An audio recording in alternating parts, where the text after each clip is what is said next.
Thank you for waiting. I finished checking your adventurer handbook. Here are your commission rewards. We have no other urgent commissions on the books at present. Thank you for all your hard work lately. Perhaps you two could consider taking a vacation. Amazing! Paimon never thought we'd end up having downtime in Krai. Things were pretty hectic when we first got here. Everywhere you looked, it was either the Wild Hunt causing chaos or the Fatui stirring up trouble. It felt like this whole region was one giant slime in a barrel, ready to go boom at any moment. That's right!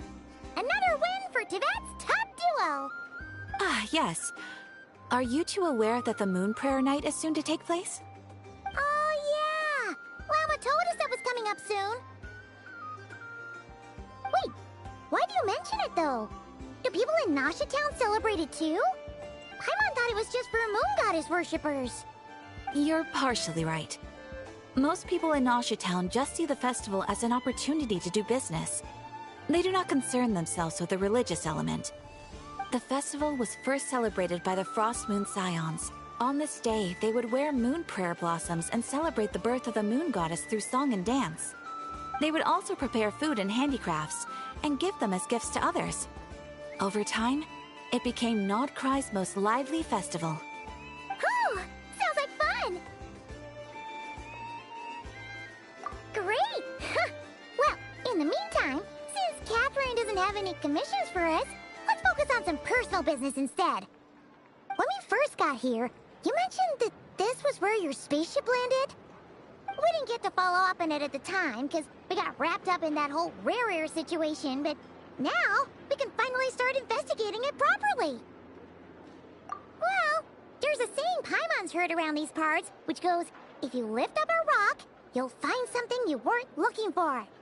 By that logic, you'll never find what you're looking for while you're searching, but the moment you stop looking, it'll jump right out at you. Could be worth a try though, right? Anyway, Paimon suggests we focus on other stuff we want to do for now, and just keep an ear out for spaceship-related intel as we go.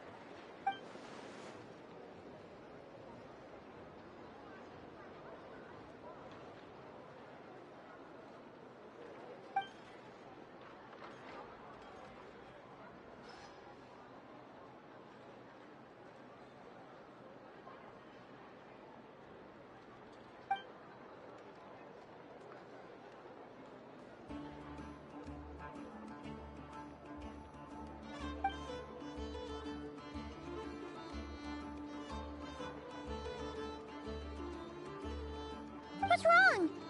You look super serious all of a sudden. Huh? Paimon gets why you'd be concerned about Columbina, but what does the doctor have to do with anything? Oh, that's true. And now that you mention it, we're definitely overdue for a showdown with the Fatui. It is weird that he hasn't shown himself this whole time. What could he be up to?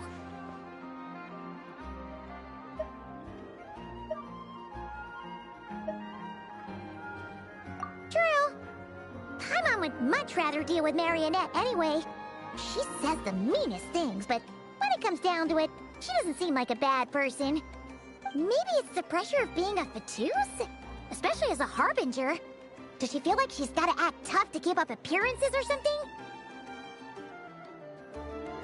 But then, every time we headed out with Rarier, she always wound up having to repair Polonia and her other robots. That's gotta sting. Losing face always hurts more for people who care a lot about their image. She's probably still furious about it. What? Relax! She's not even here! Huh? What's the matter? Oh, nothing. Sorry, we'll be on our way now. Where are we again? Oh yeah, Columbina? right, yeah. Let's go see Columbina.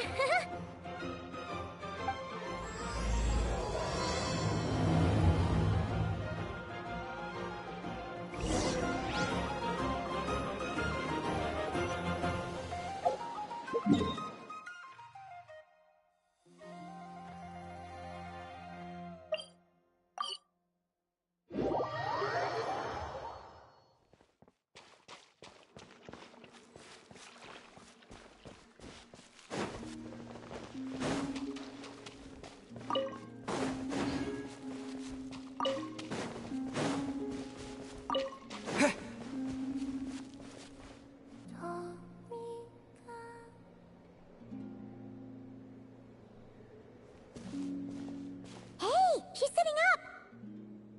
Is me sitting here a rare sight? No, we just thought you'd be resting. Perhaps I would have been, were it not for the sudden arrival of some unexpected guests.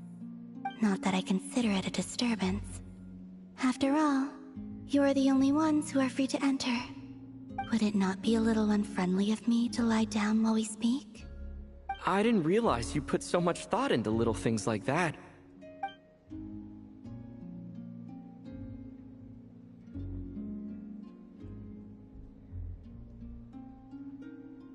Only sometimes.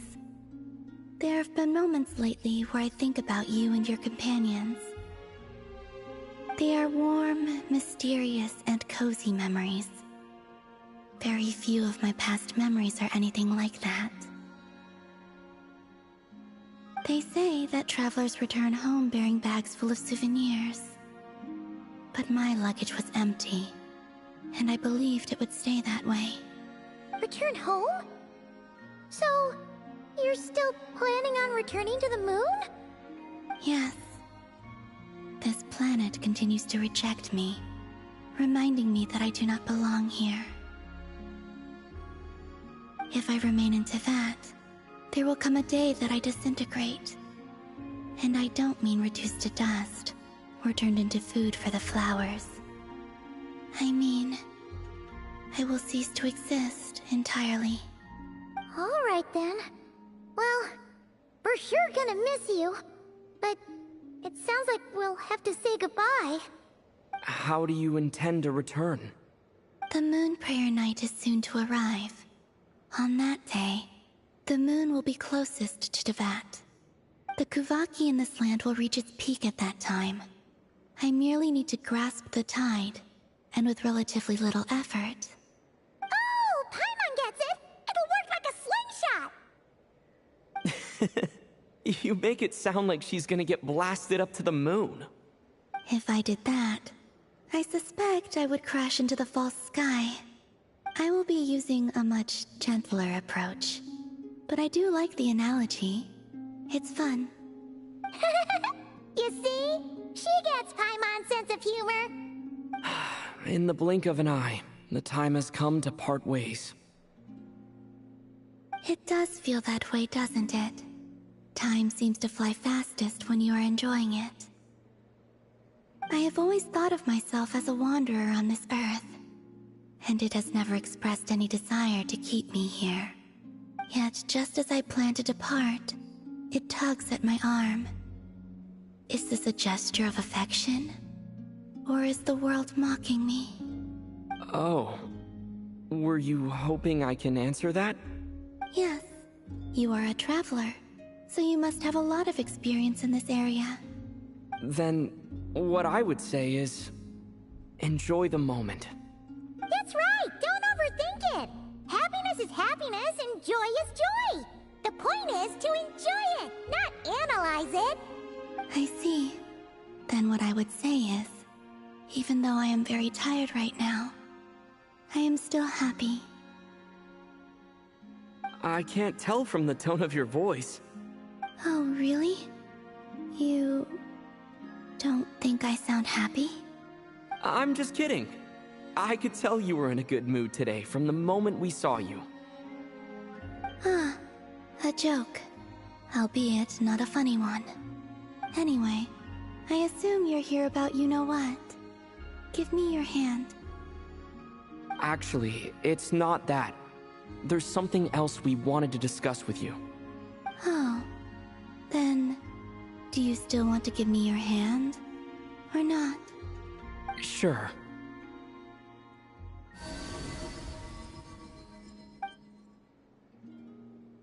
Thank you. So, I've heard that in the Moon Prayer Nights of the past, people here would hold celebrations in the Moon Goddess's honor. Since you helped so much in our fight against the Rehir of Solnari, I think you deserve a farewell party before you return home. I haven't asked everyone else for their opinions on this yet, but I'd like to invite you to join the upcoming Moon Prayer Night. I've never joined a Moon Prayer Night before. I'm not sure what I would even do. Oh, don't worry about that. We take care of everything. All you need to do is show up. Of course, there's no need to force it if you're not feeling strong enough. It's just, this kind of felt like a golden opportunity.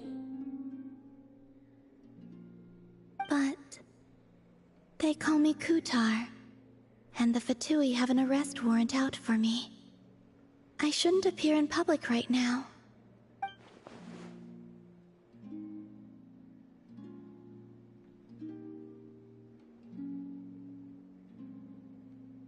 I'll make it work.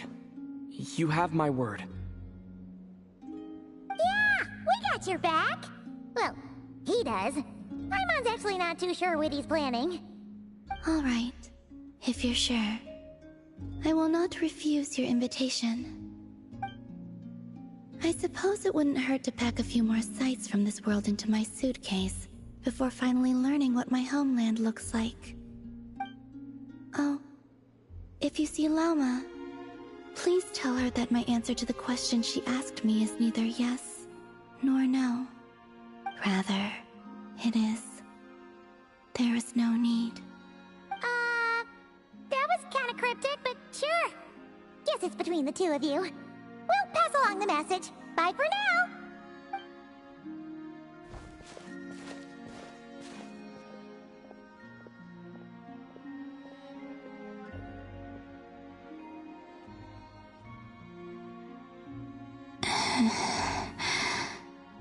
And also, I do not know.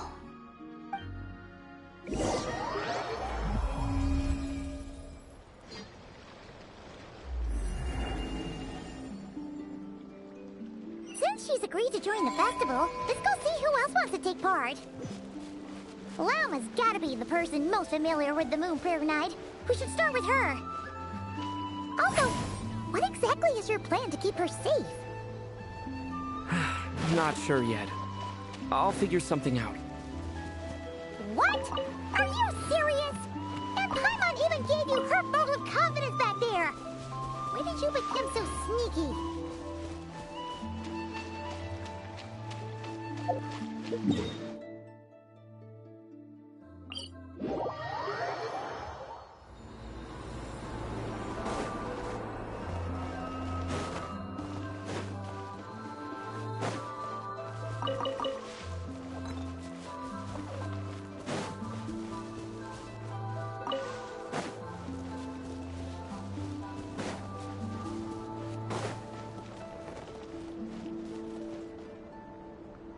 Hey, Llama! It's us! Huh? Varka? What are you doing here? Beats me. I had a bit too much to drink last night, and when I woke up, I was on Hisi Island. Mr. Varka is helping to oversee Nasha Town's preparations for Moon Prayer Night. He is here to go over some details regarding the decorations and custom cloth designs. Right, yeah, that too. What do you mean, that too? Yes, celebrating this festival is a long-held tradition here in Krai. On this day, the crescent moon at the top branches of the verdant crest turns into a full moon, and the moon prayer blossoms bloom with a special radiance. Our people take these to be blessed omens. It's an especially welcome event coming off the back of all that nasty business with Rehir. Everyone got put through the ringer recently, and now they're looking to turn their fortunes around. The big shots in town all agree that a big, lively celebration is just what we need to rebuild people's faith in this place. No wonder Catherine said that people weren't so bothered about the religious element. That's right. It's become more of a local custom by this point. The celebrations have little to do with whether the religious stories behind this event are true or not. Even the Frost Moon Scions are eagerly awaiting the coming of Moon Prayer Night, despite now knowing that their past beliefs were founded on a falsehood. That's fair. It's a bit like the Lantern Ride in Liyue. It's a chance for people to enjoy themselves, not debate the existence of the Adepti. Oh, one other thing. We just went to see Columbina. We went ahead and invited her to take part in the festival this time. Hope it's okay. Wait, so... you mean she agreed to it? Huh. That's quite a surprise. Then, I suppose that she intends to return to the moon on that day. Oh, yeah. It's kind of a complicated process, but basically, it's like a slingshot. I understand. In truth, I had a feeling that she might make such a decision. Well, if Kuthar has decided to participate in the festival, we should prepare accordingly. Yeah, exactly. She was saying how it could be risky for her to show her face in public. We were wondering if there was any way we could hide her. Unfortunately, the people who carved the statues did an excellent job of capturing her likeness. It will be very challenging to hide a goddess whose face everyone is so familiar with. Darn! We may have bitten off more than we can chew here. Nah, don't sweat the small stuff. We can handle that. Huh? Are you saying you have a plan? Not as such, no, but the most important thing with a festival is to keep the mood light and your spirits up. You can't go preparing for a festival with those long faces. You'll never convince anyone to enjoy themselves. The Mondstatter spirit is strong with this one. As it happens, I agree with Mr. Varka. Let's start by making our appreciation for Kuthar the beating heart of the festive atmosphere. And who knows? Once we get the ball rolling, perhaps everything will just fall into place. Hey! Did you catch that? Llama said the thing! Or close enough, at least. I'm looking forward to the Moon Prayer Night already. We have a festival in Mondstadt called Windbloom, and you can always tell which couples are celebrating it for their first time by the smiles on their faces. Big, beaming smiles like their whole face is glowing. And I have a feeling we'll get to see that same smile on the Moon Goddess's face at this festival. Not quite the same, surely.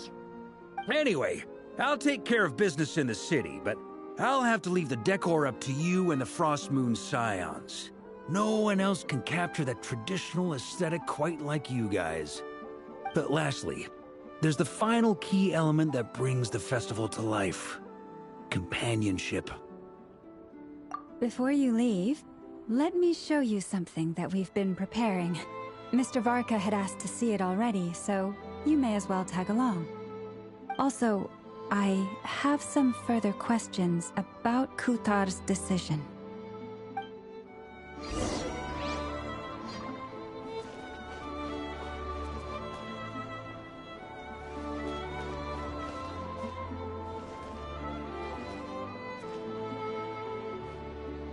Huh! What's this? They sure look like they're having fun. I believe so. Kuhenki seem very skilled at playing drums like these, although I'm not sure where they learned it from. Maybe it's an innate talent? In their eyes, they're probably just playing with toys. Wanatar!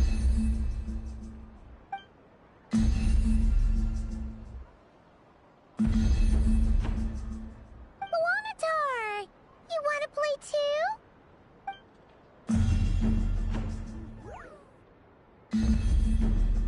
Yeah. She looks more confused than anything.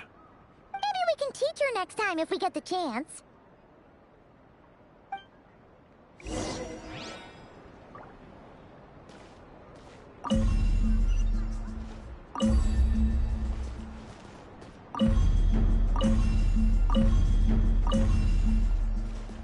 What are these floaty things?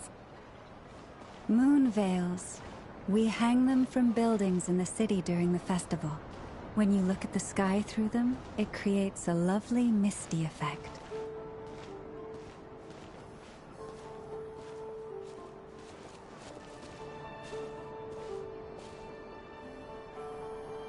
Everyone seems hard at work. They are preparing items for Moon Prayer Night. For instance, the sculpture being made over here, Mr. Varka and I were just finalizing the details of where it will be placed. Ah, there she is. I didn't know the finished article would be so large. Not to worry, though. All the necessary arrangements have been made. Just let me know once it's ready, and I'll get some people to ship it over. You have my thanks. And over here, we are preparing a very traditional confection. Oh, look at all these colors! It looks great! Can Paimon try one? Of course. I have a feeling you'll like it a lot. You bet! Sweets and treats are Paimon's favorite! If you included those in the Feast of the Moon, I bet Paimon would have joined the Frost Moon Scions by now. There will also be verdant crests like this present in Nasha Town during the festival. The timing of Moon Prayer Night is not completely set in advance. We make a rough estimate, then observe the changes in the verdant crests and moon prayer blossoms to guide us. As such, the wait itself is a fun feature of this particular festival.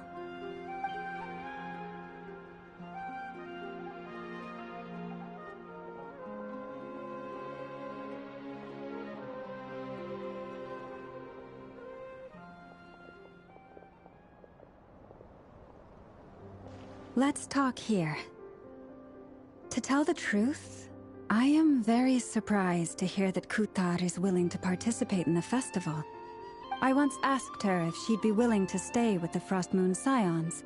I could introduce her to everyone, and we could be a family to one another. She did not answer, but she has not appeared here since. I took this to mean her answer was no, but if that were the case, she would not have accepted this invitation.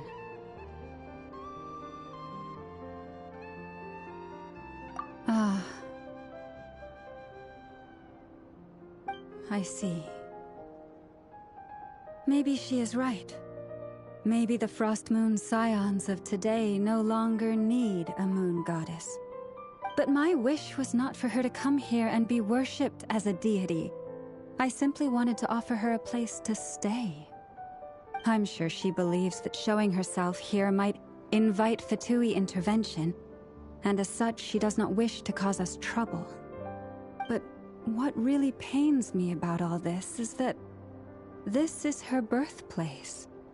She ought to belong here, yet no one has been able to grant her shelter. I think I'm qualified to weigh in here. When someone's about to depart on a long trip, what they need is blessings, not burdens. We should wish her the best, not make the journey harder than it already is. Anyway, she's agreed to attend, hasn't she? All we need to do is simply respect her decision. I see your point. Yes, she will soon depart after all. Our job is to leave her with some happy memories. Besides, who's to say her journey to the moon is a one-way trip? It's not like she can't come back and visit if she wants, right? Paimon agrees wholeheartedly. Festivals are all about having fun, so let's keep it simple. All right, I'm gonna head back to Nasha Town soon. Wanna come with? I'm guessing you have some other folks to visit there. Sure thing, let's go! Bye for now, Wilma! Thank you all. Goodbye.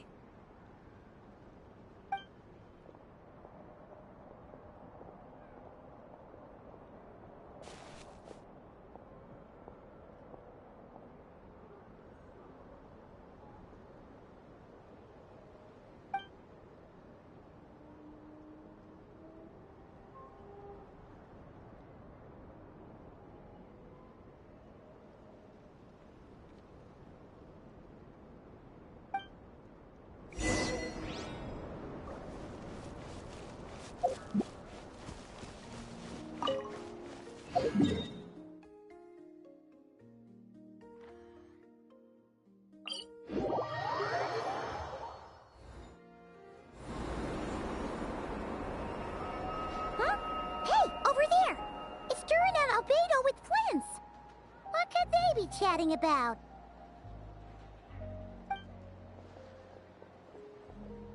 Your guess is as good as mine. Ah, Grand Master, and the Traveler in Paimon. Hello there. It's been a while. Perfect. We have some new volunteers for our investigation. Wait, let me guess. The righteous Lightkeepers are finally ready to hunt down the Abyssal Dragon? Haha. Yes, that too. Yeah, right. Oh, wait. Why does everyone keep saying that too? Well, to be precise, the facts match, but not the causality. Wait, so I guessed right? Half right. Don't act so impressed with yourself. Maybe I can explain. We ran into Mr. Flint's north of Nosha Town. At that time, we just noticed a few abyssal creatures out in the wild, but the strange thing was, I didn't detect any traces of abyssal energy on them at all. On closer inspection, we realized that they were not real monsters, but something akin to reflections in the water, or perhaps a mirage. Huh? What do you mean? Like, you could see them but not touch them? Exactly. It was very peculiar. They roared and tried to attack us, but we could not make any physical contact with them. I think I've heard of things like that happening in Krai before, but I don't know much about it. Yes, it's a known phenomenon. Mirage-like illusions tend to appear in Krai in the run-up to Moonprayer Night. From a distance, they appear quite real. I myself thought that Misters Durin and Albedo were locked in battle with abyssal monsters when I first arrived. But after sharing intel and investigating a little further, we can confirm that these illusions are harmless. There is no great cause for concern. All the Mirage stories I've heard are either animals, rocks, or small houses. Abyssal monsters, though? That's a first. It's a first for me, too. So I'm planning to look into it further just to be on the safe side. I intend to inspect a few more locations. What about you two? Any plans? Alice contacted me a few days ago. She'd like me and Durin to assist her with an experiment. But we lost contact shortly after receiving the message. I'm sure that comes as no surprise to anyone familiar with her. We don't know when the wind will blow, yet when the wind blows, we will know. That, in a nutshell, describes how Alice operates. Yeah, that tracks. Okay. Well, I suggest we investigate this Mirage business in the meantime. It's piqued my curiosity, and I'm pretty sure I know someone who will already be 10 steps ahead of us. Well said. Right? Whatever's happening in Krai, she always seems to be the first one to know. Let's go see what she knows. We can invite her and her staff to the festival while we're at it.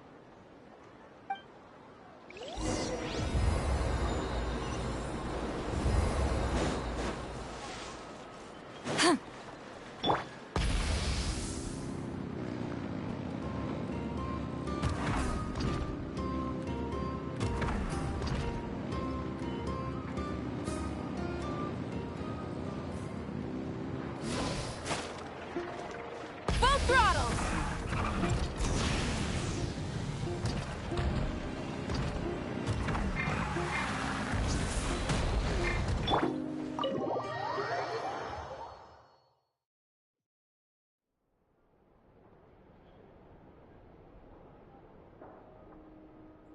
You're right, I have noticed. There's certainly something a little fishy about this situation. Only a little, though. Records indicate that this phenomenon can occur in the days before and following Moonprayer Night. That said, it has always been a rare sight in the past. The odds of encountering these phantoms are similar to looking up in the night sky, happening to see a shooting star, and managing to make a wish before it disappears. But this time, either everyone's getting lucky, or they're appearing far more frequently than usual. Yehoda's out gathering intel as we speak. In the meantime, let me check off some points of interest. First, the Abyss. The ones we saw seem to be abyssal monsters. Indeed. But we have identified one location where many more of them have made an appearance. And not just monsters, but human phantoms too. Given the scale and nature of the phantoms, it's almost as if someone's last memories are coming to life. Or perhaps the memories of multiple people. Oh. So you mean the phantom monsters are hunting down the phantom humans? Exactly.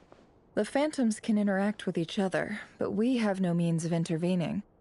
In addition, some of the human phantoms would seem to be from the very distant past. This is clear both from the clothing they wear and the stories they tell. They claim to be from Hyperborea, a name which I've heard from Lauma before. If this is true, it means they must be from 6,000 years ago. Did Paimon hear that right? 6,000 years? It sounds like this merits further exploration. That'd be a big help. I'll leave it with you, Albedo. My knowledge of ancient history is non-existent. I used to doze off every time the pre-Knights of Favonius era came up in class. It's quite a miracle that you were able to understand these phantoms' speech, given how long ago they lived. I suppose you're right. But I'll leave the archaeologists to ruminate over that conundrum. As an intelligence broker, my sole interest is in the value of the information I gather. Which, in this case, hopefully means earning myself some good favor with our dear Lady Moonchanter. So calculating. Whew, this intel broker logic always catches Paimon by surprise. Sounds to me like we could split the work up. I think the abyssal phenomenon is best left to Albedo, Flints, and me. Agreed. It coincides with my duty as a lightkeeper. For my part, I'd like to understand the Abyss better. Even a little knowledge would go a long way. This is certainly a rare opportunity to study the Abyss. But even rarer, perhaps, is the chance to make contact with the Ancients. The Curatorium will take the lead on investigating the Hyperboreans. We put in the work to learn what we know so far. It seems only fair that we get some quantity of exclusive intel. That just leaves our trusty team of 2 unassigned.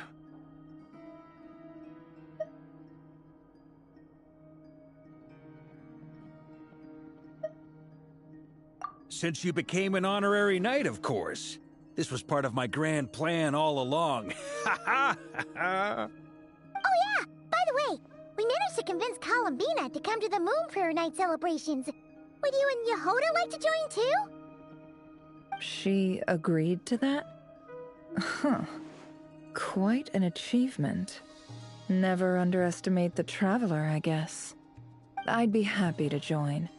No point shutting myself inside when the streets are all decked out.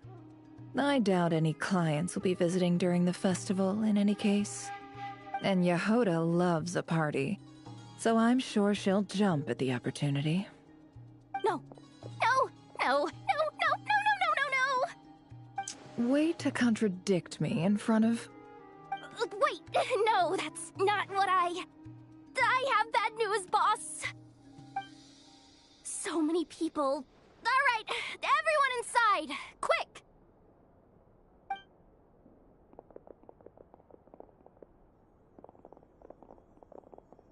This is gonna sound crazy, but hear me out. I saw one of those phantoms at Star Sand Shoal, and it was some sort of flying ship. Like a spaceship? That's gotta be the one you came to Tibet in. You said you saw the same thing through the moon marrow, right? Huh? You already know about it? Ugh. I thought I was gonna blow people's minds. Turns out I'm the last to find out. Wait, back up. You came here in a spaceship? Now my mind is blown! What's it like on the inside? Was it like flying through space? I want to know everything!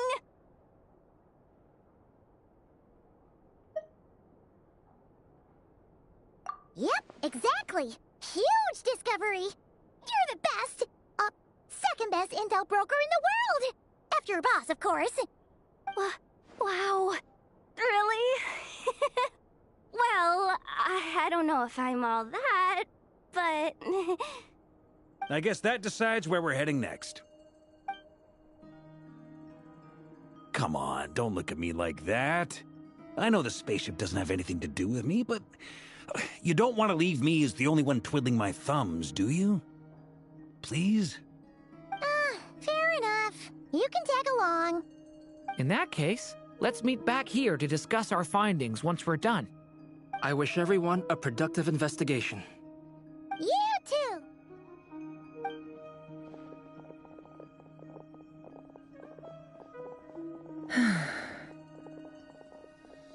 What's up, boss? Aren't we gonna head out? Tell me, Yehuda, when did the curatorium start giving out intel for free? Oh, sorry, boss.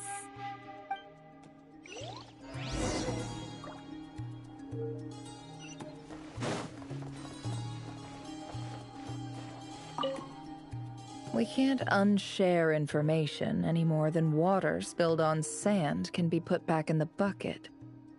I'll just have to balance the books some other way. Please, boss. There's gotta be another way. Who knows? Depending on what they find, maybe this will work in our favor. Please don't find me. Please.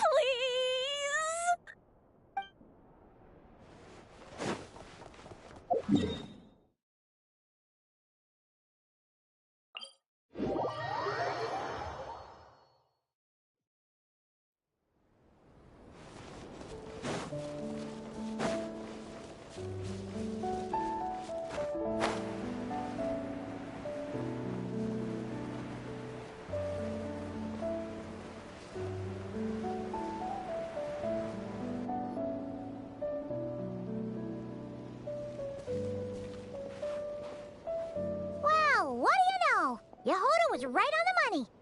This Phantom really is your spaceship. But that's so weird. Why would it show up here? Is it some kind of projection?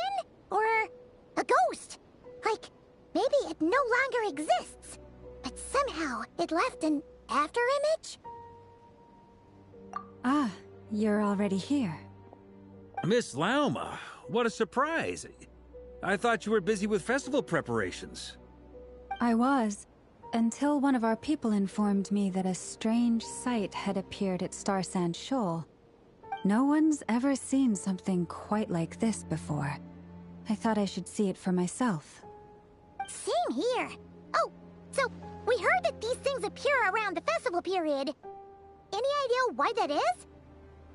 Unfortunately not. We have very limited information about them, since they can't be interacted with. And no human phantoms have ever made an appearance before now. The most we've been able to deduce is that these sightings appear to be connected to the increase in Kuvaki energy around this time. Yeah, seems like that's all we can do. This is all so confusing.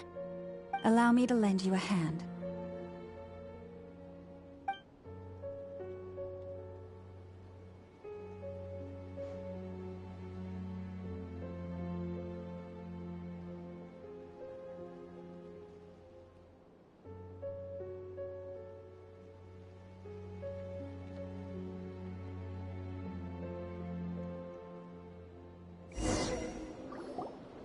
Everyone, our friend here should be able to provide us with some information. Is that a phantom Rhymehorn deer? I've heard about how the Frost Moon Scions live in harmony with the animals and can even communicate with them. That's coming in handy now, for sure. Okay. Yes, I understand. Then how about this?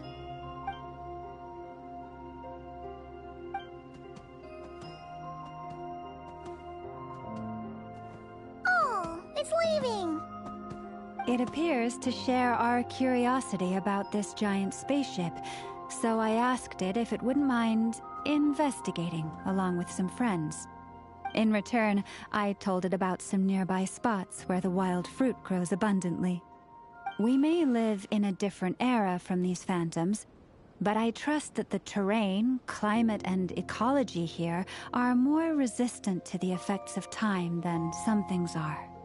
Let's give them a moment and hope for the best.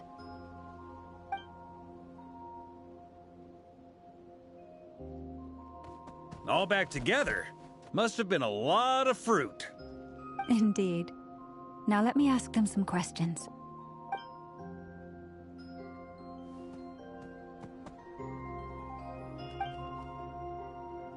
It did find a lot of wild fruit, enough for them to feast for a long while. This puffin circled in the air several times, but didn't spot anything out of the ordinary. Certainly nothing to do with the spaceship. Huh. Well, it definitely makes sense to get a bird's eye view. Indeed. Other than that, I was also thinking that the world these phantoms see is also different from ours. Oh, I get what you mean. The wild fruit exist in both times and spaces, but there might also be things that only exist in that space-time, which we can't see. Good point. Great thinking, Llama. Blunthorn rhinos can use kuvaki to shift great rocks, but this one says it couldn't get that ship to budge by even an inch. The sniffer mole tried too, but despite being a skilled digger, it could not get through. They say that the spaceship looks robust and undamaged. It seems completely impervious to any and all attacks. Whatever lies within is well defended from harm. So, just like us humans, there was nothing they could do about this spaceship either. Yes. Still, they deserve our thanks. We are grateful for all your efforts, dear friends. Now go, and enjoy your feast. I've noticed some other human phantoms gathered nearby. Come on, let's go talk to them.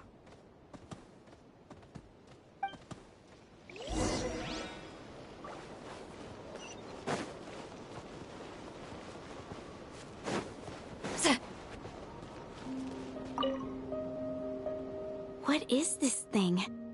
I've never seen it move, and there's no way to get inside. Goodness knows. My grandpa says it's been sitting here at least since his grandpa was still alive.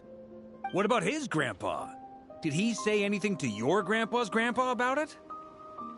Huh? I don't know. In all likelihood, it was here back then too. Hard to imagine something this huge could move. Guess that means that as far as they're concerned, this ship's been around a long time.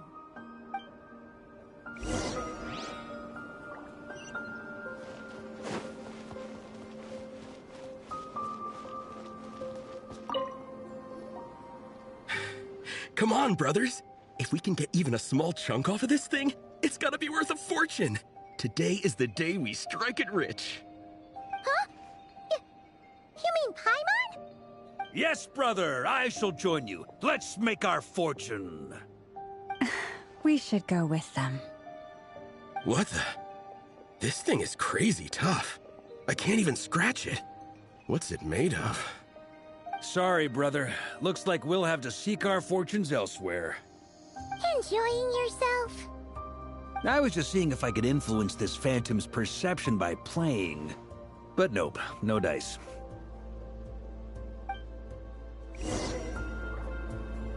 I'm sure we're all starting to build up an idea of what's going on here now that we've spoken to some of the people.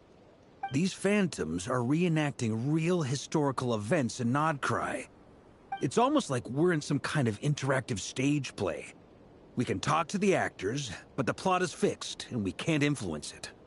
It makes sense. History is set in stone. The objective facts of the past cannot be changed.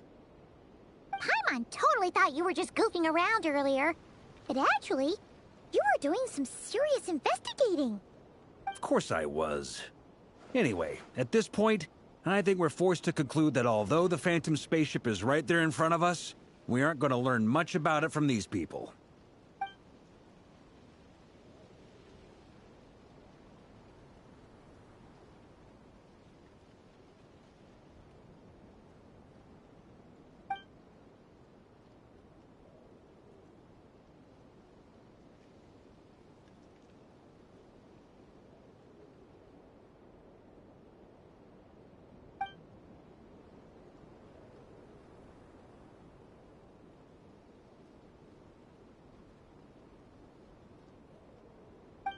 Don't be discouraged.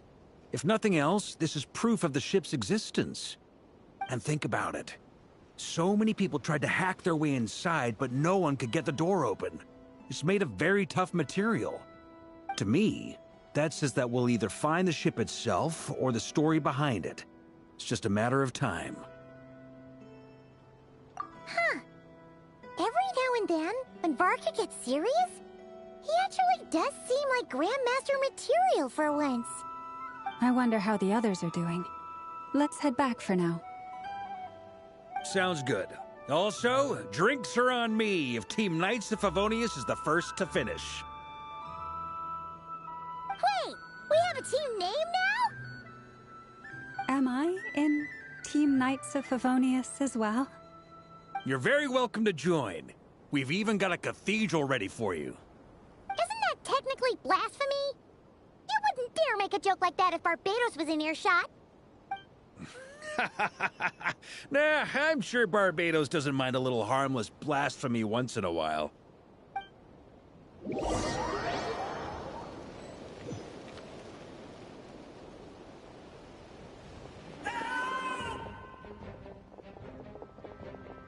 Oh, no! Get away! Oh.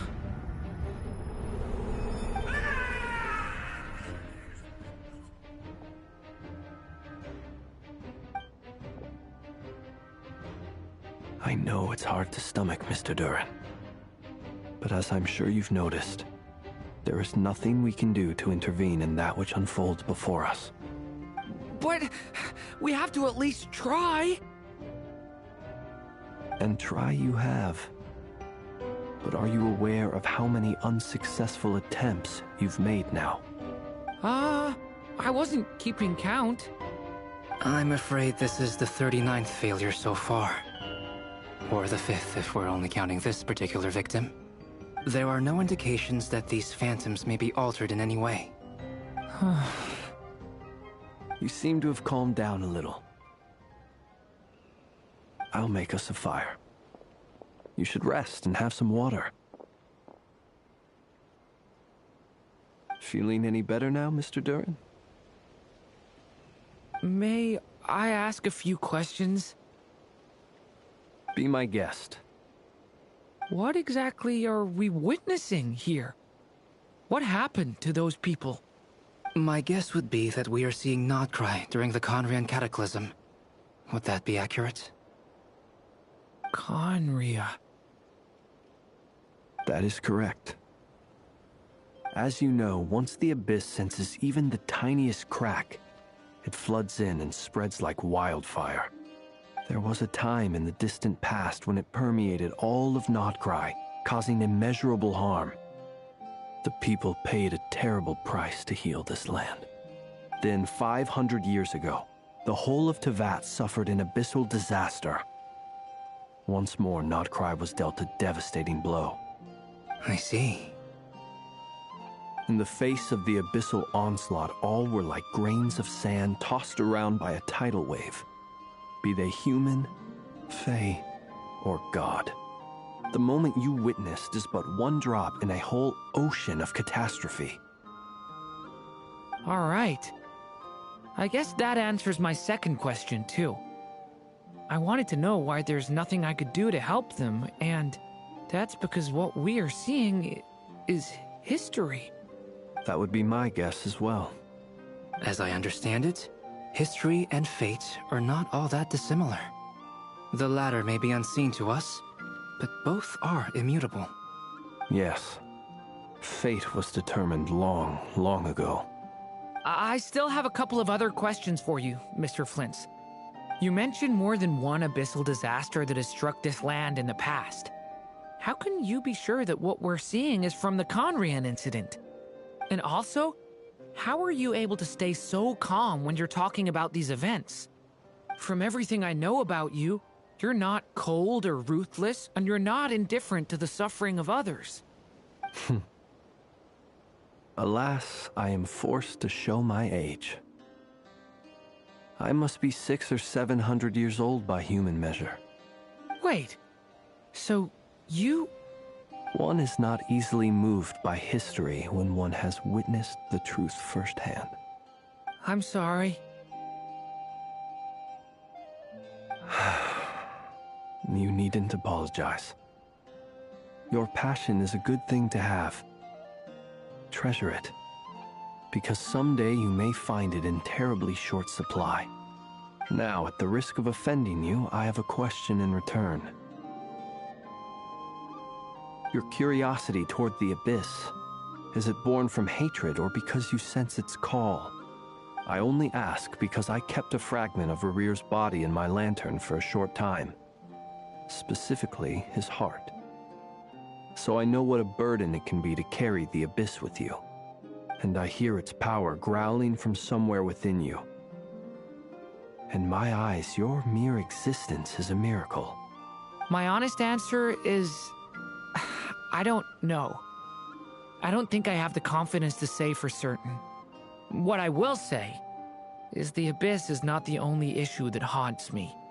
Even before I became who I am today, the question dogged me constantly. Should I even exist at all? My doubts remain unresolved. But when we fought Rerear, something became a little clearer to me. Sometimes it is the darkness within us that allows us to achieve the impossible. I certainly got the sense from your 39 attempts that you were trying to achieve the impossible. It sounds like you've resolved to see the truth for yourself. Absolutely. In that sense, he and I are quite similar. Then I wish you every success. I look forward to the day of your transcension. Well, if everyone's caught their breath, I suppose we should head back. Oh, and one last thing. I'd appreciate if you kept our discussion about history a secret.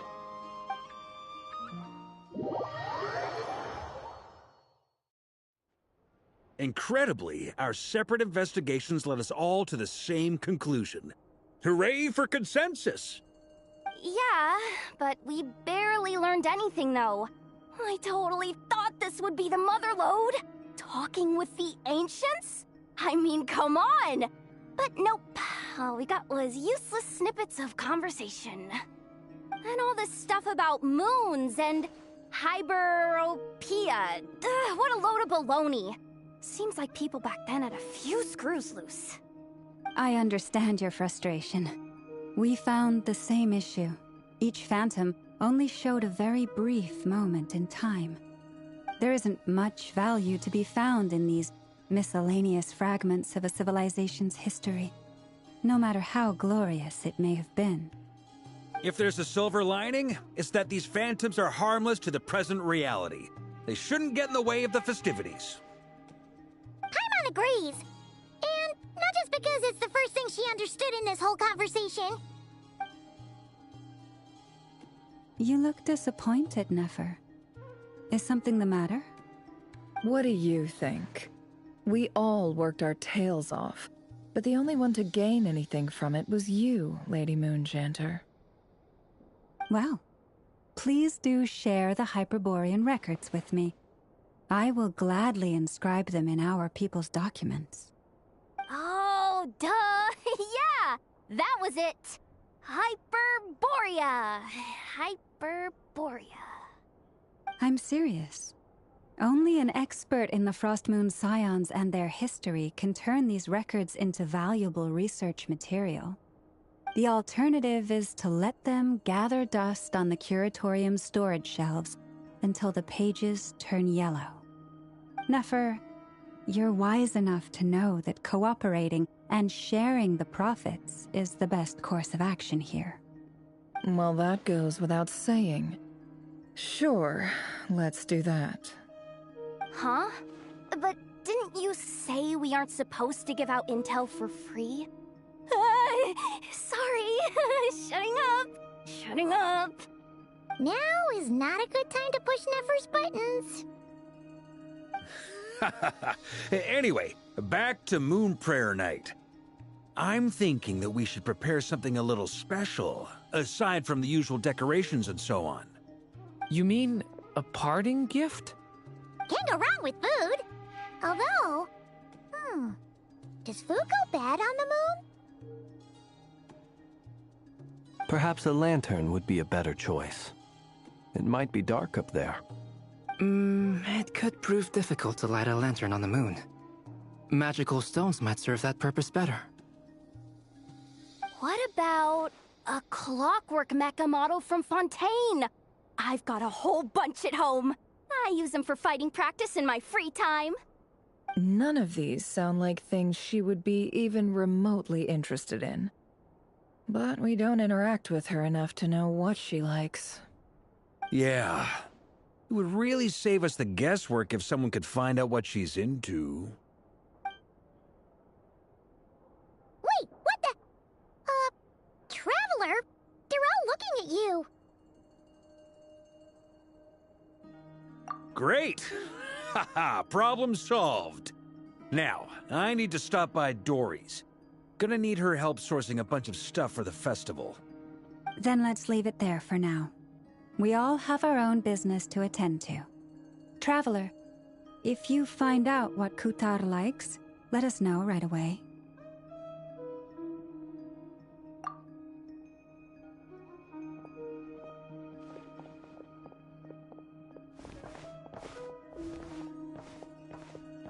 Is something the matter? I'm fine. It's just... I'm still feeling a little rattled after witnessing the horrors of the Abyss. But it's okay. This is something I have to work through. I'll be all right. Thanks for your concern. Well, don't put too much pressure on yourself. If you ever feel like something's wrong, physically or mentally, we're here to talk.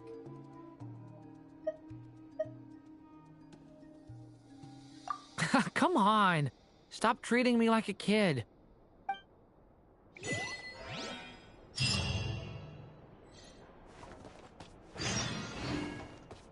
Which is why we need a lantern guaranteed to work on the moon. Yes, I have a few ideas, but the lantern itself is the easy part. The real issue is how little we know about the lunar environment. Wait, you two are serious about this? Let's just say I'm intrigued by these shining magical stones that Mr. Albedo has mentioned.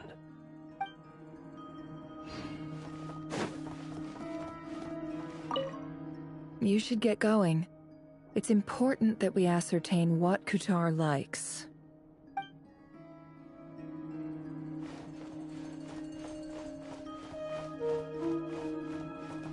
Could you do me a solid and try to smooth things over with Boss Neff?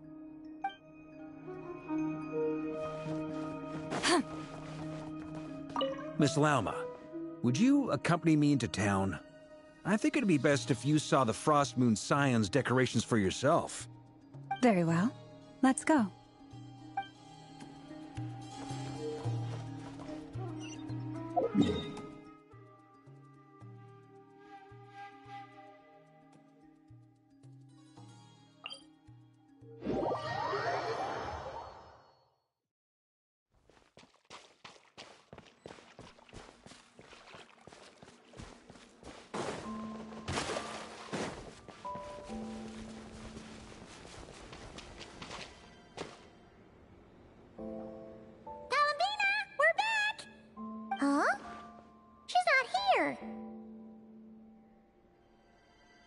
Weren't there a few Kuhenki here last time, too?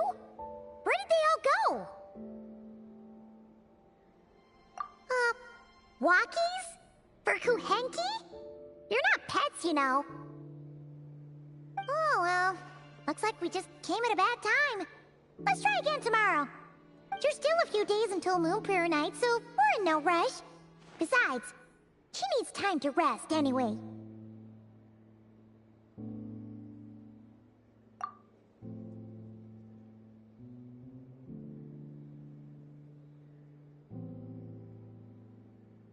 Kalamina! Are you back yet? Oh, how strange. Looks like she still isn't here. Right? It's not like her to spend so much time outside. Especially since she's worried about attracting unwanted attention. What about Luonatar? Luonatar, you there? Hey! Do you know where Kalambina went? Sorry, didn't understand. But if you know where she is, could you take us to her? Yeah, that's even stranger.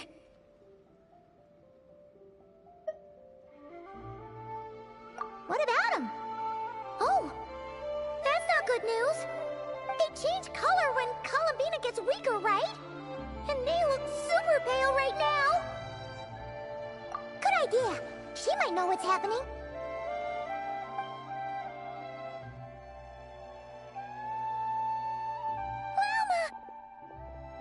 Ah, it's you.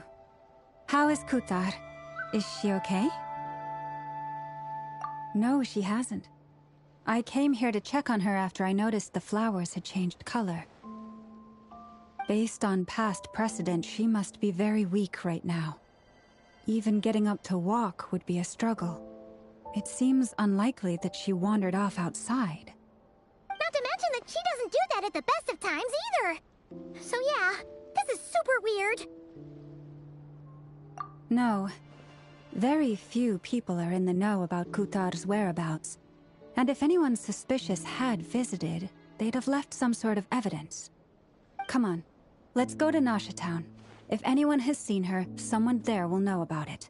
It's not Krai's information hub after all. Makes sense. Let's go!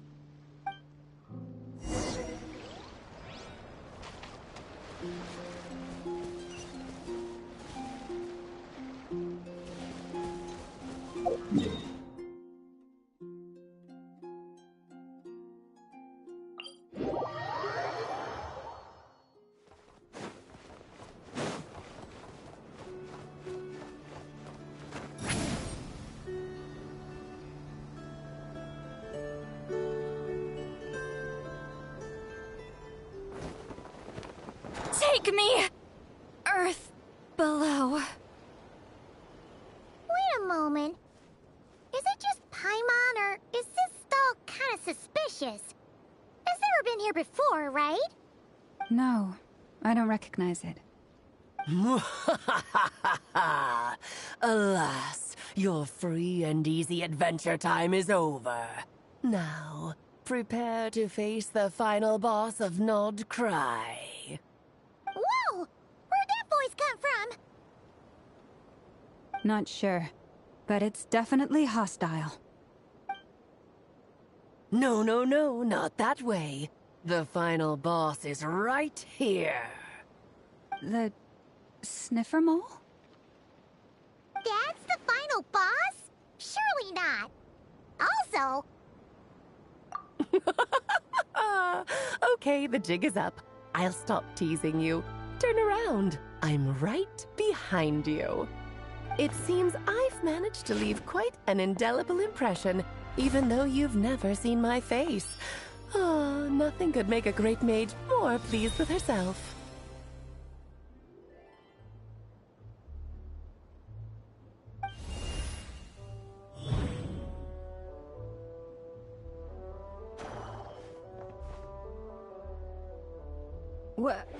What is going on? I've heard that all the big shots in Teyvat have long, wordy titles that stun people speechless when they make their entrance. Unfortunately, none of them are affiliated with the Hexenzirkel, and we ourselves keep a very low profile. The notorious name-dropping doesn't quite work for us. Still, I, for one, think I'm really quite amazing. So that didn't stop me from coming up with a title anyway. Alice?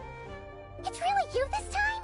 Not a lantern or a Dodoko, but Alice in the flesh? Oh, that's right. So, what do you think? How does it feel to finally meet me? You look like... Oh, that's the first thing you thought. A little surprising, but that actually makes me very happy. Because that means that when Klee grows up, she'll be just as stunningly beautiful as her mother.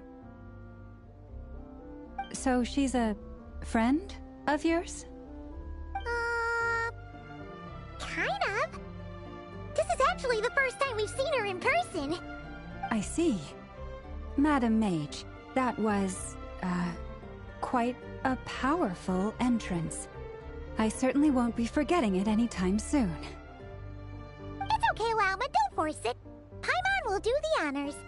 This is Alice from the Hexenzirkel. She's a friend of ours. And of Arcus, too. That's right. She's a good person, just kinda... unpredictable. Well, what is the human heart if not unpredictable? Hmm? If we could not do as we please, how would we differ from machines? I am Lauma, Moon Chanter of the Frost Moon Scions. It is a pleasure to meet you. Oh, I know. Before you got here, I spent a good, 15 minutes getting up to speed on Nodkrai's present situation. In other words, I've read the whole "in the last episode" part, so we can skip the pleasantries. Fair enough. Well, Miss Alice, I can already tell that you have quite a unique personality. You'll get used to it. Paimon sure is. So anyway, what are you doing in Nodkrai, Alice? Oh, I thought I told you already. This time, I'm the final boss. And what a formidable foe I shall be. Powerful, confident, decisive, and good luck finding my weak spot. You will never succeed. Oh, drat. My one weakness, and you found it in an instant. Fate has been dealt a devastating blow. Thus falls the great Dodo King. Why are you playing along with this nonsense? For funsies, of course. What's wrong, Paimon? Are you disappointed in me? Am I a gigantic letdown? No, it's just... you seem like a busy lady. And this is the one time you've shown up in person. Paimon figured it would be for something more high stakes than just goofing around. You're quite right. I'm here in Krai because something big happened. Something big enough it caught the attention of the Hexenzirkel. It concerns the 3 moons, Tevat's borders, and of course, the moon goddess you are currently searching for. Kind of. Why don't we discuss this over a pot of tea? My main reason for coming on this trip to Tevat was, of course, to have some fun. But I do technically have a job to do as well, namely, maintaining the stability of Tevat's borders. I'll skip over the complicated parts, but to sum it up, abyssal energies are all that lie beyond Tevat's border. We'd find ourselves in a real pickle if they ever made it through.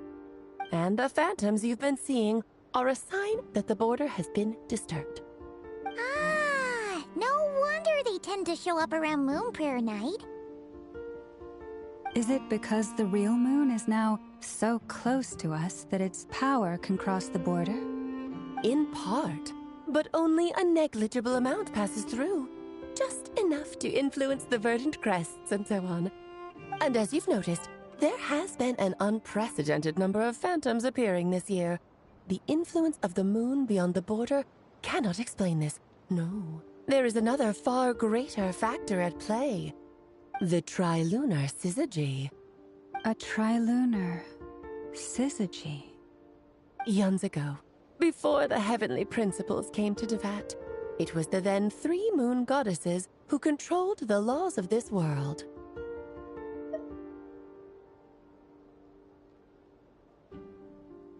Oh, that's exactly it!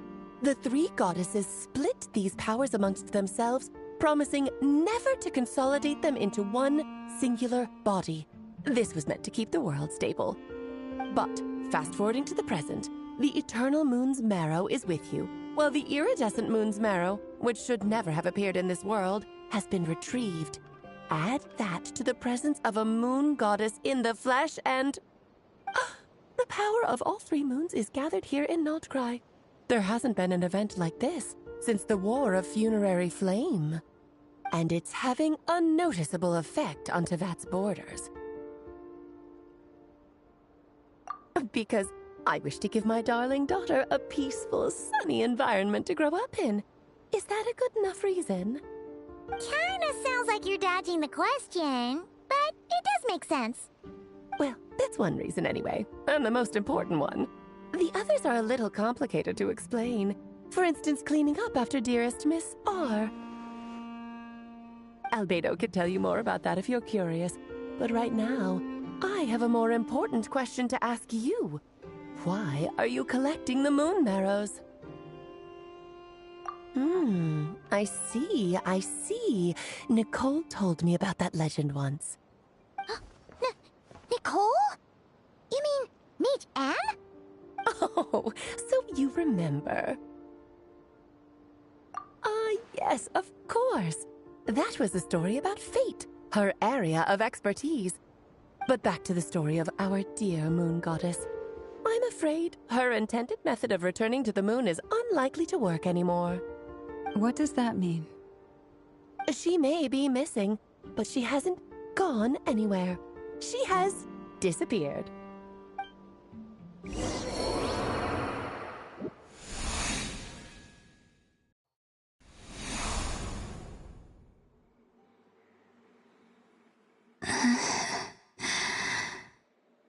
My body is so heavy.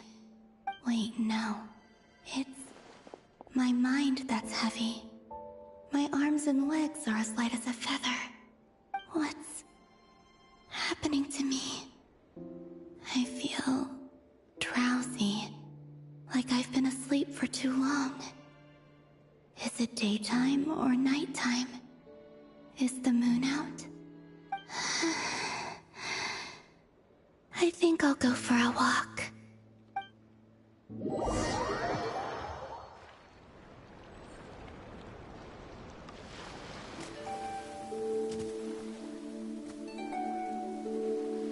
Are you out for a walk too? Huh?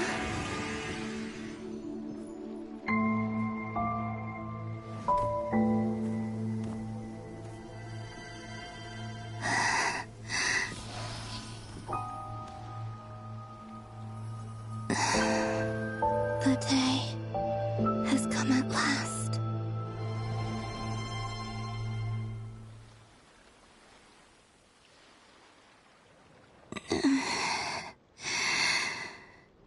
Have I grown so weak that I can't even sustain my physical form?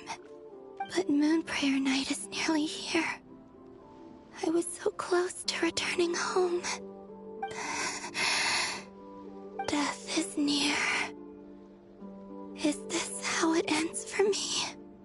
Will I return to the moon after I disappear? Or... I don't want it to end like this. So far, at least, I still exist. Even if not physically, I can still feel. But as my power wanes, I'm sure that too will fade. I suppose I might take one final look at this world. The world where I was born.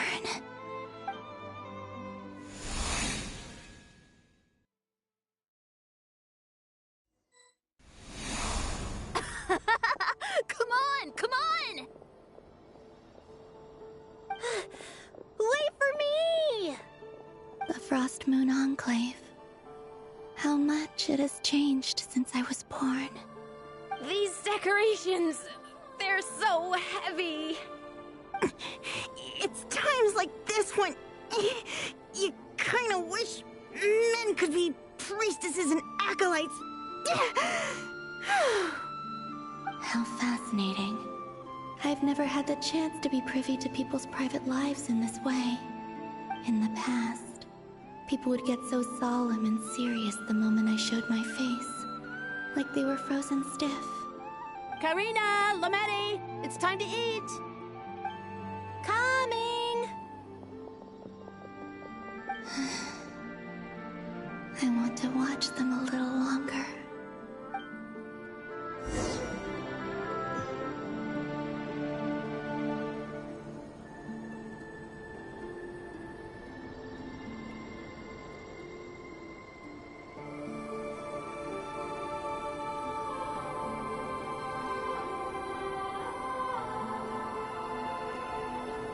So just fill these balloons with air, right? Yep. Try a couple now to test things out. The rest can wait till Moon Prayer Night. Think fast. Rita! Teasing an acolyte of the Frost Moon Scions? Surely that's a punishable offense. Take this!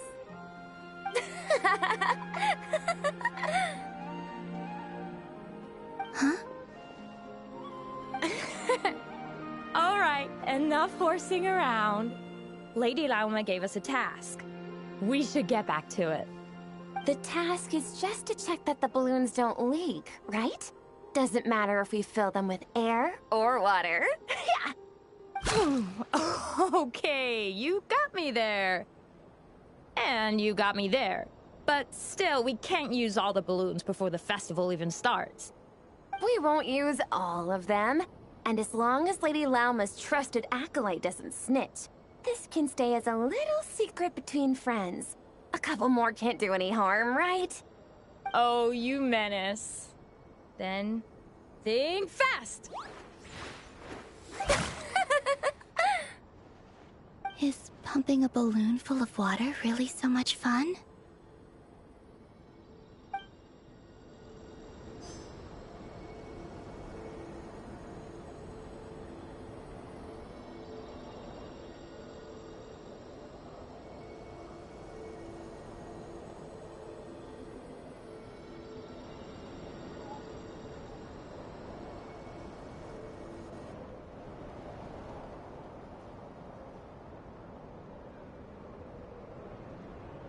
I'm sure you're both tired from playing all day. Come on, eat up.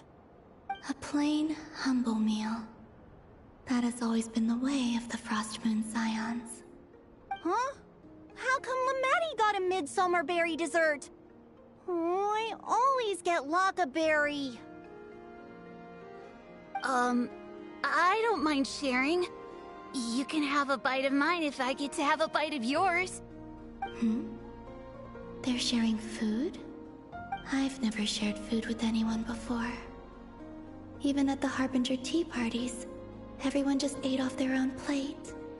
And when I couldn't finish my food offerings from the Frost Moon Scions, they'd leave the leftovers out under the moonlight for the animals to claim. Hey! That was 2 bites! Oh, then you can have another bite of mine. Oh, you too. Oh, don't fret now. Here, have some of Granny's too.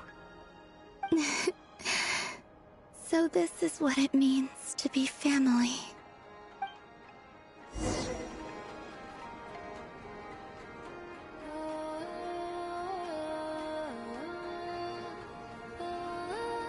I'm seeing so much that I'd never usually get to see. They'd never act like this when I was around. It's nice, being able to just watch people in peace in these final moments. What a rare opportunity. I think I'll go take a look around Nasha Town, too. Maybe the Traveler will be there.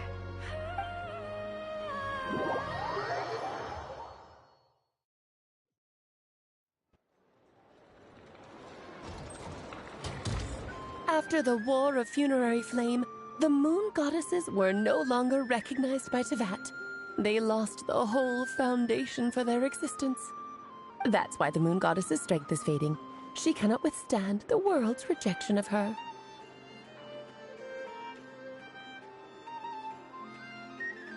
To be more pedantic about it, the moon goddesses did something to offend the heavenly principles, and that's why they were ousted. Something of a recurring theme in Tevat's history. Theoretically, speaking so candidly should put me in their crosshairs too, but they can't tell me what to do. I'll say whatever I want. Anywho, the Moon Marrow energies were but a drop in the bucket for her, and that battle against the Ray Hair of Solnari only weakened her further. Fortunately, it happened close enough to Moon Prayer Night when the Kuvaki concentration here is high. That's the only reason she managed to survive this long. What do you mean, fortunately? You said she disappeared. We're too late. Oh, what a headache. I thought this was all common knowledge. I guess I have some more explaining to do. Okay, buckle up. It's time for another lecture.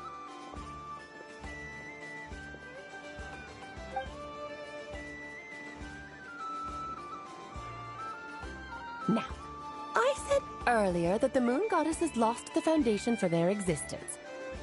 The reason for that has to do with the natural order.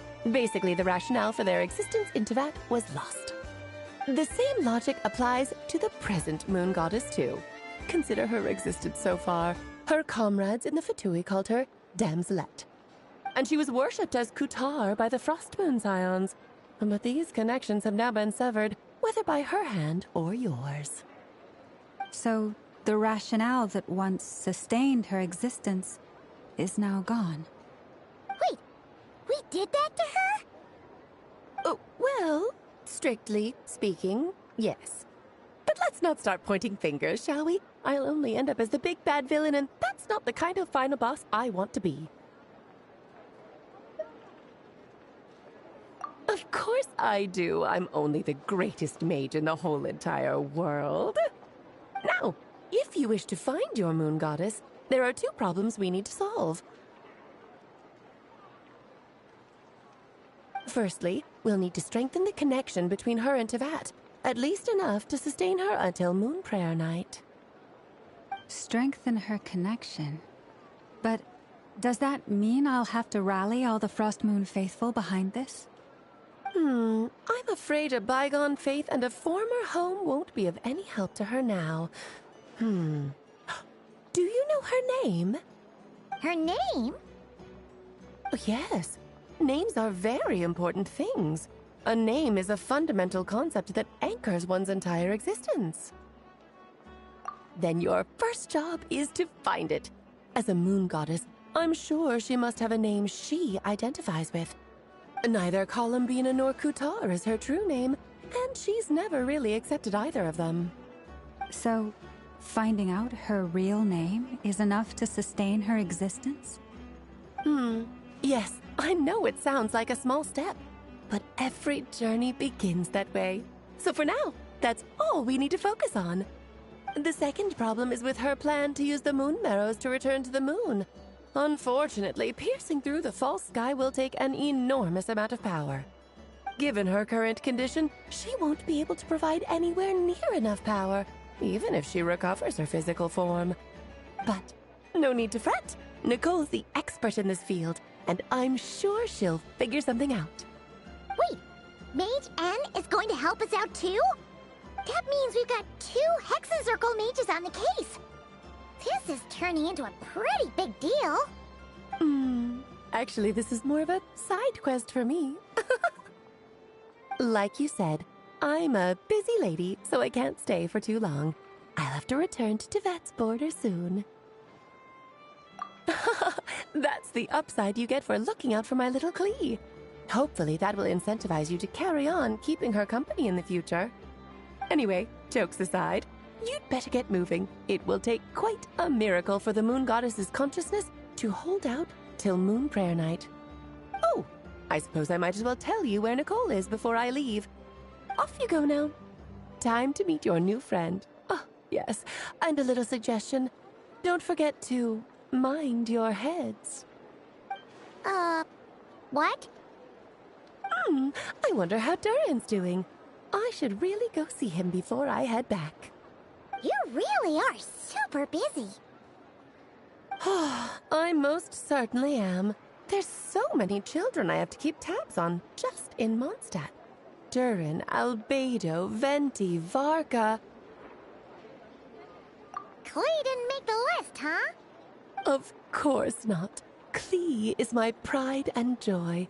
I have no qualms about her, because she's the best child in the whole wide world. Yeah. Klee's a little angel.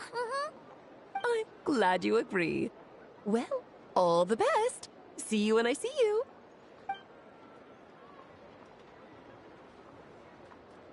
She left in a hurry. Yeah. She didn't pack up her stall. Should we handle it for her? I must say, I'm now very curious about her daughter. Klee, wasn't it? What's she like? That's a long story. Come on, we'll fill you in as we go.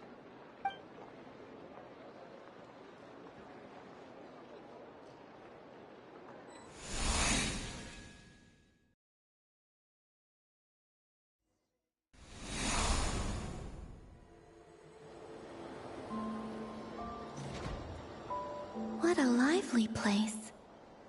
I've never experienced Nasha Town like this before. Hey, you old geezer! Your hammer's rusted through! Who are you calling old geezer? Are they quarreling? I'm looking right at him! You've really gone downhill since giving your daughter free rein in the workshop. Can you even swing a hammer anymore?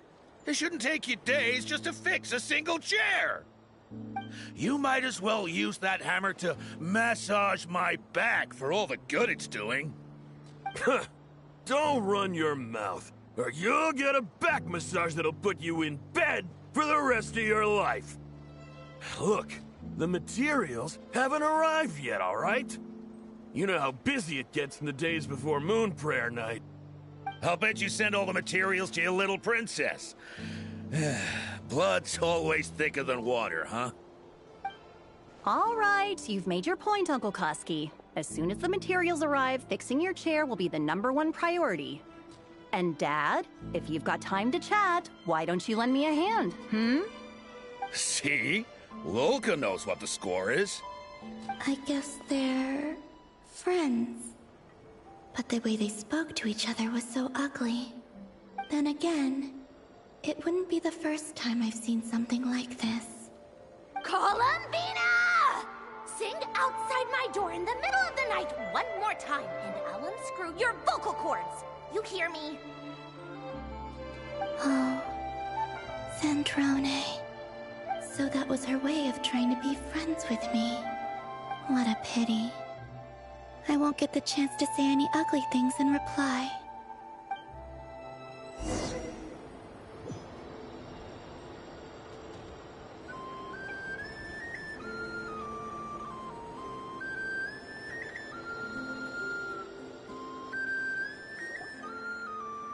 Hey, have you decided what to give her for Moon Prayer Night? I sure have. She's gonna get the surprise of her life when she's least expecting it. Then I'll whip out the ring and pop the question. The surprise of her life. What a fun turn of phrase. Cool, I get the picture. You can spare me the gushy details. Ooh, looks like we have a customer. Hello there, ma'am. Would you like some Moon Prayer Night candy? Huh? Is he talking to me? Can he see me? Here you go.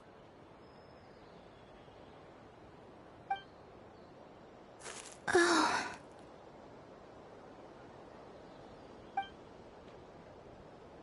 Come back anytime. Right. Now, where were we? I don't know why, but I still held out hope.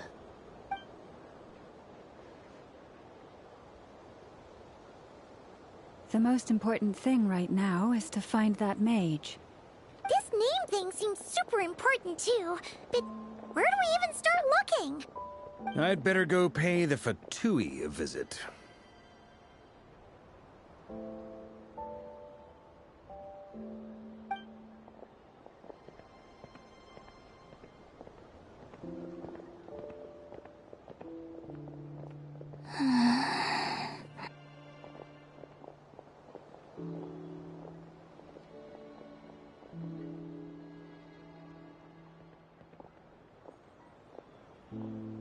Columbina?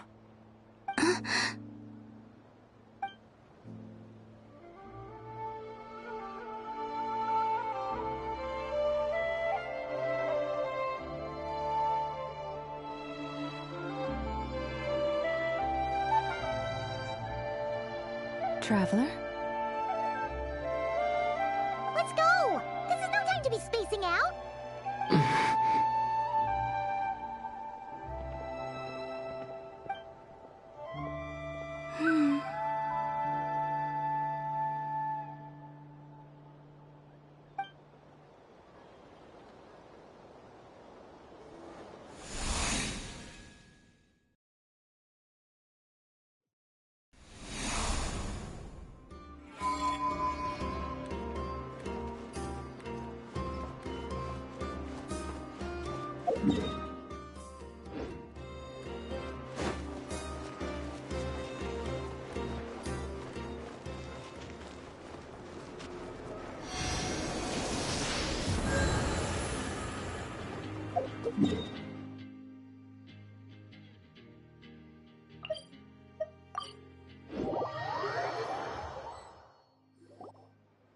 Where are they going?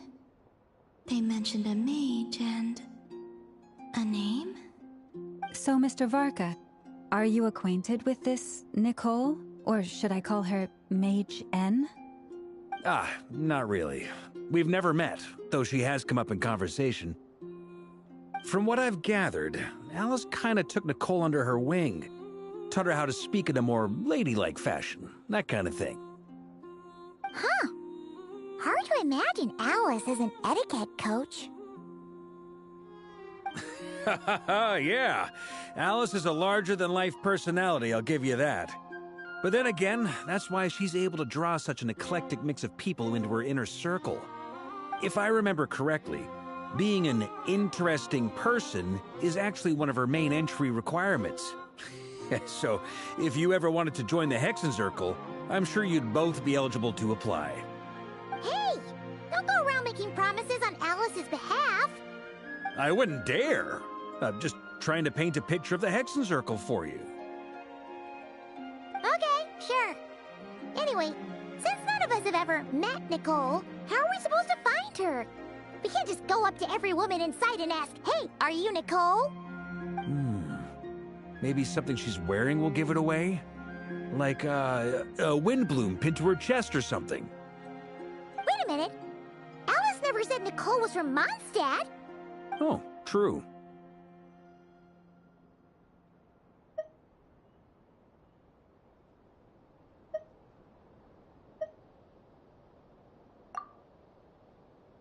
That would be... this young lady, then?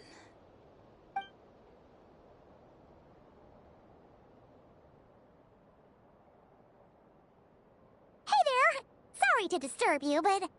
are you Miss Nicole? Varka, Knight of Boreas of the Knights of Favonius. Alice might have mentioned me before. Mm-mm. Ah! Have we got the wrong person? Sorry. Well, this is awkward. When I shook my head, I meant, no, Alice hasn't mentioned you before. Huh? Where is this voice coming from? My apologies. For certain reasons, I am unable to speak. This is the only way I can communicate with you. It might take some getting used to, but I hope you can understand. Hey, it's fine. I'm more shocked by the fact that Alice never speaks about me. I mean... As for you two, we have crossed paths twice before, but it is nonetheless a pleasure to finally meet you. It's really you! Thanks for all your guidance in the past! You're quite welcome. This time, things are different. We have reached the unwritten pages of the story. You might say that we stand at the crossroads of fate.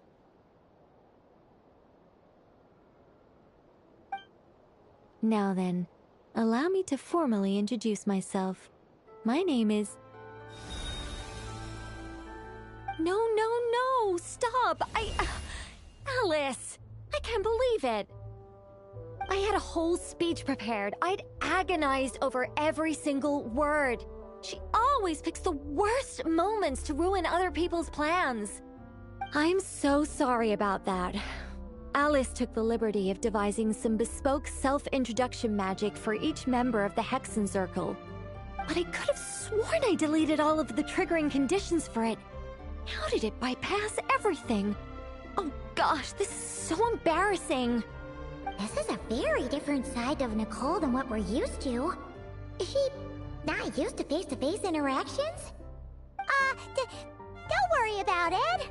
We've seen that introduction magic once already, so it wasn't too much of a shock. Please go on, Miss Nicole. We'd love to hear what you have to say, or, well, communicate. Huh? Are they talking to this lady? But...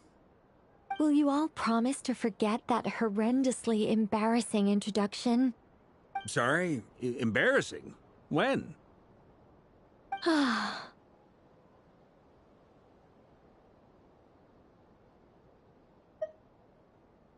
Yes, my name is Nicole, and I am one of a very few angels who have retained both their preferred form and their power. The Traveler and Paimon should be no strangers to this concept. There is another of our kind in Natlan. They call her the Lord of the Night. Alright! Paimon remembers her! Yes. Well, I have retained more of my power than she. It's because I don't have a long-term duty to fulfill. To be more specific, no. We'll be here all day if I get into the specifics. Moving on. If I'm not mistaken, you are here because you wish to learn how one might reach the moon beyond the sky. That's right. Is that something you can give us any guidance on? Yes, I do know a way. It began with the Hyperboreans, who lived after the War of Funerary Flame. Blank looks. Maybe I should start with the background of the war. Or maybe not. It shouldn't be an issue. I'll fill in the gaps for you when we have more time. Anyway, after that war ended, the three moons retreated to beyond the false sky. The Hyperboreans were humans I once aided. They accepted the civilization and creations bestowed upon them by the angels. But despite accepting many blessings of the angels, many among them still held on to their faith in the moons. They were reluctant to accept the new order, even after the War of Funerary Flame. They sought to contact the moon goddesses beyond the sky and receive their guidance. But all three had passed away by that point.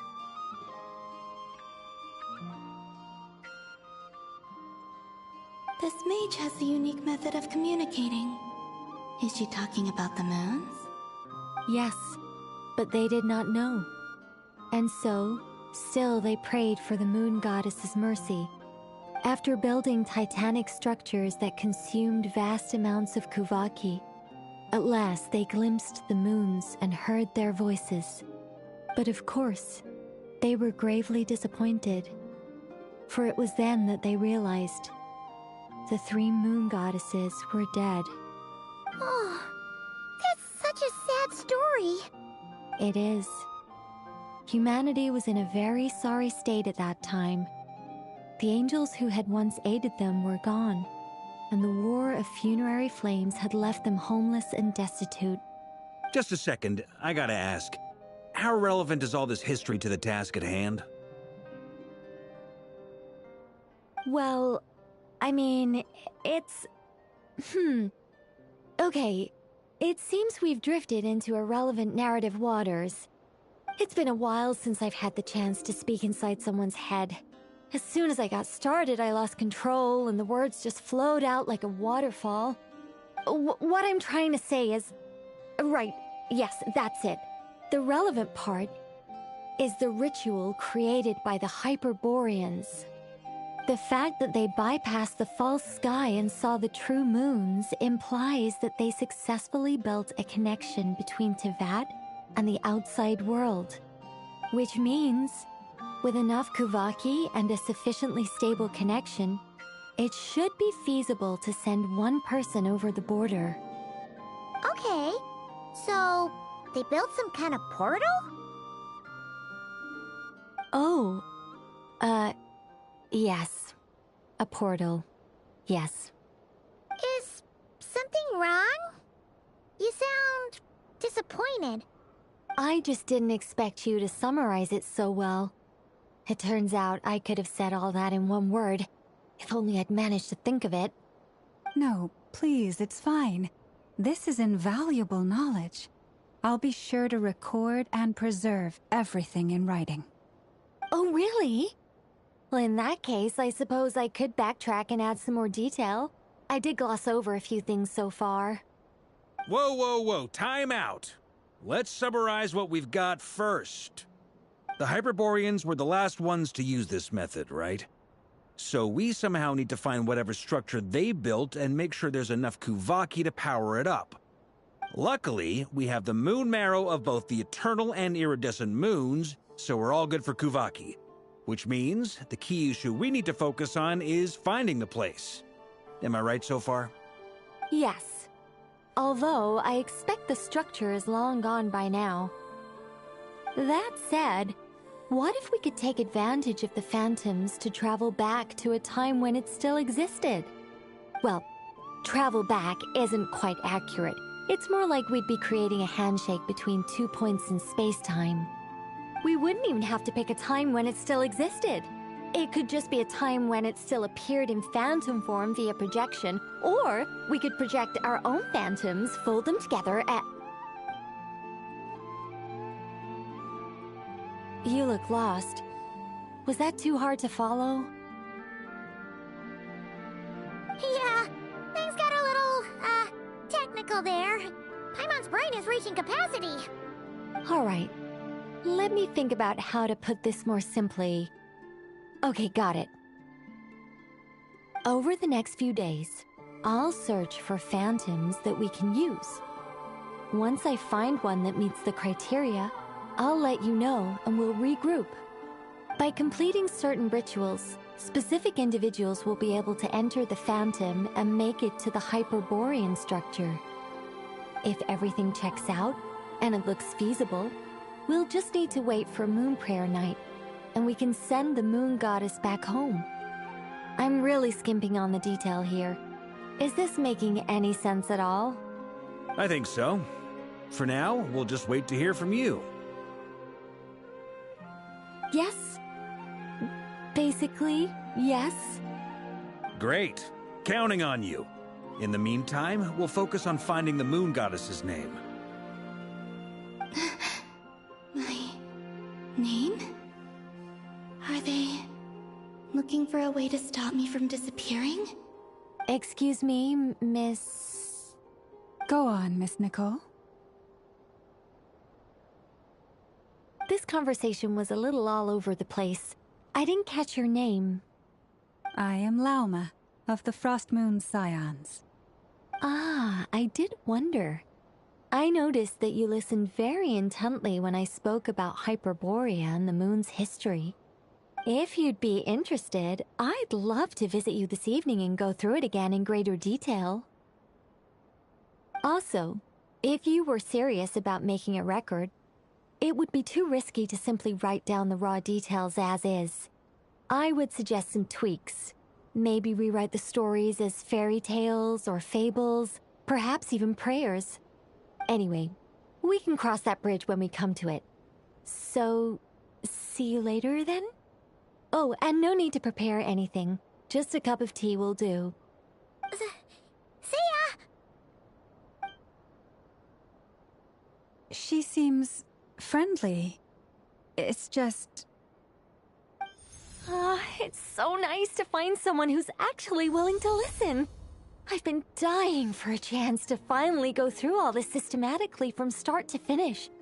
Any longer and I'd probably start forgetting it.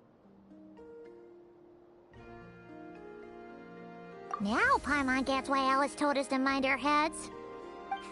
Ha ha ha! What did I tell you? A lot of quirky people in Alice's orbit. Now then, the next order of business is... where do we start looking for the moon goddess's name? Maybe the rest of what Nicole has to say might give us some clues.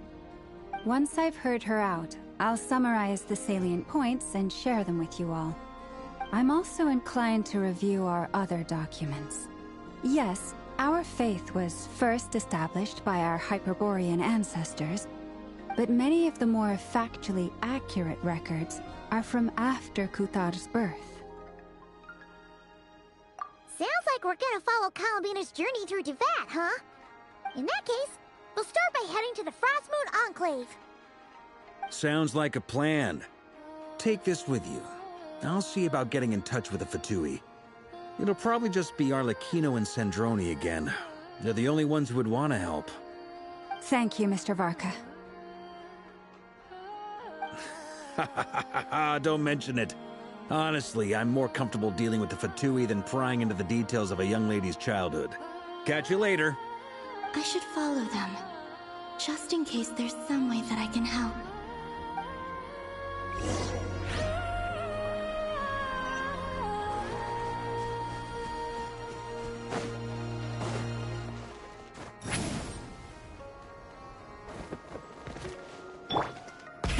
Rev the engines!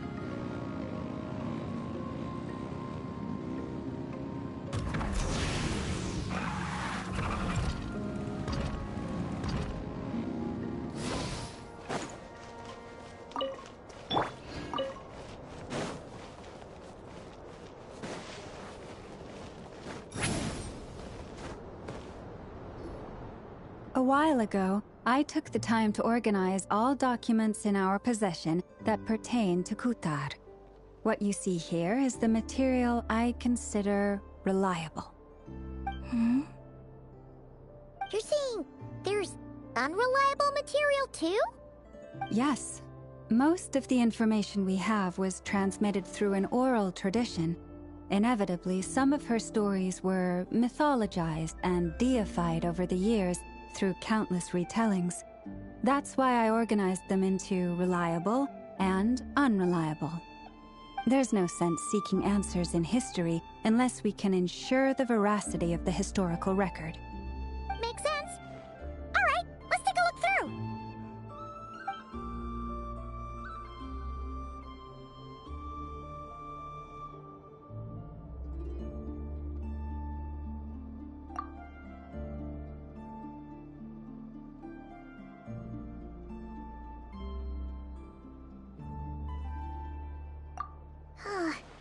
Almost all these records refer to Kutar instead of Columbina. Although neither of those is her real name.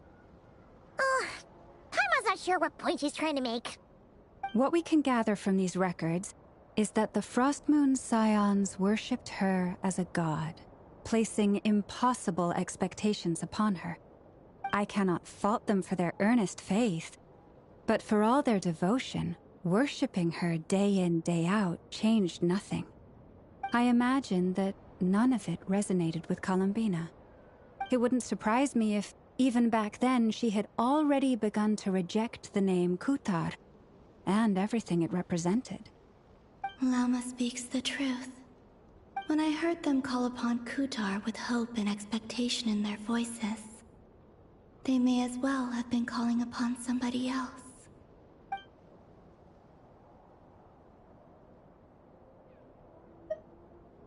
Well, that's a bit complicated. I looked at the level of detail, perceived authenticity, prose style, and how realistic their portrayal of Kutar seemed to be. Amongst the Frostmoon scions of today, only I know of her existence, and I alone have spoken to her face to face.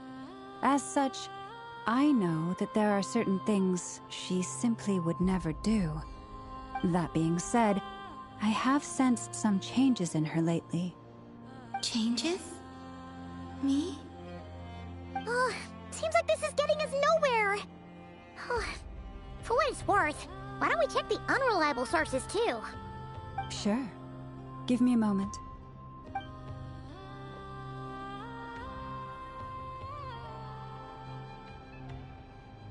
Exerting but a fraction of her divine might, Kutar sheared a great mass from the snow-capped mountain and cast it into the sea, upon whose surface shone the mirror image of the moon. Thus was formed the island of Hisi. Yeah, right. That doesn't even begin to pass the sniff test. The 3 moons are naught but lies through and through. Only one moon has ever shone for us, and Kutar is her name.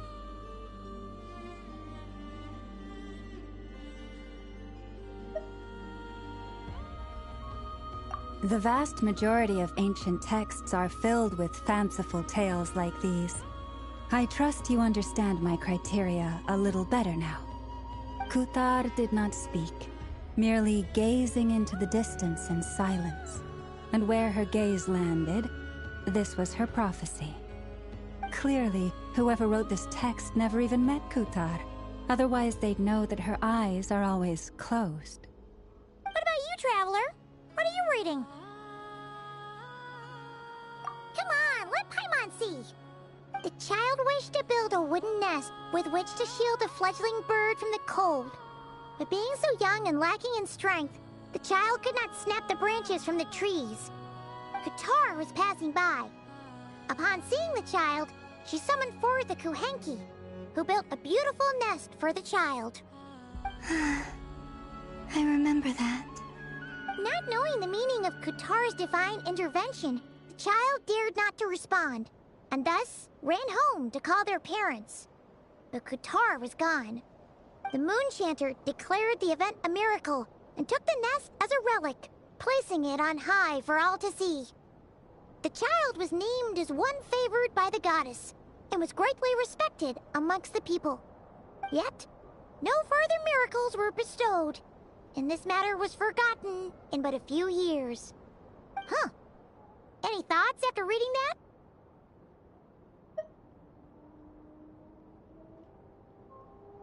Yeah. Columbina probably just wanted to join the kid in making nests. Ah. I'd originally considered this a fabrication, because Kutar did not perform any similar actions in subsequent records.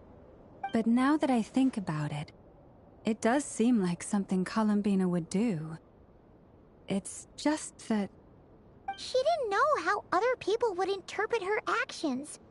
She was probably worried about making things difficult for people.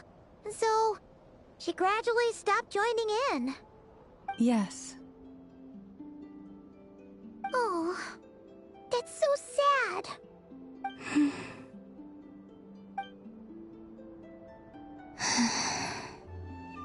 And now, I can make no such gestures of warmth, even if I want to.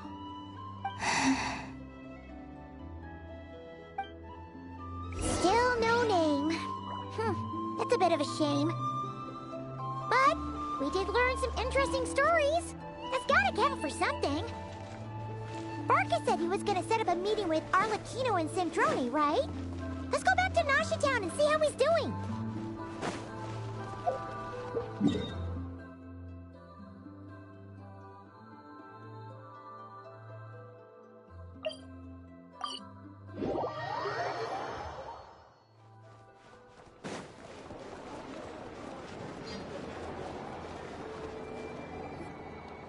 Let's see. There's Varka. Oh, and it's Durin and Albedo too. the same place we bumped into each other last time.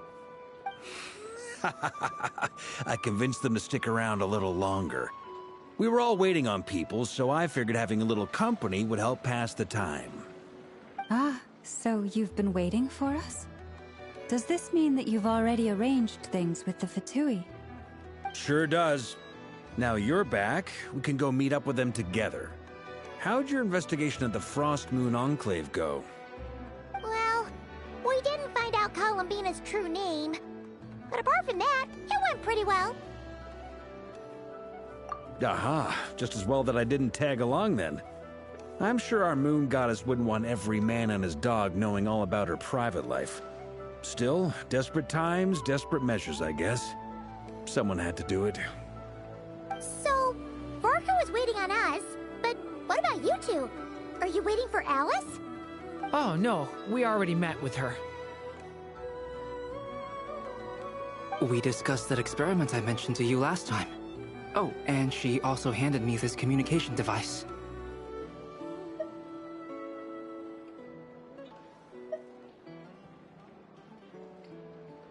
That's right.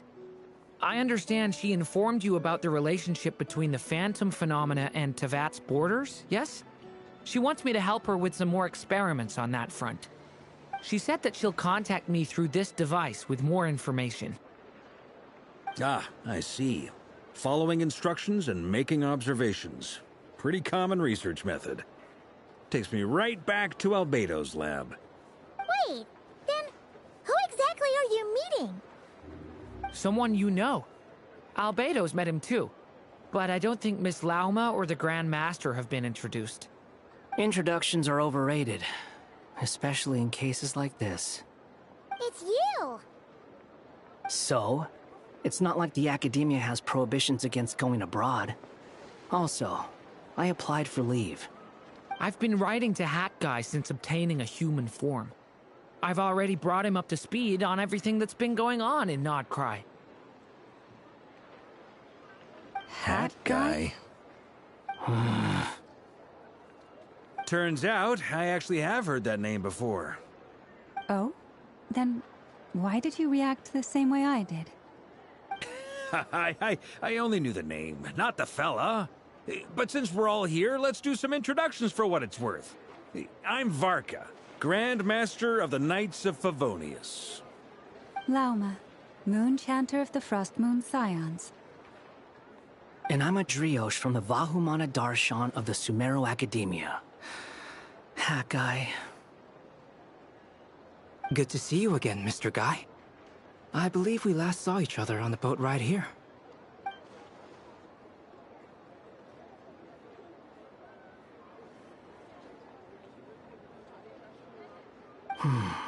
Mind you, the only reason I came here is because there's someone I want to look into. Who's that? The Doctor, also known as Dottore, second of the Fatui Harbingers.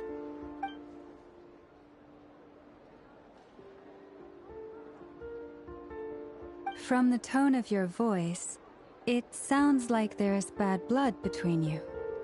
I was reviewing our archives and noticed that a lot of information about him was missing. Left a bad taste in my mouth. That's all there is to it. Dottore, or Zondique, as he was then known, once studied at the Academia, but he got kicked out before he could graduate.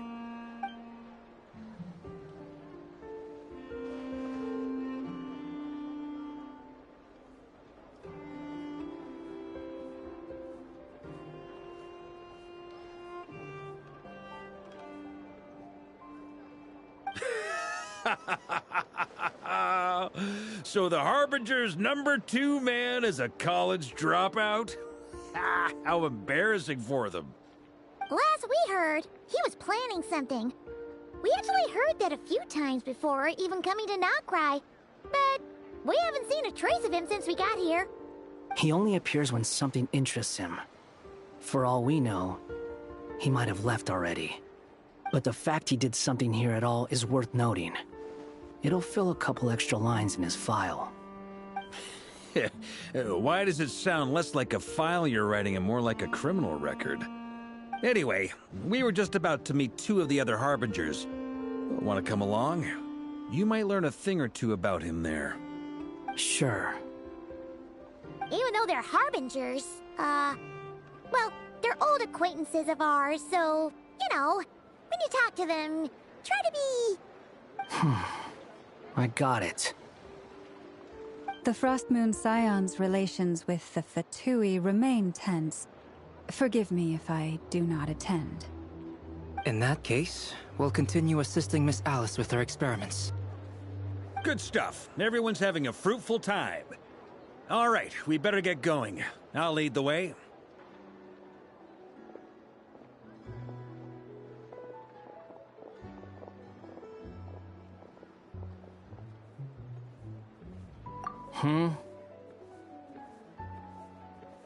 Well, yeah. That's obviously part of it. But I'm not the only one who has a score to settle with him. Neither you, nor Lesser Lord Kusanali, nor I want to see him meddling with things again.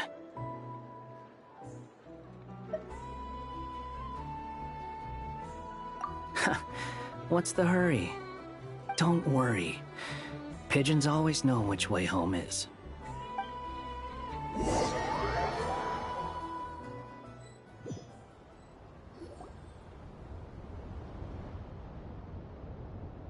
You made it. Who is this? A scholar from Sumeru. They call him Hat Guy. He's an old friend of the Travelers. Wait, this is the academia representative you wrote about? He doesn't exactly look the part. I believe this will prove my identity. You'll notice it bears the seal of the Sanctuary of Surasthana. Well, what do you know? So it does. All right then. My mistake. It's fine. I expected as much. What? So as I mentioned in my letter, the Academia's got its eyes on Dottore. But this matter remains top secret. Apart from those assisting in the investigation, the fewer people who know, the better. If anyone asks, I'm here in Krai to pursue my personal academic interests. Gotta say, Varka, you did pretty well to keep all this under wraps for so long. Sounds like you got in touch with the Academia about this way back. You flatter me.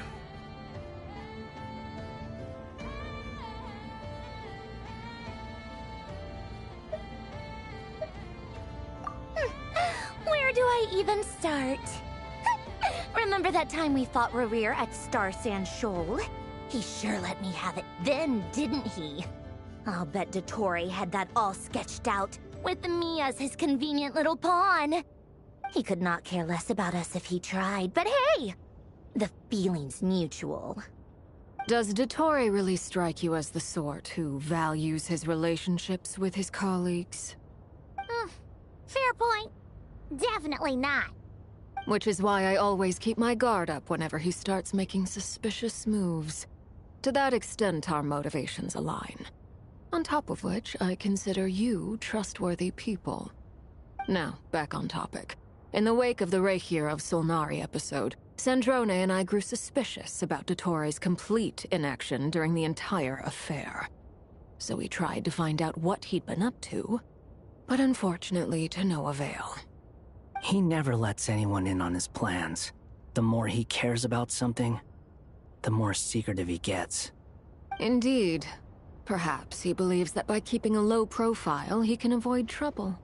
But that trick isn't going to work on his colleagues. Yeah, I mean, he's been researching the ancient moon's remnants. And he's been trying to get his paws on the moon marrows. Only an idiot would believe he doesn't have something more planned.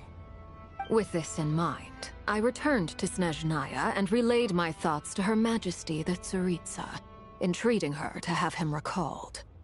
That's pretty direct. Did the Tsaritsa agree? Yes. I made it abundantly clear that the Fatui's business in Krai is almost concluded, and we do not need 3 harbingers in this territory. Her Majesty concurred. Accordingly, Dottore has returned at her orders. I imagine he is continuing with experiments, which no one besides he would ever have any interest in. Common sense might mean nothing to him, but he's not stupid. He knows that no good can come from opposing the Tsaritsa. Smarts alone won't get him all the way. He needs the Rooster's resources and Regrator's Mora, both of which the Tsaritsa can strip from him by waggling a finger.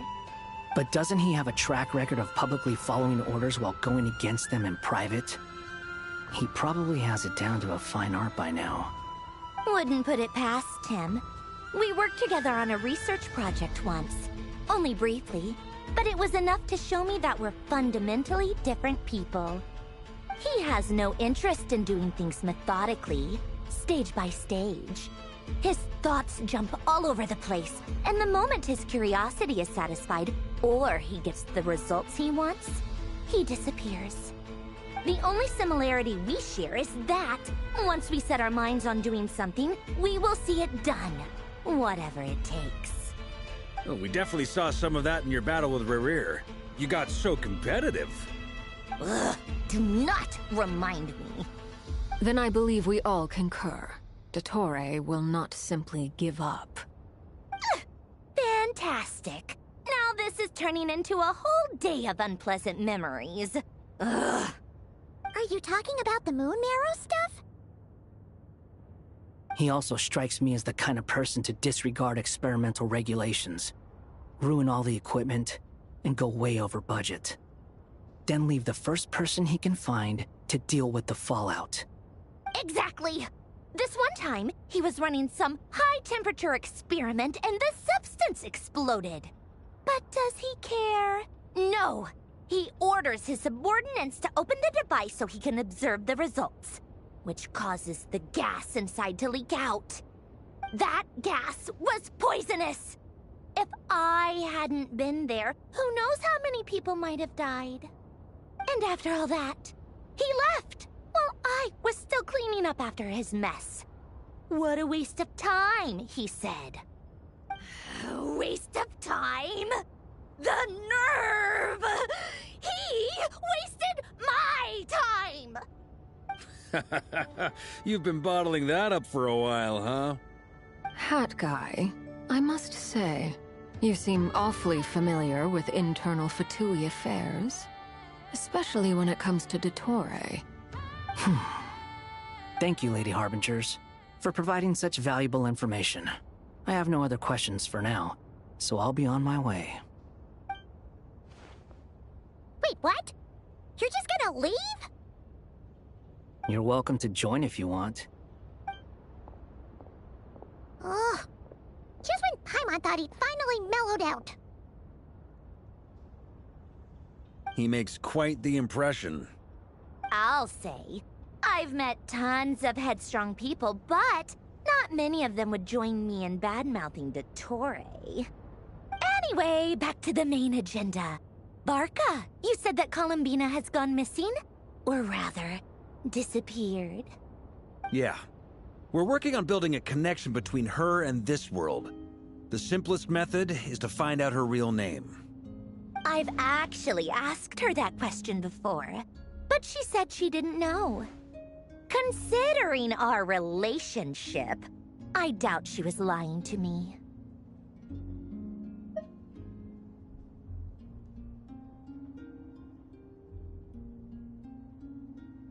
As far as I recall, she was never dispatched by Her Majesty to claim a gnosis or anything like that. The Tsaritsa's plans had long contained a place specifically for her. I always thought that was weird. What could she do that the rest of us couldn't? Knowing what we do now, it's probably something related to Kavaki, right? More than likely. When she first arrived, Columbina would often go to Her Majesty and ask when she could start the task assigned to her. But Her Majesty always gave the same reply. The time has not yet come. So she spent her days in Snezhnaya doing basically nothing. The Tsaritsa has summoned a beautiful blind maiden to be a harbinger, giving her the third seat by virtue only of her enchanting voice. It was a dumb and stupid rumor. But the reality of the situation made it hard to refute. And what happened after that? I imagine she stopped caring. She no longer seemed to care why she had been recruited, and Her Majesty never gave her any missions, so she just continued to sing in the flower garden. For my part, I was busy. So busy, in fact, that watching someone be that idol had me fuming. But still, I got the sense that she had long been used to a life of other people claiming she was needed when she wasn't. I just felt that having a place to stay would cost me something eventually. And so I waited quietly for the day that I would have to pay the price. And on the other end of that spectrum, you had me. Someone once told me that I had the lousiest work and the toughest luck. That's a good way of putting it. I forget who said it, but those words have always stuck with me.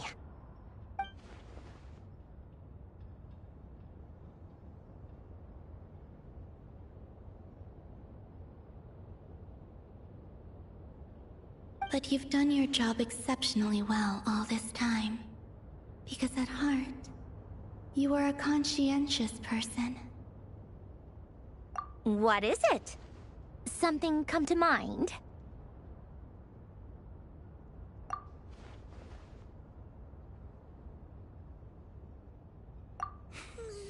That makes sense. Nothing screams you are needed like your name shouted from across the town.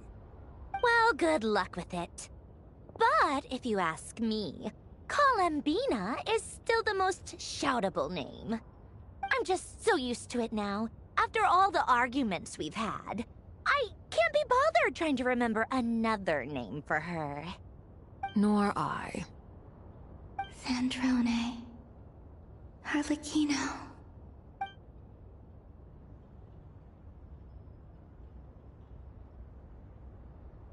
Huh! It's a Sealy! Does that mean Nicole has news for us? Ladies, I thank you for your hospitality. If the chance ever comes up, I definitely owe you both a drink sometime. I'm sure it will. You can make your own way out. Heck, you've been here enough times, you probably know your way around better than I do. Okay! Time to do what adventurers do best. Follow that Sealy!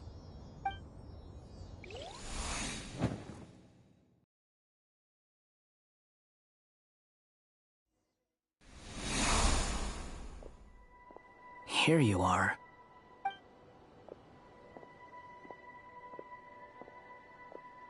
Oh, Hat Guy. How come you're back so soon? Did things go all right with the Fatui? Fine. Dotori's been summoned home by the Tsaritsa. Couldn't get much more than that. How about you? Any progress with the investigation? Unfortunately not. We've tried everything. Different phantoms, different locations, different points in history. But the results are the same each time. Abyssal monsters roaming the land. People crying out in despair, with no hope of being rescued.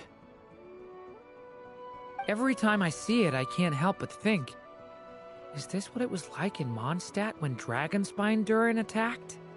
And if I fail in the task I've been given, will I create yet another tragedy?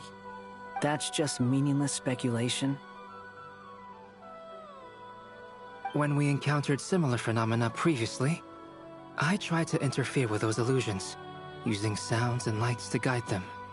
However, we could not change their fates. At most, we were able to extend their existences. The events of the past are like fate that has been written into Irminsul.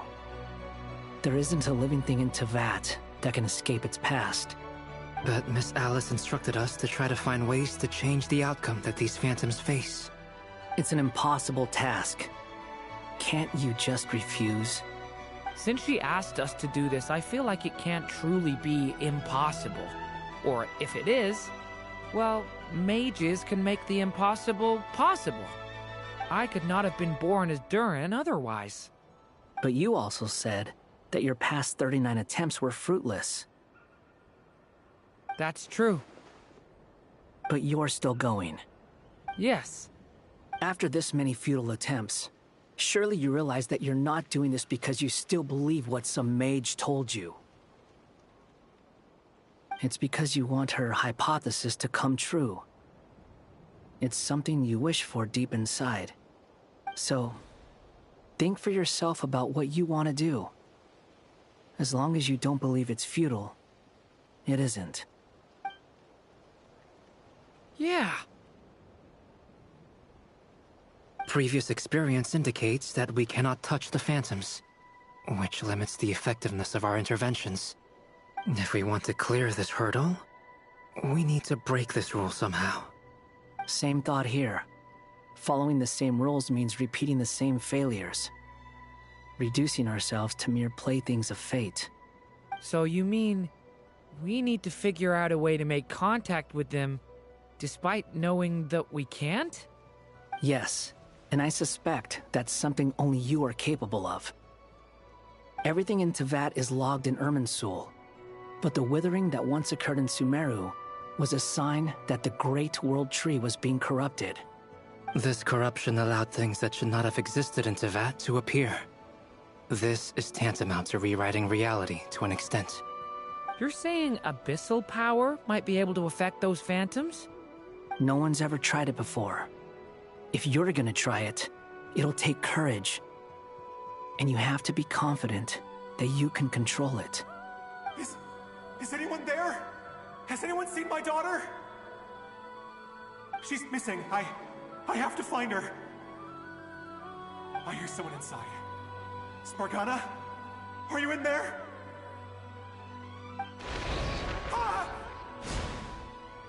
If I can use my abyssal powers to warn him that there is danger here, maybe it'll change his decision.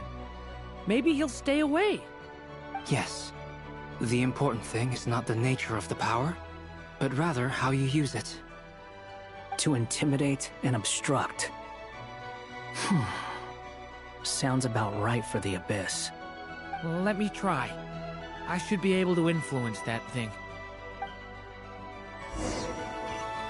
Have you seen a little girl? What? This isn't the time for that! Just run!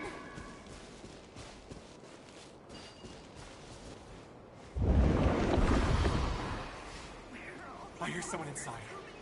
Spargana? Are you in there?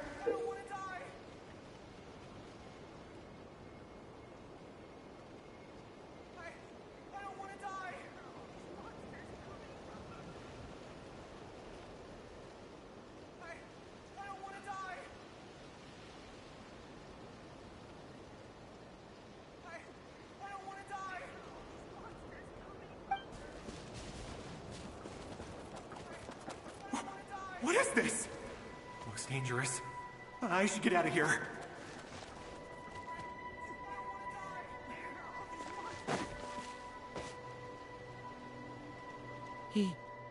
He really left. Ha! We did it! Don't celebrate too soon. Follow him. See what he does next. Monsters approaching from the front. You need to stop them and create an opportunity for him to hide.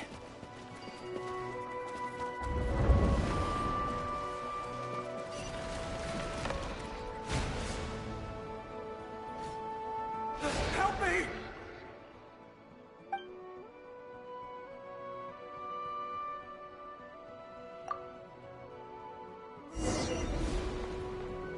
Monsters approaching from the front. You need to stop them and create an opportunity for him to hide.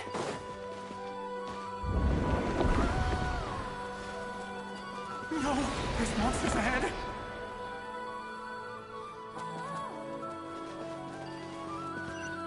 Wait, is that the barrier I saw earlier? Why is it appearing now? It's as if someone's controlling it.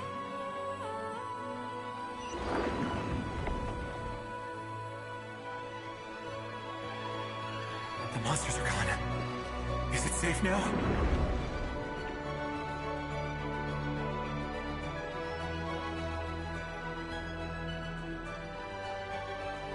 The barrier's gone too.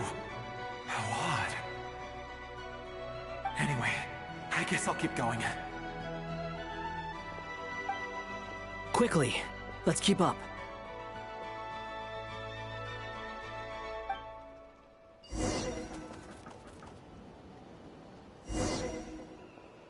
Wait, there was someone else here? Don't go any further. We've got anti-monster traps laid out everywhere. But my daughter must just be up ahead. I have to go. This way's blocked.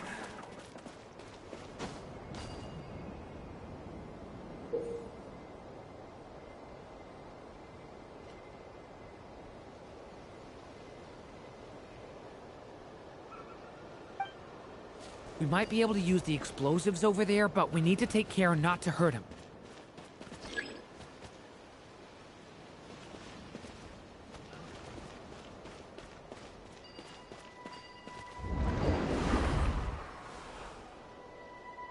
I'll use the barrier to keep him at a safe distance. This barrier seems to be helping me somehow. Hey, wake up! Oh, no good. Gotta keep moving ahead.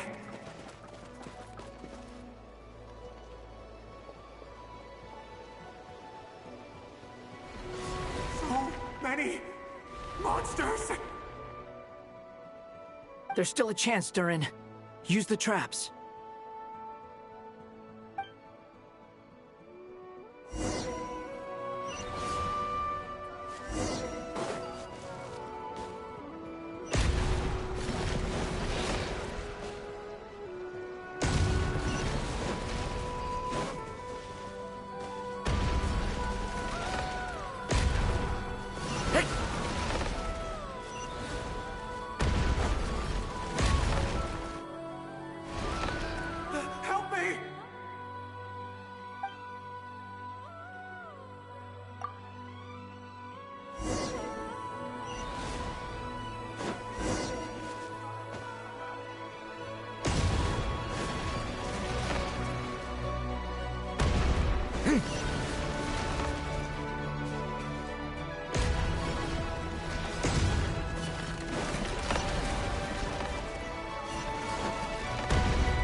This is a new development. I've never seen this happen before. We might just be able to save this person.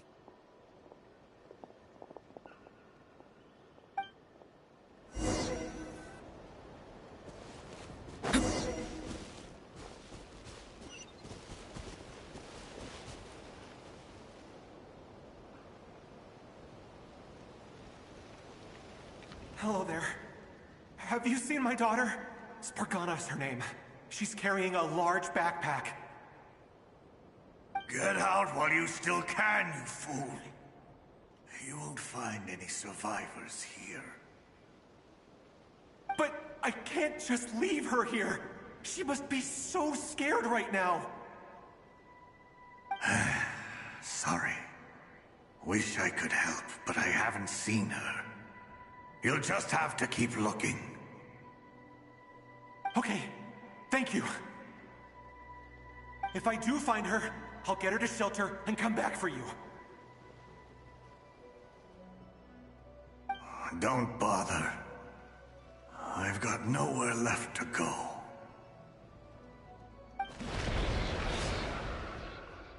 What's that noise?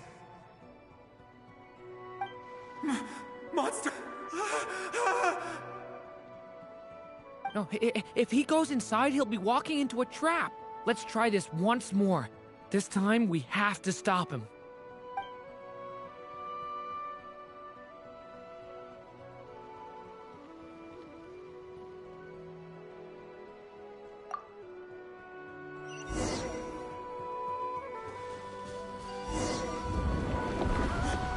Why? How will I know where Spargana's gone like this? You know what? I'll trust this strange barrier. It's gotten me this far after all.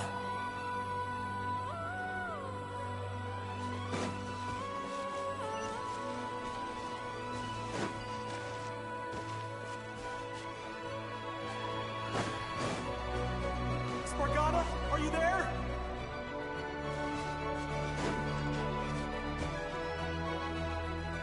What? Hey! Let us out!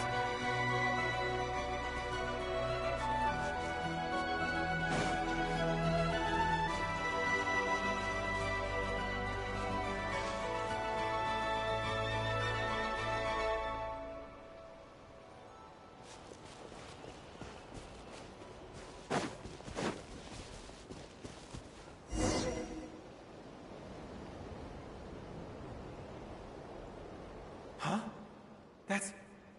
That looks like one of my daughter's books! Thank you. Thank you! Yes, it's one of hers for sure. That's her name on it right there. She left her backpack here.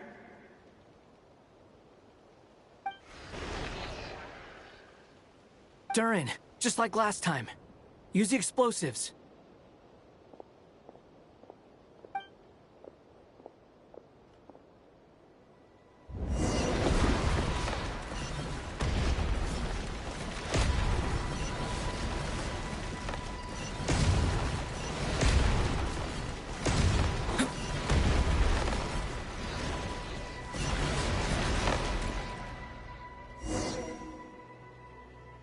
It won't work. There's not enough left.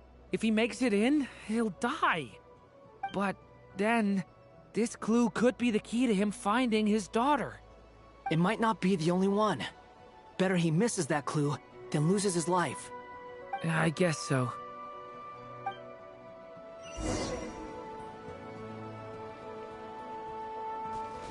Stop him, Durin. We can't let him get any further in. That's my daughter's book! She's passed this way! Why? Why won't you let me go in? I've searched and searched and searched just for this! But how will I find her without any clues? I no longer have anywhere else to go.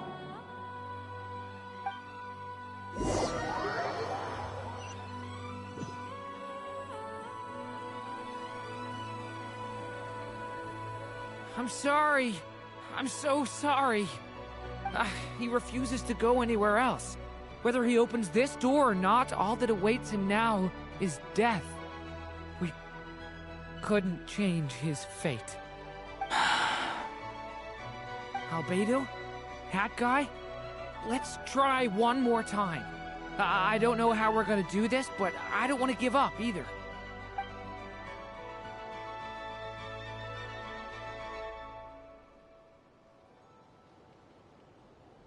Why am I here?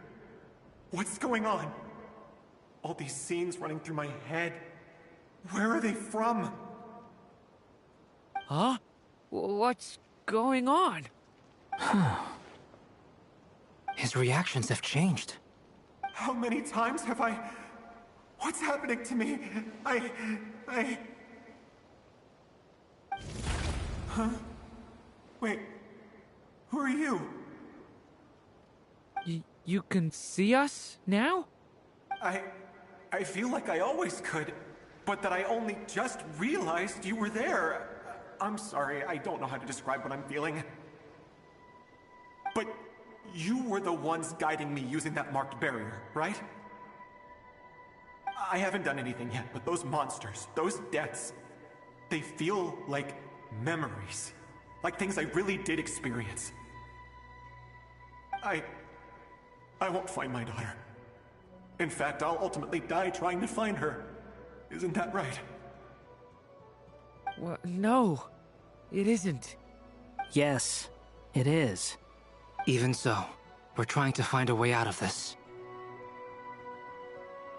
You've not seen my daughter either, have you? It seems she really isn't here.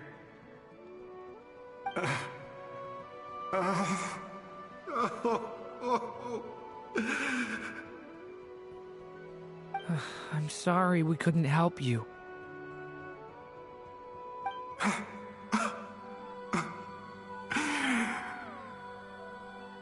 I'm just tired. Maybe this is destiny. Maybe it doesn't matter how hard I search. How long do I have left? Experience says 15 to 20 minutes. 15 to 20. Thank you for all your help. Let's rest a while. You look exhausted too. Now's not the time for you to start pitying us. It's not pity. I'm just realizing that I've only got 10 or so minutes left. You know?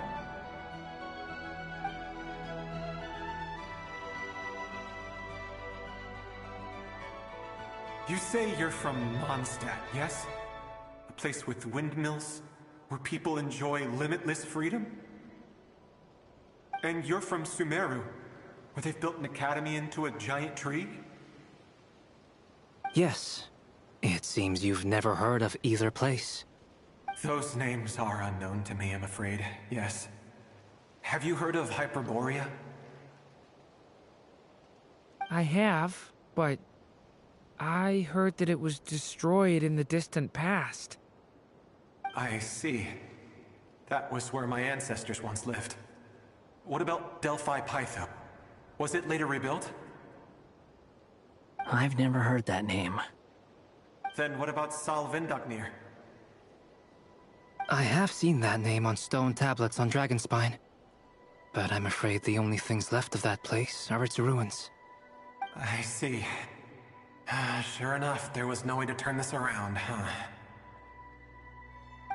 I'm sorry. I was the one who asked to chat, but it seems like we're too many ages apart. There's barely any common ground to start from. It's all right. We did hear something new, at least. From how you speak of your lives, things must be going all right for you, I guess. They are. Mondstadt is a place of freedom and happiness. There's a lot of good people in the church and the Knights of Favonius, and even outsiders find that it's an easy place to feel at home. We have festivals a few times a year. Everyone gets together to drink, sing, and be merry. Sumeru is a lot more uptight. Not really the kind of place where you can relax. It's a nation fraught with problems wherever you look. But if all you want in life is to seek knowledge, I guess it's pretty much paradise. That's wonderful. In other words, after this all-devouring black tide passed, humanity did not merely avoid extinction, but rose to build prosperous civilizations anew. I mean, I can see you all right now. That must mean the future isn't a total mess, right? That's true. Well, time's almost up. Let's part ways, I think. Might be best if you don't waste too much time on me. The chances are slim, I know, but I'd like to spend these last few minutes looking for Spargana. If things work out, I'd love to tell her about what I've heard. May we meet again. Well, or not, most probably. In that case, may your wishes come true.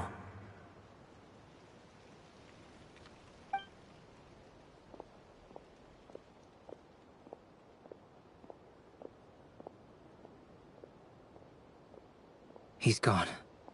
In a few minutes, he will meet the end that was his to begin with.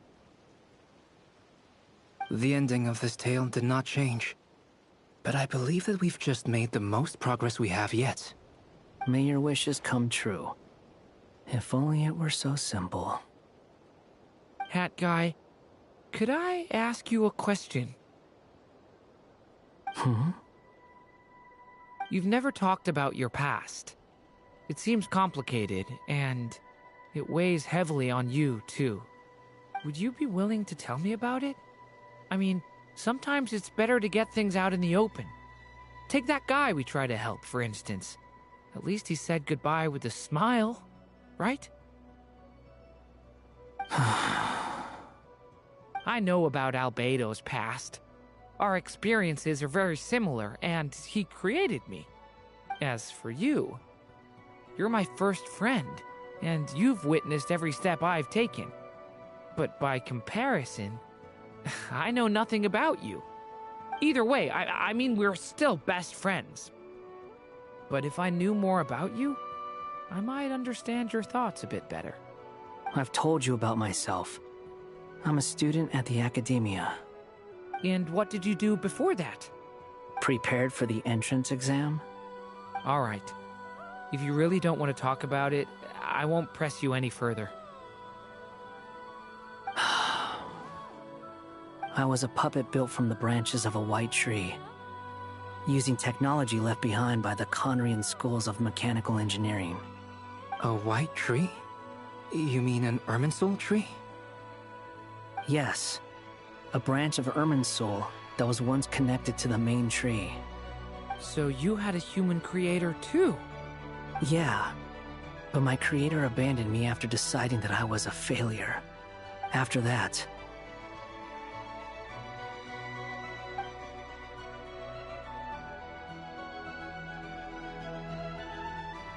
Durin. Resisting the influence of the Abyss, suppressing the urge to destroy, trying to do the right thing. None of these things are easy. But no matter how hard they are, trying to rewrite past wrongs is far harder. You asked me if you would create a new tragedy if you failed. I told you there was no point speculating about that. But the real answer is, yes. You absolutely will. That guy. But at least you've got people here to help steer you away from the wrong path. So, just keep aiming towards the light. I will. I promise. All right. Break time's over. Hello? Durin speaking. Hello, friends, it's me! What have you been up to, I'm detecting some unmistakable fluctuations here at the border. The amplitude isn't particularly high, but they're completely different signals from the ones before, and the scale is comparable to those I've detected previously. Alice, we were unable to save that person. However, he appears to have retained a portion of the memories gained through that cycle, and was able to hold a conversation with us. I see. Well, that is rather odd indeed. It definitely merits further attention. Could I trouble you to keep trying the same approach? I need to gather some more data. Counting on you. I should probably have Nicole come and check this out as well.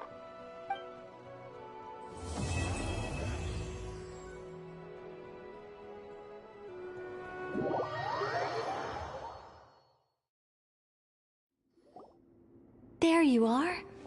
I was worried you might stop to collect treasure chests opened by the Seelie along the way. It would have taken you so much longer to get here. Another conversation I cannot hear. I am delighted to see that you understand what takes priority, and that your adventurer's instinct has not swayed your resolve. Really, I must applaud you for it. You should know. Paimon's head. Okay, I'll try and keep it short.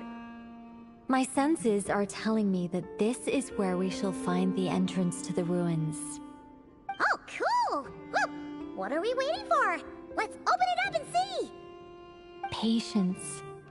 This was a sanctuary of great importance to the Hyperboreans. A special process is required to open the gate. Oh! Like the place that housed the Eternal Moon's marrow?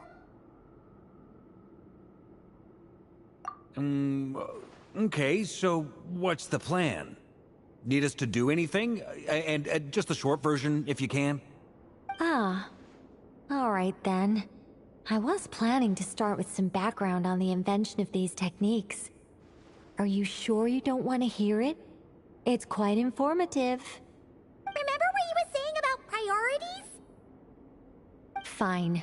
Simply put, we need 3 human representatives to successfully undergo a process of Kuvaki resonance. Think of it as a test from the 3 moon goddesses to see if the entrants are qualified, with the most recognizable qualification being Kuvaki. Pretty sure Lauma would ace that test. Oh, wait. But we need 3 people.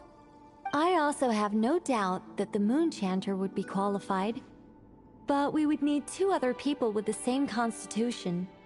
Therefore, the most feasible method is not so much to follow the rules, but to figure out how the test functions and find a workaround.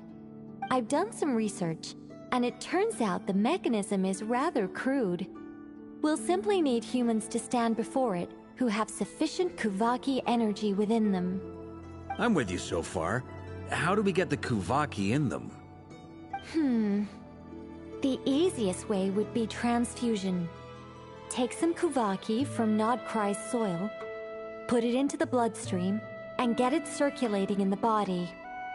So we're going to cheat on the test? Precisely.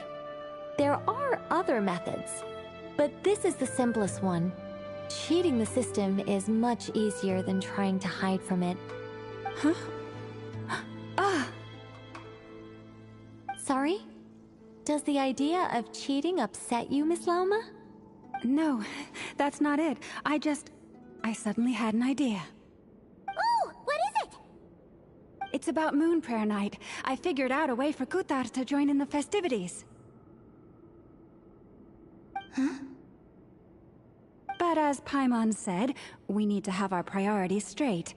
Let's get back to the test. I'll follow up with Nefer on the festival arrangements. Oh, okay. Anyway, is this really the best method we have? A Kuvaki transfusion sounds dangerous, no matter how you slice it. If you think that's dangerous, wait till you hear the other methods. I'd be more than happy to go through them if you'd like. There are several. No need, we're good. Let's go with this one. Very well. Kuvaki transfusion it is. Now, I should mention that the risks can be greater or lower depending on individual compatibility. It would be rash to simply infuse the Kuvaki and hope for the best. If the body rejects it, the reaction can be quite severe. The symptoms are similar to another condition that some people living here suffer from, known as congenital Kuvaki sensitivity. So, before we execute our plan, I will perform a simple test of my own to see who is compatible and who is not. Once that is done, we will have to complete the resonance process as rapidly as possible. The participants must remain stationary while the Kuvaki circulates and bonds with them, and they mustn't eat or drink anything. What? No eating or drinking? That's some hardcore fasting. They'll all be monks by the time they're through. 3 days. Oh, that's so long! And we still need to find 2 more people who are not just compatible, but also willing to volunteer. Fasting? What are they talking about? Really? Don't you want to think this through? Haha, count me in too. 3 days without food? I can handle that. Miss Nicole has made it clear that this is the easiest way. The way I see it, there's nothing else to discuss. It's time to step up. Yeah, you're right. In that case, Paimon volunteers to be Captain of Logistics. She'll keep the fires lit and grab some spare clothes to keep you comfortable. Then we'll start with you first, Traveler. Please step forward.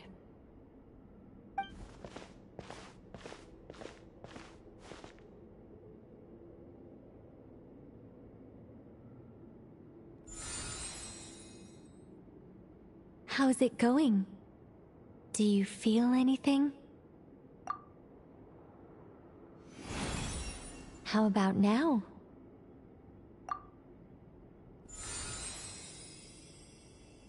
And now?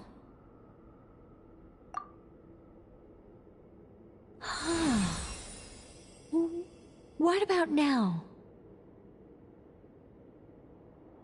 You guys, it's not a competition. competition, you know. All right, I'm officially impressed. Even as a descender, you can withstand far more than I imagined. It's like I summoned a giant stone titan to arm wrestle you, and your arm hasn't even moved an inch. In my last attempt, I infused 5 times the amount of Kuvaki required. Yes, safe to say, compatibility won't be an issue for you. You're eligible to join. You're next, Mr. Varka. Sure, here goes nothing. All right, I'll start where we left off. 5 times the required Kuvaki dose. Whoa, whoa, whoa, hey, wait a minute. How's it going? Ooh, no, not great. I kind of want to puke. Feels like I've been drinking too much. A few bottles of wine, then a big stein of Dark Horse, with some hard liquor from Liyue mixed in. You think this is funny? I just lost to a young lady in an arm wrestling contest. I'm never gonna live that down. My apologies. I'll lower the concentration and try again. Oh. How's it going now? I'm not as dizzy as last time, but I can still feel it pulsing around. In that case, you wouldn't be an ideal choice, Mr. Varka. Let's try someone else. Okay. Let's go ask some of our other friends then.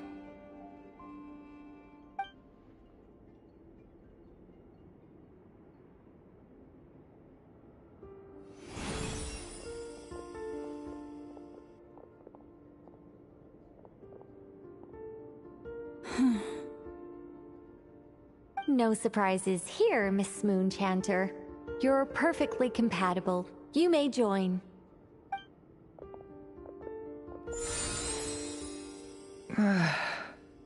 I'm getting a slight headache. Shame. You were so close. Whoa! I'm itching all over! Allergic reaction. We can't have that. Huh? Well, are you gonna start or what? The Hexenzirkel is an organization that cares for and protects children. We will not have them do dangerous things.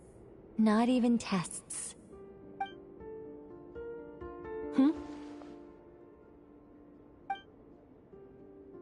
Is something the matter? The candidates have to be human. I guess that rules me out too. Huh. Everyone except the Moonchanter got beaten. Guess I don't need to feel so bad after all. I mean, looks like this isn't gonna be as easy as we thought. Perhaps I could ask for volunteers among the Frost Moon Scions. I'll see about talking to some trusted Lightkeeper colleagues. Itlua springs to mind. In fact, I think we had some former Frost Moon Scions join our ranks recently. Can you give me the scientific explanation for how the test works? I can probably make some kind of test bot. Then, we can just zip through Nasha Town, going up to people and pressing a button to check their status. Wouldn't that be way easier? No. Wow! No elaboration for once. How about I contact the Knights of Favonia's garrison in the Wave Chaser plane? Shame that Lohan's already left. And that guy's even tougher than I am. Strange. The Moon Goddess is clearly revered by many people. So why is she on the brink of disappearing? She mentioned that the world has rejected her from the very beginning. And when we fought the Reikir of Solnari, it seemed like she exhausted her power for our sake. Also, I'm not sure revered is the right word for how people feel about her. Gratitude, certainly. For my part, anyway. It's basic reciprocity. She helped us, so she deserves our help in return. Yeah. Even though she looked like she didn't care, She still saved a ton of people, including me. A review of the relevant data leads me to conclude that Miss Columbina is a good person. Yep, you bet! They really think so? I'm super surprised that Columbina isn't her actual name, though. I think it really suits her. It's light and graceful and... yeah, just a really pretty name. I know, right? Unfortunately, that's not our decision to make. Columbina. That was the code name the Fatui gave me. But it also came up in the song I heard when I was born. But... is that really all there is to it? What do I truly think of my own name? Is there anyone left who will still call me by that name?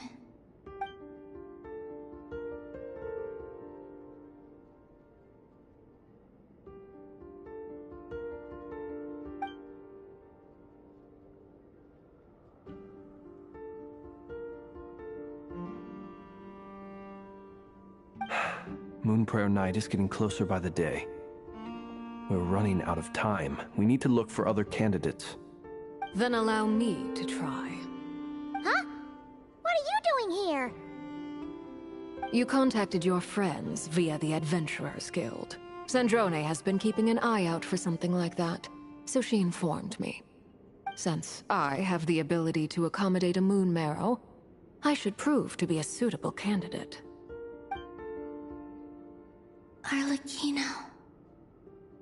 When can we begin? I see. We can begin right away.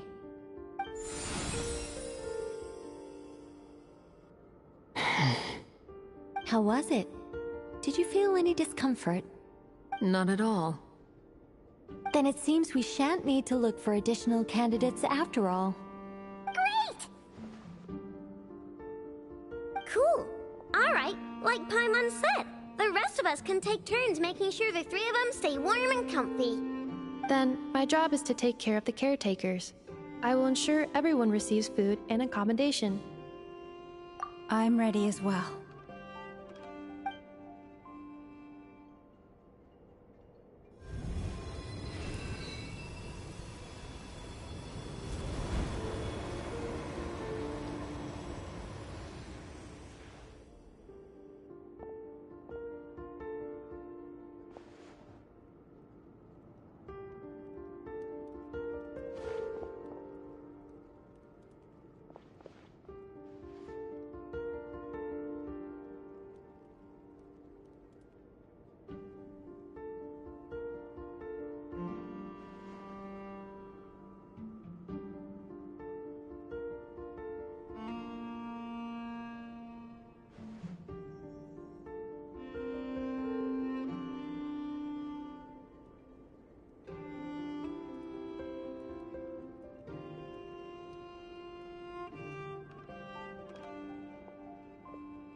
The work is done.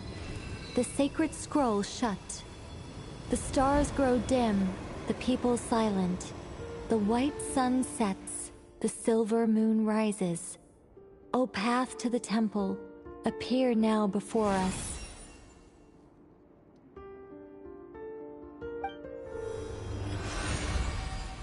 Wow! It really opened! So that's what all this is about. They've been trying to open this gate. Come, let us enter. It might be best to eat something first. Take care to chew properly and swallow slowly. It will give your body time to readjust to the digestion process. They will head in soon. They will need to enter this gate.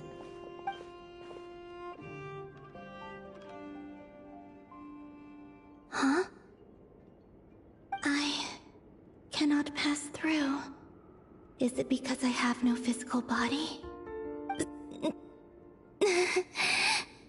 It has been 3 days. My strength is all but completely faded. Can I really hold on until Moon Prayer Night?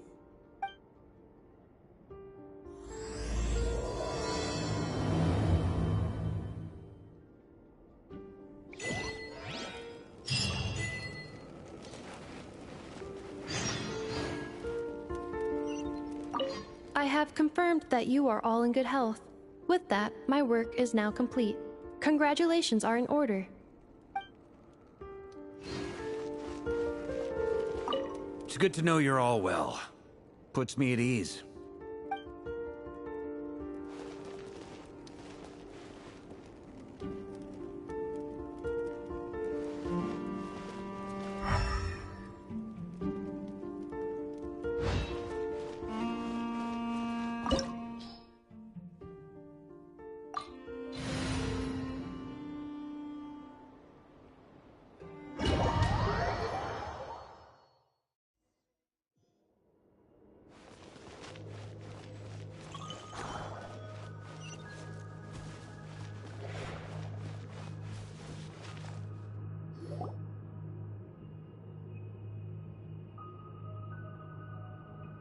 Are these people...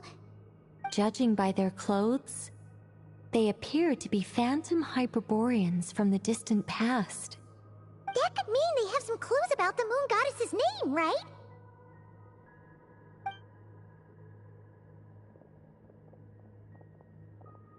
Hey there! Could you tell us what the moon goddess's name is? Sorry. That's probably a weird question, huh? How do we explain this? The moons are long gone, and their goddesses are dead. Their names no longer mean anything. When a new moon goddess is born, we will surely know her name. We have used every last resource at our disposal. All that remains is to wait, patiently and quietly.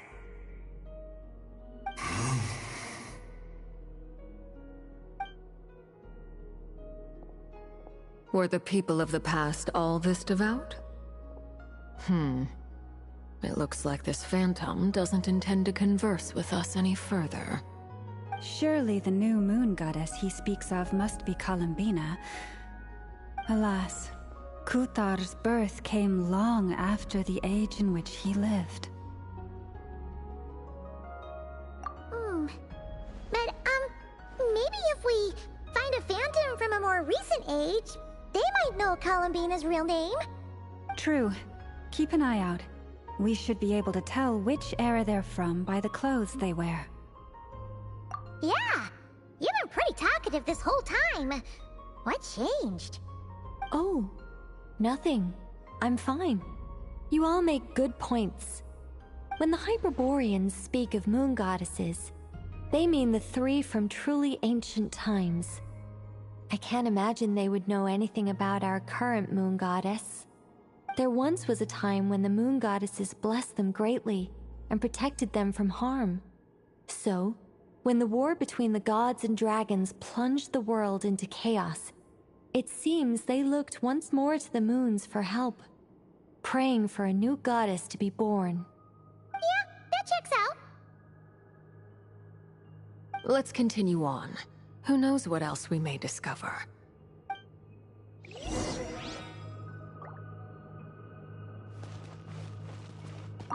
The moons have left for now, but they would not abandon us forever.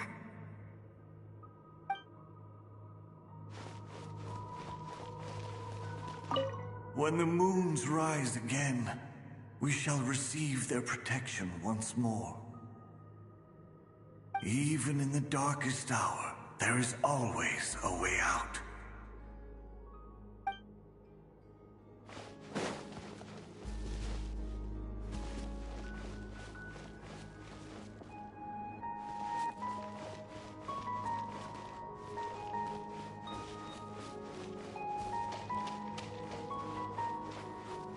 There's a door blocking this path! Not a problem. Try this.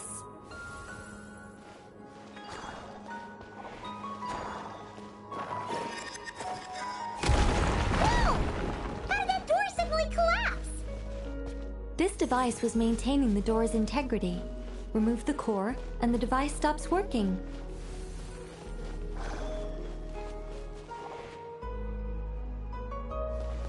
Is this our destination?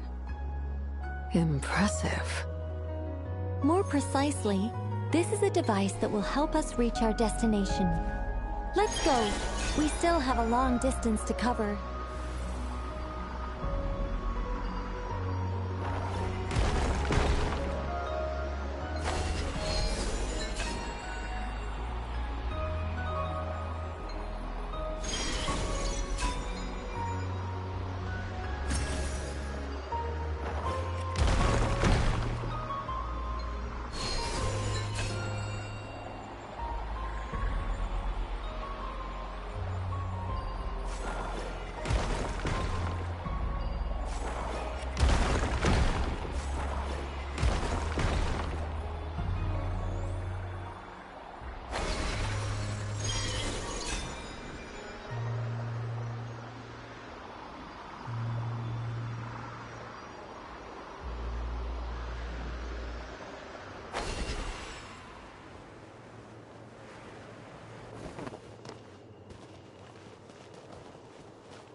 Let's try that device again.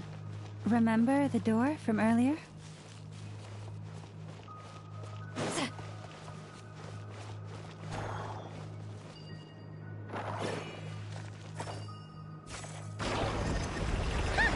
It works in reverse, too!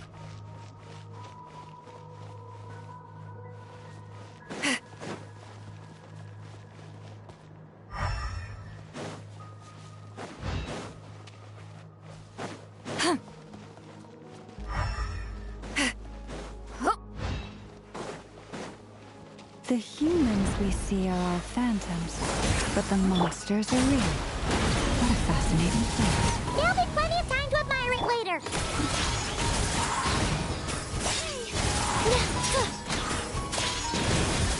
Swift as the swallow.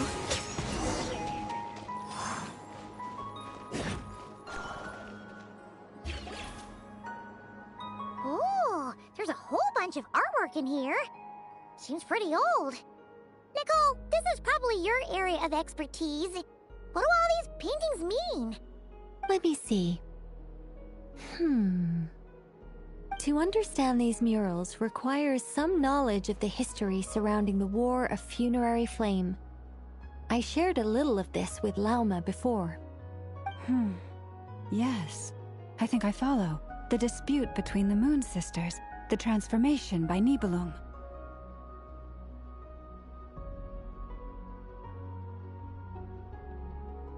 Oh no, it's no trouble. I'd be delighted to share the tale again. Alright then. Tevat's 3 moons and their goddesses were brought into being by the will of Nibelung, the then ruler of Tevat.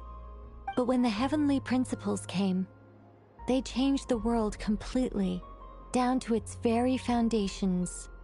The moon goddesses were nowhere near strong enough to challenge this entity. But the heavenly principles did not view them as heretical entities that had to be removed. Essentially, the 3 moons existed to keep this planet alive and operational, which did not directly conflict with the heavenly principles' aims. Nevertheless, the inherent precariousness of this arrangement would soon be revealed. Nibelung returned, yes? He did, and thus began the War of Funerary Flame, a battle for dominance between Nibelung and the heavenly principles. Discord would soon emerge between the 3 moon sisters. One would voice the opinion that they should follow Nibelung, for it was he who first hung the moons in the sky.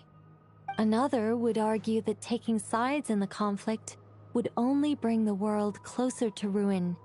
There was no telling where it would lead, especially since their creator had returned, bearing the perilous power of the abyss. Nibelung would eventually discover their disloyalty. He had all 3 imprisoned before transforming the moons into weapons with which to fight against the heavenly principles. What? Weapons?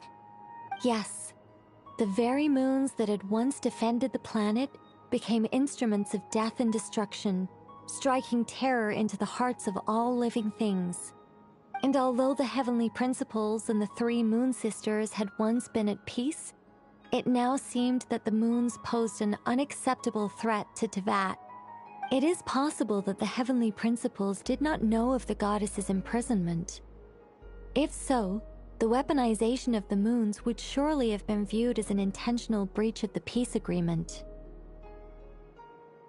Regardless of who knew what, when, the Heavenly Principles shattered two moons and flung the other beyond the skies. Whether the goddesses managed to escape Nibelung's captivity after his fall, nobody knows. But this much is certain. From that day on, the moons no longer belonged to Teyvat. The rejections slowly drained their power until eventually they passed away. So that's the full story. You say the moon ceased belonging to Teyvat from then on. Why then would Columbina be born here? That is perhaps due to the lingering connection between the Frost Moon, which was not shattered, and this world. You could see it as the three sisters' dying wish. They never desired war. All they ever wished for was to protect this land. I see. If the final fate of the three goddesses is as you say, then Columbina faces the same grave danger. Our investigation has yet to bear fruit. We must hurry. Yeah, you're right. Let's keep going.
Should we trust him to keep his promise? We have to. There's nothing else we can do.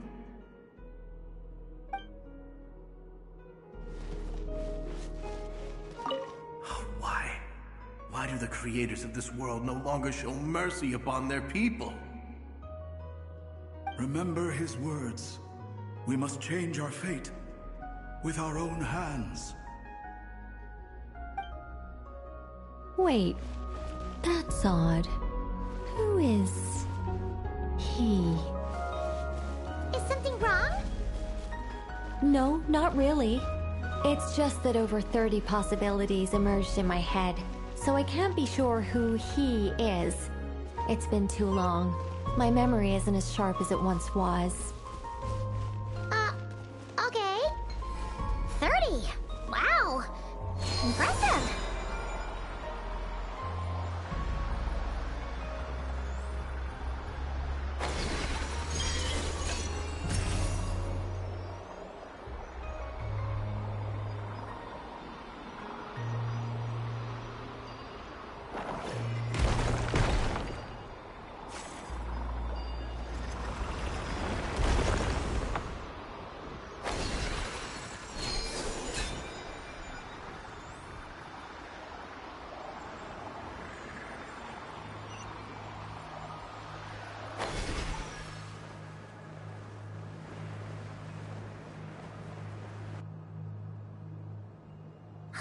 We're finally here. Guessing we'll need to activate this thing? Indeed. I was a little worried about that at first, but as we got closer, I sensed that the Kuvaki within it flows unimpeded. It should be functioning normally. The only issue is how to activate it. It's looking a little worse for wear. What about the cores from some of the other devices we've seen? Can we repair it using those? In all likelihood, yes. I imagine that would have been the Hyperborean's backup plan. Let's look for some cores.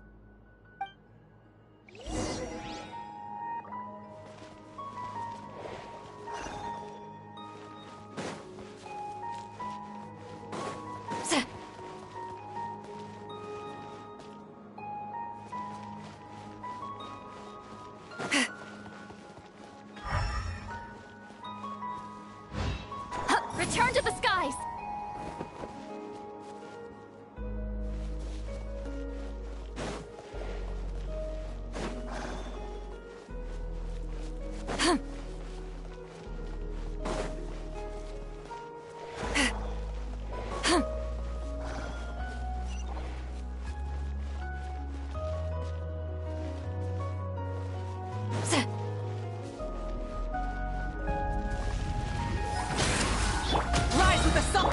Closing in.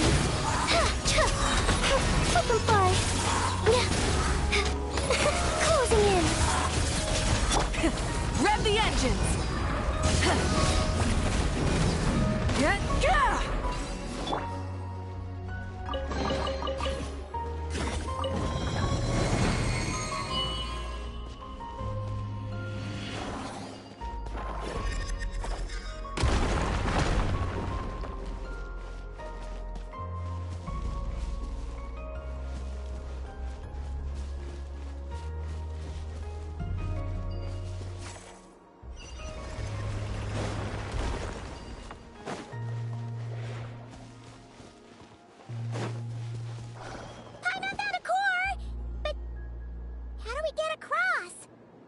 Walk up, then jump down.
That should be enough cores.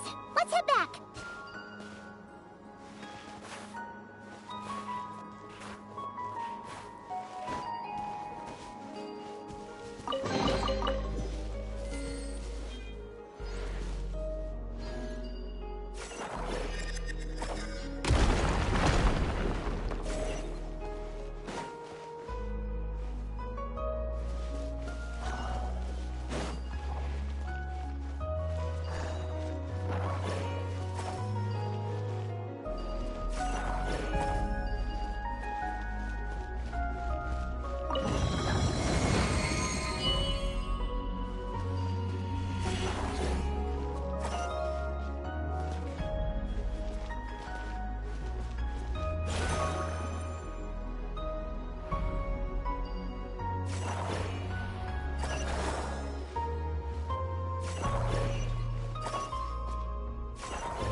The device is up and running.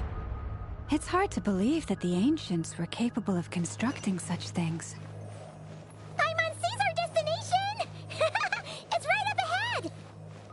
Yes, let's go.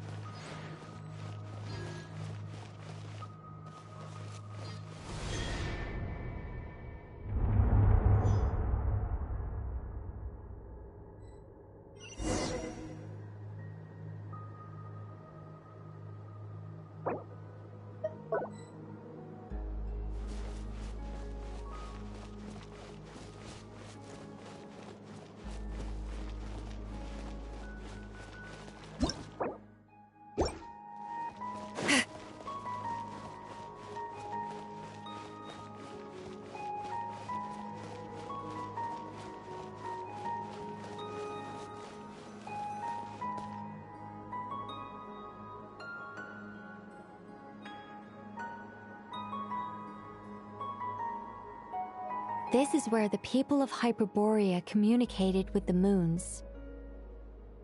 We need only place the moon marrow upon this platform on Moon Prayer Night, and we shall be able to open a portal to the moon and send our moon goddess back home. The assumption being, of course, that we can find her first. That's right. You want to know if it's safe there, don't you? And yet, she has no choice but to return. You know this. That's not the only issue here. This is the end of the line, right? We've explored everything we can. And despite looking at historical artwork and talking to people from Hyperborean times, we're still no closer to learning Columbina's name. If it's not too much trouble, could you tell me exactly what Alice said to you about finding her name? Oh, sure. What she said was... Then your first job is to find it. As a moon goddess, I'm sure she must have a name she identifies with. Neither Columbina nor Kutar is her true name, and she's never really accepted either of them. Is it not also possible that she has never had a true name? Not at any point in history? That would be a hard pill to swallow. But at this point, we may have to accept that that is the truth. No one knows how she came into being, and she certainly doesn't have parents in any sense that we're aware of. Perhaps she was never granted a name at all. But does that mean there's no way to get Columbina back? She's just gonna disappear and there's nothing we can do about it? Huh? Wait, why all this pessimism? Was it the way I phrased this question? You all seem to be taking this in completely the wrong way. Well, just because she's never had a real name in the past doesn't mean she can't have one now. What? Think about what Alice said again. She never once said that you'd have to find a new name, did she? Are you saying what I think you're saying? Yes. Names are anchors that connect us to the world. If she doesn't have one already, then all we have to do is create one, no? It's like... yes. Traveler, when you first arrived in Teyvat, do you think you would have turned around if someone behind you shouted, "Hey, Hermione"? But what about now? I understand what you mean. Life is a long journey. Even the friends and family by our side can change over time. When people call you by different names, what matters isn't so much the words themselves, but what they symbolize.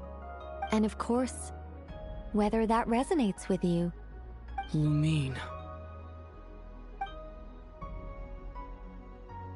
So, close your eyes and picture the moon goddess in your mind.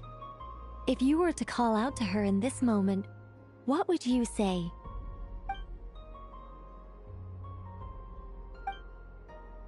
Columbina. Columbina. Paimon would call her Columbina.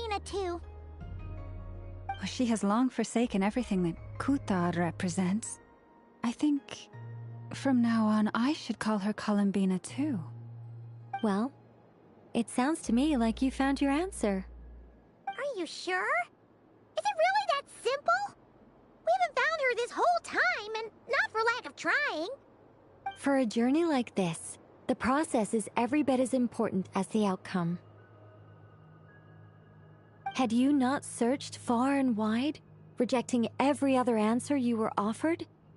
How could you have come to an answer you felt was finally correct? Oh, it all makes sense now. This has Alice's fingerprints all over it.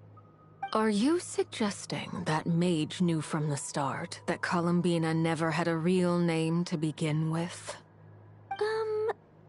I can't say for sure. But I can definitely imagine her chuckling in satisfaction somewhere right now, saying, "Ah, what fun." Llama! Your antlers! You should hurry. The festive moon has begun to rise. Do not worry, for when you called the name Columbina just now, I could sense that the power within was enough to summon back the moon goddess. The power within what? The name? Yes. So, the thing is... What's wrong now? This is so annoying. I really want to explain how that whole thing works. Starting from the founding principles of Tevat and... Oh, I could talk about this for hours. But... Deep breaths, Nicole. Deep breaths. You're an angel. A sober, sensible, solemn angel who has her priorities straight. Okay then. Sorry for asking. Clearly a bad call on Paimon's part. Anyway, you all need to hurry. Last thing, remember how it felt when you called out that name. Then it is agreed. By the name Columbina, we shall find her. Then we'll throw her the best Moon Prayer Night party ever! And at last, we will send her home.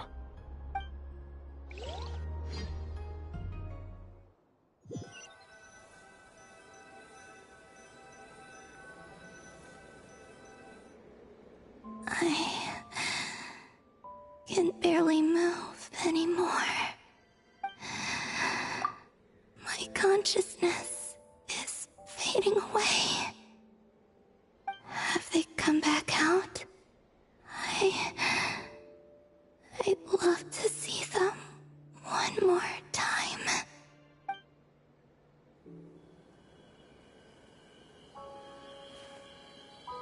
They didn't make it.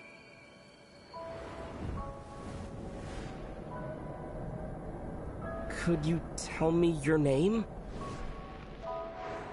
My name is... Columbina!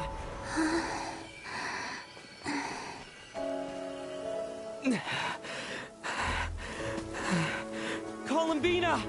Are you here? Columbina! That's the name you gave when we first met. And it's what I've called you ever since. Columbina. It's a fine name. I have many fond memories of Columbina, and so do all of your friends.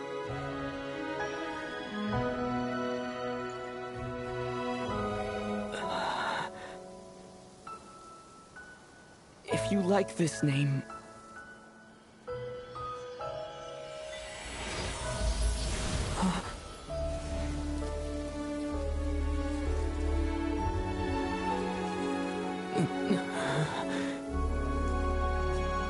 Looking for me?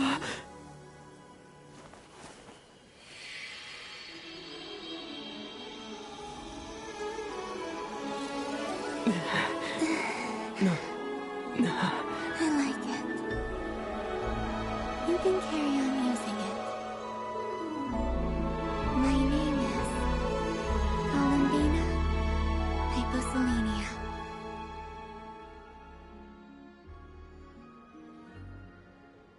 Columbina hyposelenia. That's a wonderful name. I never thought that Columbina would become my real name.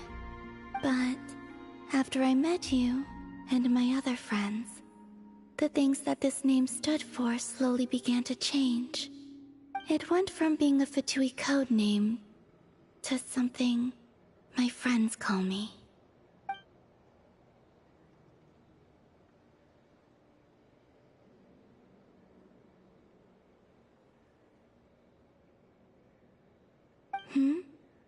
What is it?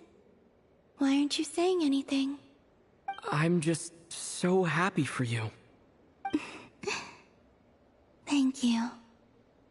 So, where's everyone else? We can go and meet them very soon. Everyone went to different places to try calling your name. Great. I'd like to thank them as well. Everyone's done so much for me. Searching for my name, entering those ancient ruins. Huh? Wait, so you were... Yes, I was there. Not physically, but my consciousness was still holding on. I followed you the whole way. Starting from when?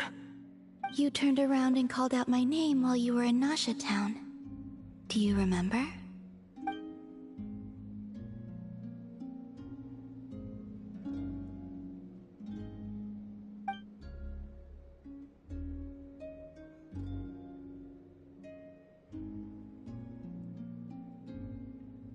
Let's go. We don't want to keep them waiting. Sure. In that case, come with me. But... Hmm? Before that... Could you call my name one more time? Sure. Come with me, Columbina hyposelenia.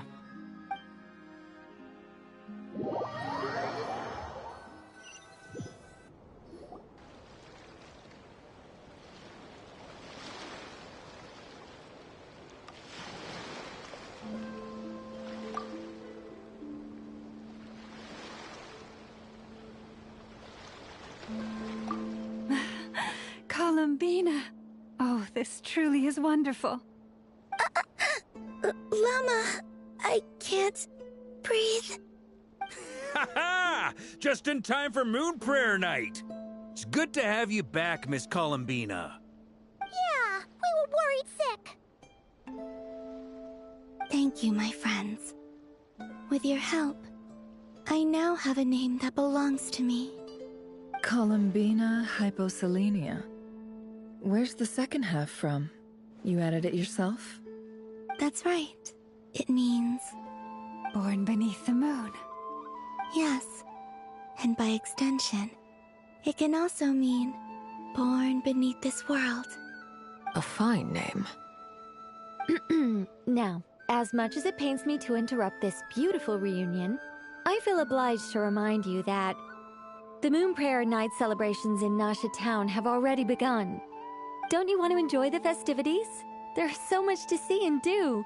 And some of the ambient lighting and entertainments were sponsored by the kind souls in the Hexen Circle. Nicole? Why'd you turn into Dodoko? So you're Miss Nicole. Thank you for helping us, and for helping me find my name. It's nice to finally hear your voice.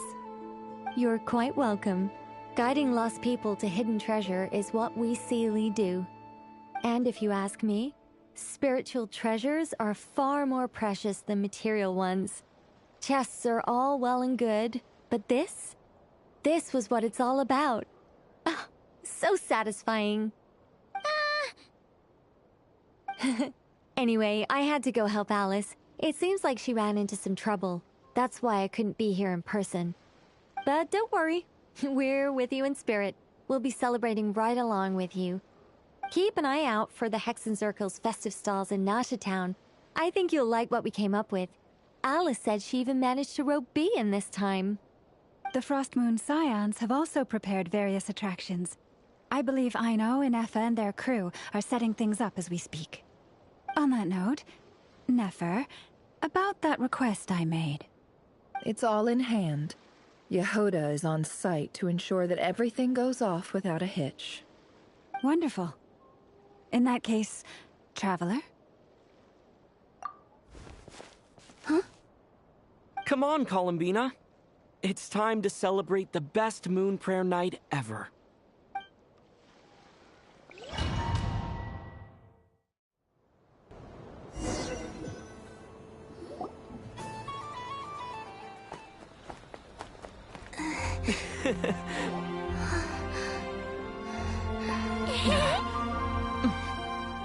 Hey, young lady.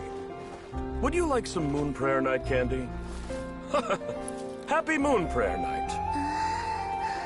Oh, yeah. I almost forgot to say. Welcome home, moon goddess.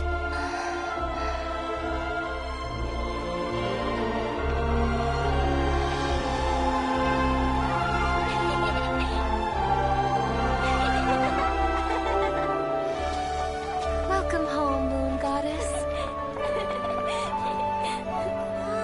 Welcome home, moon goddess. Welcome home, moon goddess. Turning Nashatown into her home is a festive gift. A rather brilliant idea. Perhaps this is what Krai, Columbina's home, should have been like all along.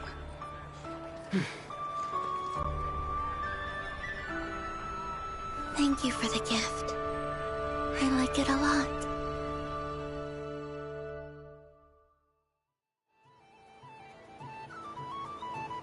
This feels like the surprise of my life. I do. I never imagined I'd ever get to enjoy Moon Prayer Night with everyone so freely. If you're happy, we're happy. Quite a strategy you came up with. Hide the tree in the forest. It's not your usual style, Lauma. Is there something about Moon Prayer Night that enhances what's in your head as well as the antlers on top? Apparently so. It even inspired a perennial penny pincher to use their resources for a greater cause. It truly is a magical festival.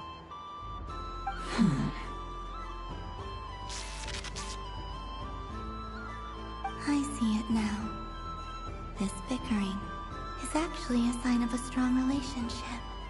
Huh? What's everyone doing here? Oh! Miss Columbina, you're back! Yes, I'm fine now.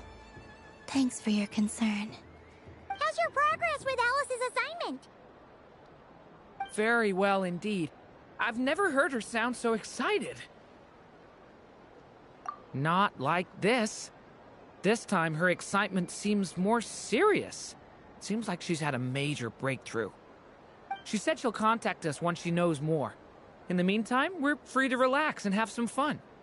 Enjoy the time off while it lasts. I have a feeling that our next task won't be so simple.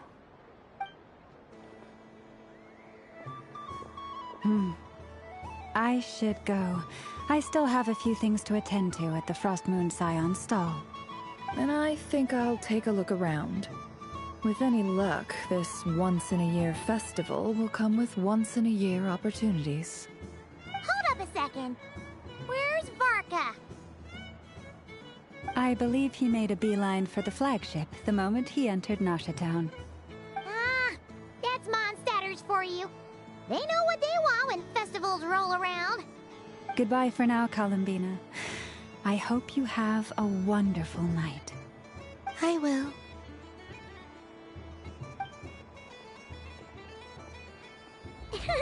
Well, in that case, don't you stand there. Get up there and have some fun. You'll definitely get a warm welcome at every stall. Oh, also, take this map with you.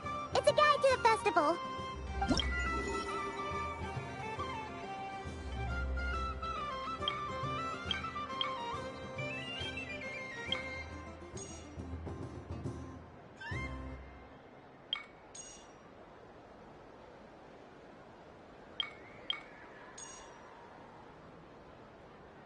The Frost Moon Scion stall is over here. Lauma's invited a whole bunch of cute animals to celebrate too. Over there is the Hexencircle section. Alice seemed more excited than anyone about this festival, so she insisted on making it a grand affair. Oh, and then there's the Nashitown local specialties, including... Actually, forget that. Better if you go check them out for yourself. Thank you. It looks like a lot of fun. You're not coming with me? We'll be around. But don't you want to browse by yourself for a bit first?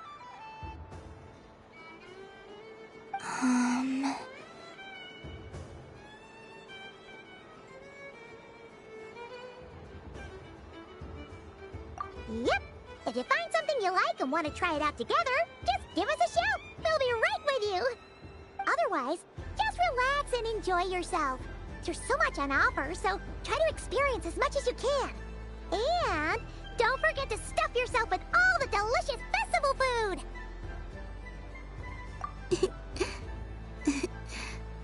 All right then. Off I go. Where should I go first? This must be the mage's stall. It feels like I've entered a fairy tale. Ah, how lovely.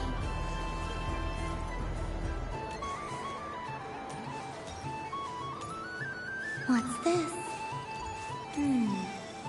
Should I give it a try?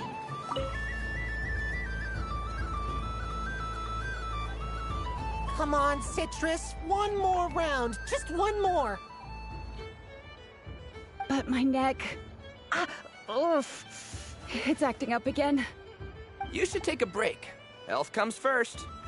Yeah, don't push yourself. We'll find someone else. Hey, don't look at me. I'm the referee. What are we gonna do then? Do you need any help? Yes, we do. We need one more player for our game. All right. Could you teach me how to play? It's really simple. You just throw the dice and move by that number of tiles. First one to reach the finish line wins.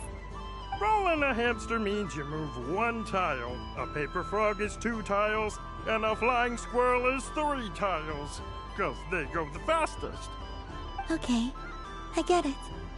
So, we're all set? In that case, please take your places and let the game begin!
And the winner is Aristoppe! Well done!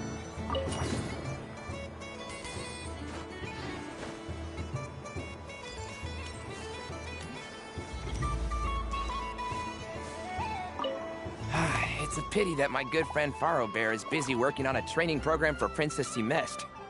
If he could have been here, the victory might have been his.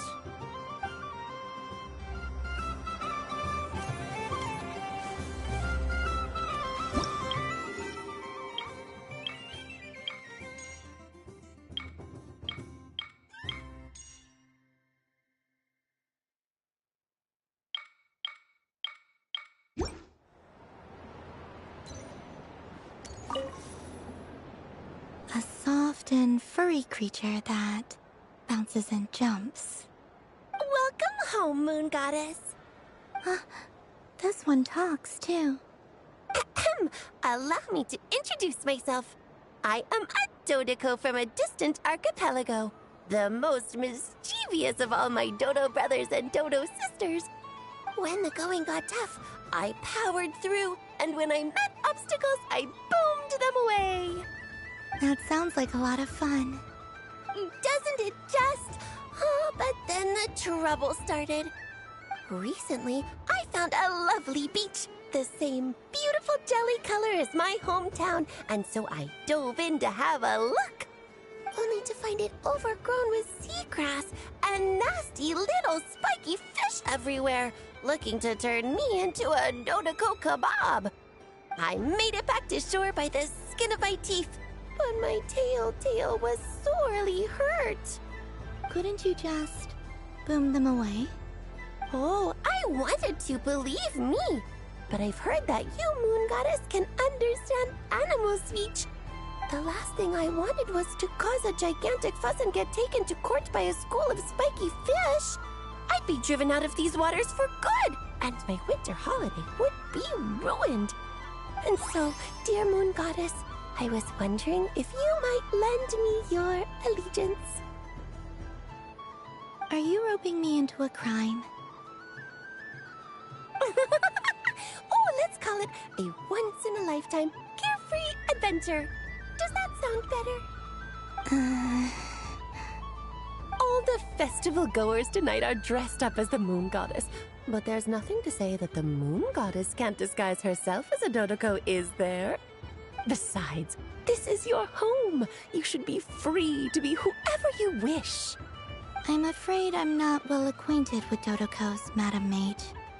Oh, that's quite all right. We Dodocos are innocent, happy creatures with a free-spirited nature. Many, like myself, are mischievous troublemakers. Others are lazy souls who like nothing better than to lie down on a nice rock and take a nap. In our eyes, every creature who yearns for happiness and freedom is a Dodoco. But perhaps in yours, we Dodoco are a fluffier and more mischievous breed of Kuhenki? Yes, that is a much easier image to follow. Oh, wonderful! Then let's play! Grab onto my tail and follow me into the sea! Time to settle some scores with the bad guys!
Ooh, a remarkable talent! So, what do you make of it? The use of Jumpy Dumpties doesn't come as naturally to me as Kuvaki, but their unpredictability makes it fun. I think they call this novelty. Indeed! And how did it feel blowing those pesky nuisances away? Not bad. Any guilt? Hmm? What do you mean? Oh, wonderful. Lovely answers to all 3 questions. You've passed the safety test. Now I can give this special bomb to you as a souvenir. Remember, if you find any meanies living on the moon, you can use this to boom them into oblivion. I will.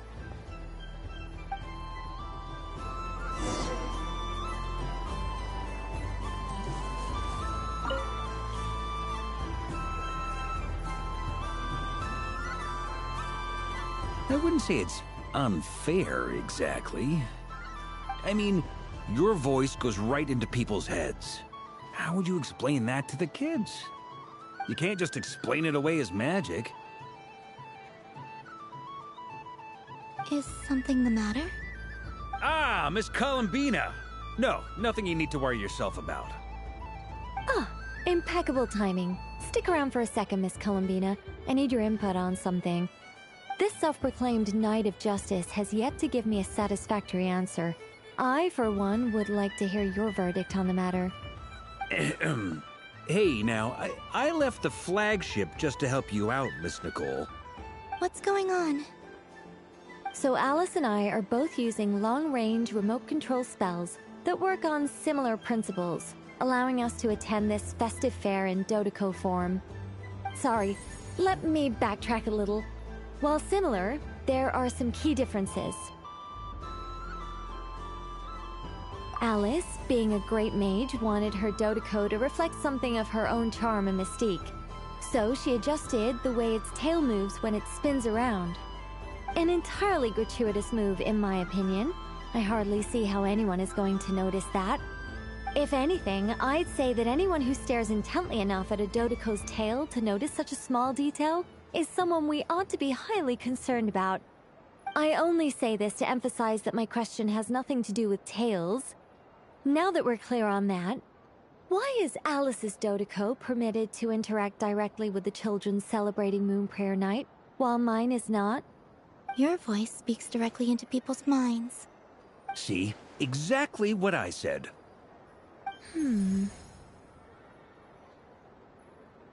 Miss Nicole?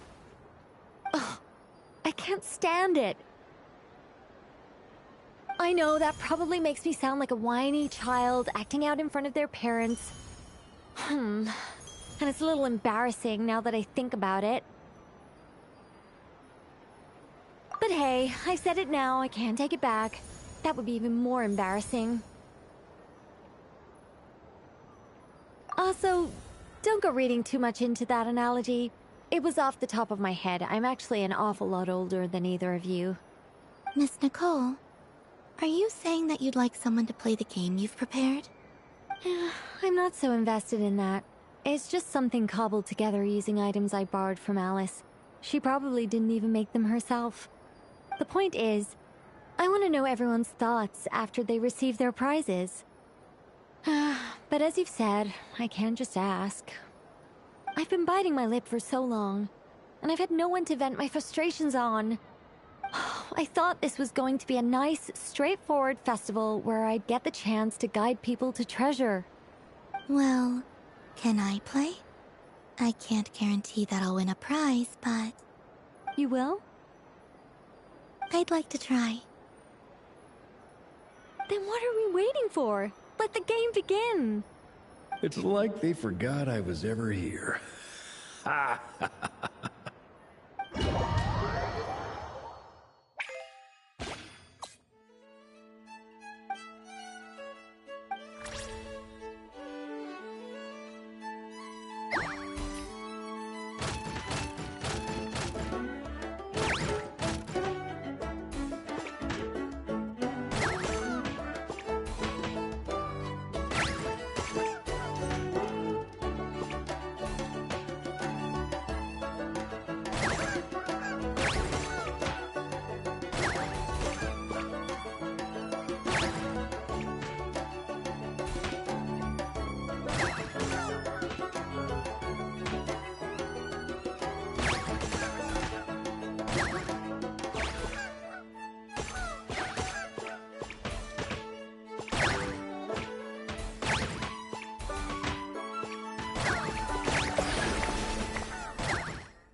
Congratulations, Miss Columbina! With your great wisdom, you have overcome every obstacle in your path and conquered the great challenge posed to you by fate. Fate? Well, something to that effect. If you'd prefer something more poetic, it could be the icy winds or the dawn. Anything you like, really. You could even go with the challenge posed to you by Dodoko, if that's what you're into. Anyway, you can take or leave my suggestions. Moving on. All my hopes are now resting on this. Can I open it now? Stop teasing me. Please, I'm begging you. No more talk. Just open it. Wow. What a lovely sculpture. Classic and cute at the same time. Thank you, Miss Nicole. I'll always treasure it. Ah, there we go. Music to my ears. You have my sincerest gratitude, Miss Columbina. Thank you for sharing your precious time with me and fulfilling my wish. Don't mention it. You've all done much to help me. And still, I'm the one receiving all these gifts.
And the winner is Cranberry! Bravo!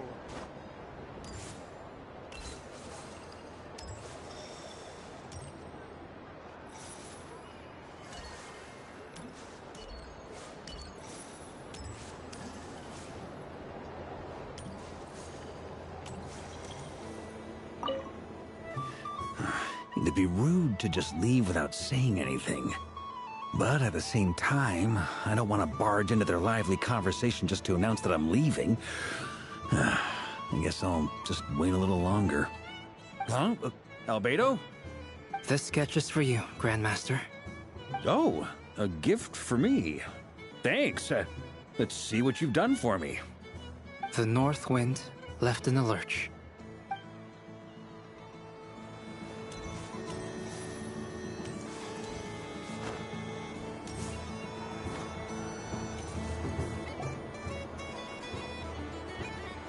Dodoko's Whirligig!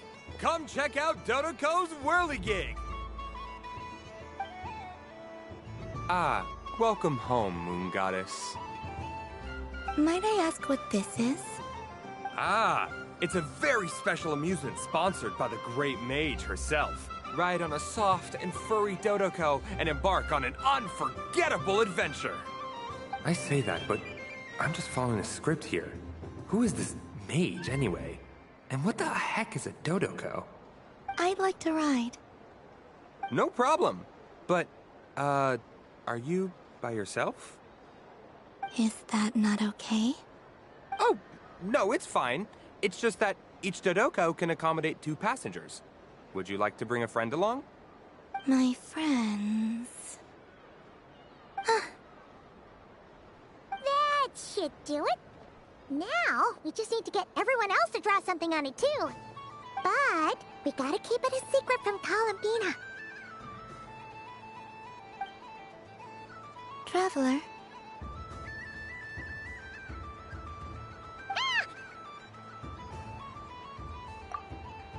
I want to go on that ride. Will you join me?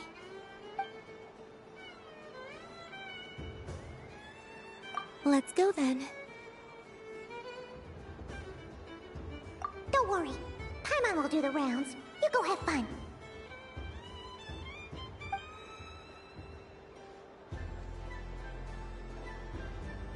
Hmm? All right. I think we have to wait in line over there. Please take your seats. For safety reasons, you mustn't try to leave the ride before it comes to a complete stop.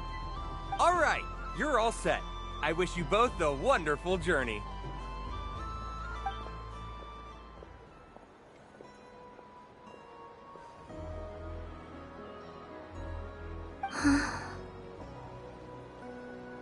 Not bad. It reminds me of riding a moon lane. Sometimes, the Kuhenki circle around me like this, playing their beautiful melodies. Yeah, I'm going to miss them.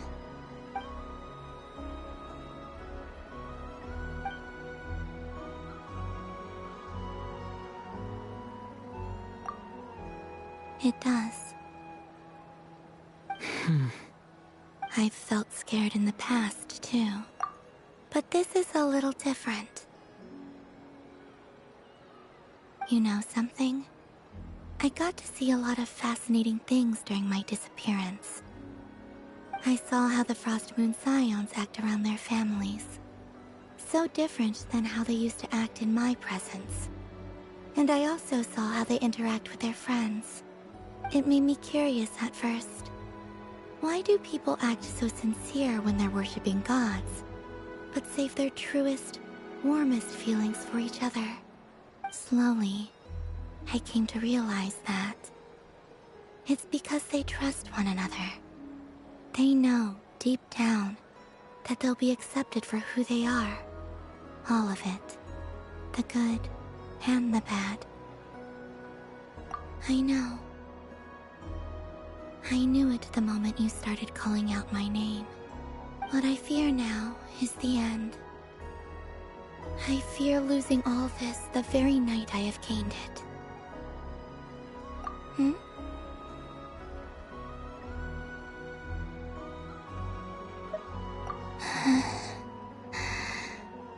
Thank you for this conversation. Thank you for listening to me. Don't worry.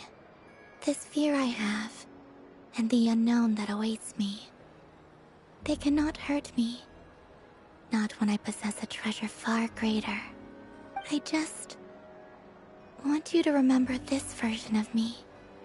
The real me. On this final night together. Dear passengers, Dodoko's awesome adventure has come to a close. Please leave in an orderly fashion, and we look forward to seeing you again in the future. Don't want the journey to end, huh?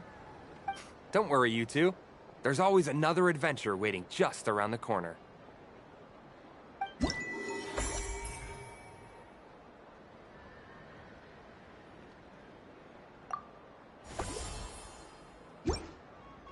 So this is the Frost Moon Scions area. It feels very familiar. But everyone looks much happier than usual. Fun ride, huh? You and Palomina looked pretty sad to leave.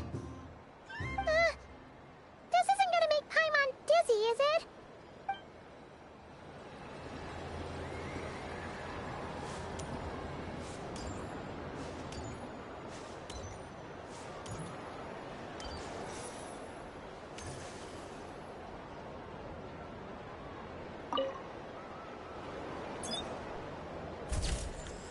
And done! Here, take a look! I think it looks quite funny. Well, Paimon thinks it's super cute.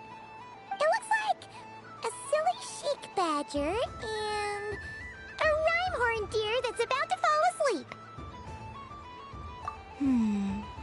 Maybe I'll stand on the chic badger's side instead. It looks like we've attracted the attention of quite a few animals.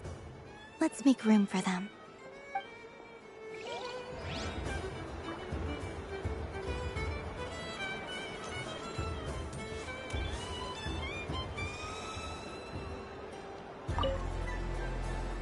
If this were any other day, I'm sure it would make for a great photo opportunity.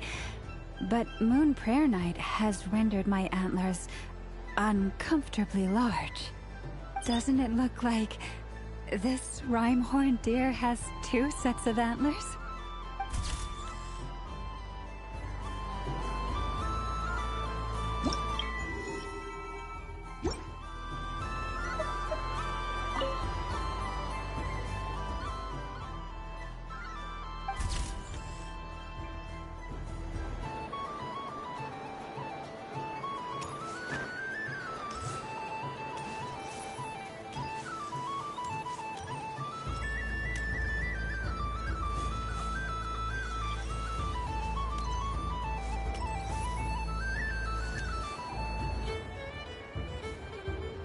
Wow, the Frost Moon Scion's stall looks kind of plain, but it's pretty cool once you get into it. I don't go to Hisi Island much, but it's got that, like, all-the-world cultural feel. And if culture means we get more festivals, I'm all for it! Hello, Yehoda. Columbine? Hello, Moon Goddess? That was too close. I almost gave the game away in front of the staff. Oh, wait, what's the deal with her shoes? They don't make a sound when she walks. I could do with a pair of those. Do you like balloons too? Balloons? Oh, you mean those? What's so fun about balloons? I'm not a kid anymore. They're probably more up Aino's alley. Yes. The animals seem very curious about these strange flying objects. I was drawn here by their voices. I recently learned a fun new game you can play with balloons, so I decided to come and give it a try. A new game?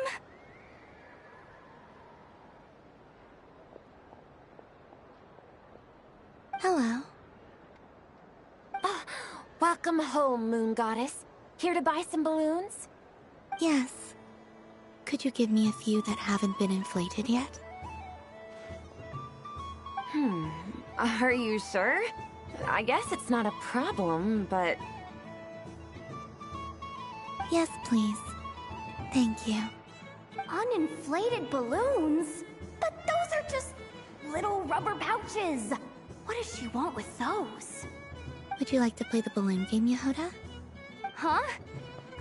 Sure. I guess. How do you play it? Wait here a moment. Oh. This is so weird. What have I gotten myself into now? I thought I saw Columbina nearby. Uh-oh! That's the 4th Harbinger! Although she's helped us out quite a bit, she's good people, right? Is she looking for Columbina? Oh, guess that's my ticket out of here. I'm not sure my heart can take being sandwiched between 2 Harbingers. Which stall is she checking out? Oh, it's that other Frost Moon Scion's one. Try on the headgear, see what it's like having antlers or animal ears for a day. Oh, I wouldn't be caught dead wearing that stuff. So embarrassing. I have enough gear to carry as it is. Wait, what? She put it on? How peculiar. This would take some getting used to. I wonder if this is what it's like for Lynette. It really suits you, ma'am. What is this? She was so intimidating a moment ago, but now, dang, she's really rocking those ears. How does she make them look so cool? I suppose I may as well keep them on for now. All part of the festive experience. She's coming this way. How do you do, Miss Yehoda? Oh, jeez. Don't talk to me while wearing that thing. Where am I supposed to look? Oh, Hey there. I'm looking for Columbina. Have you seen her? She just... Huh?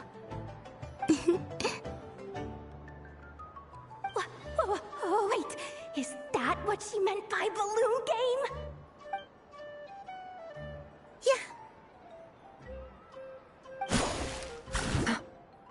Huh?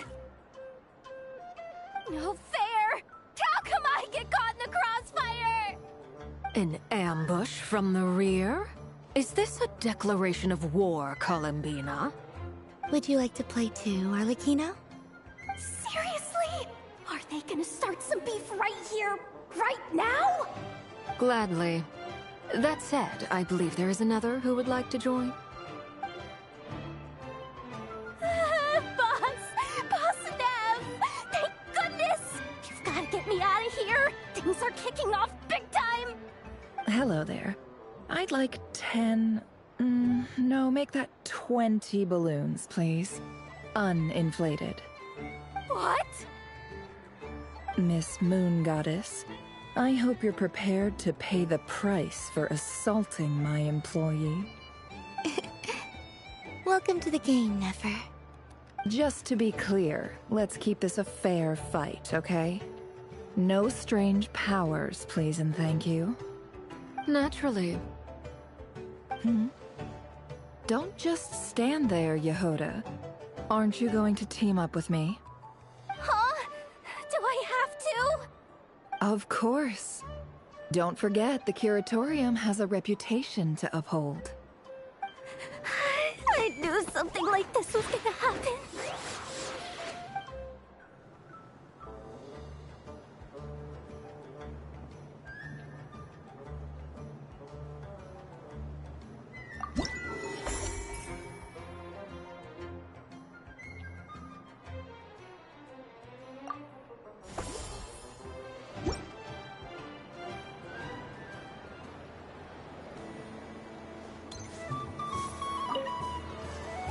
I've seen Linny and the other children play this game before. It would seem that it's not a bad way to relax, once in a while.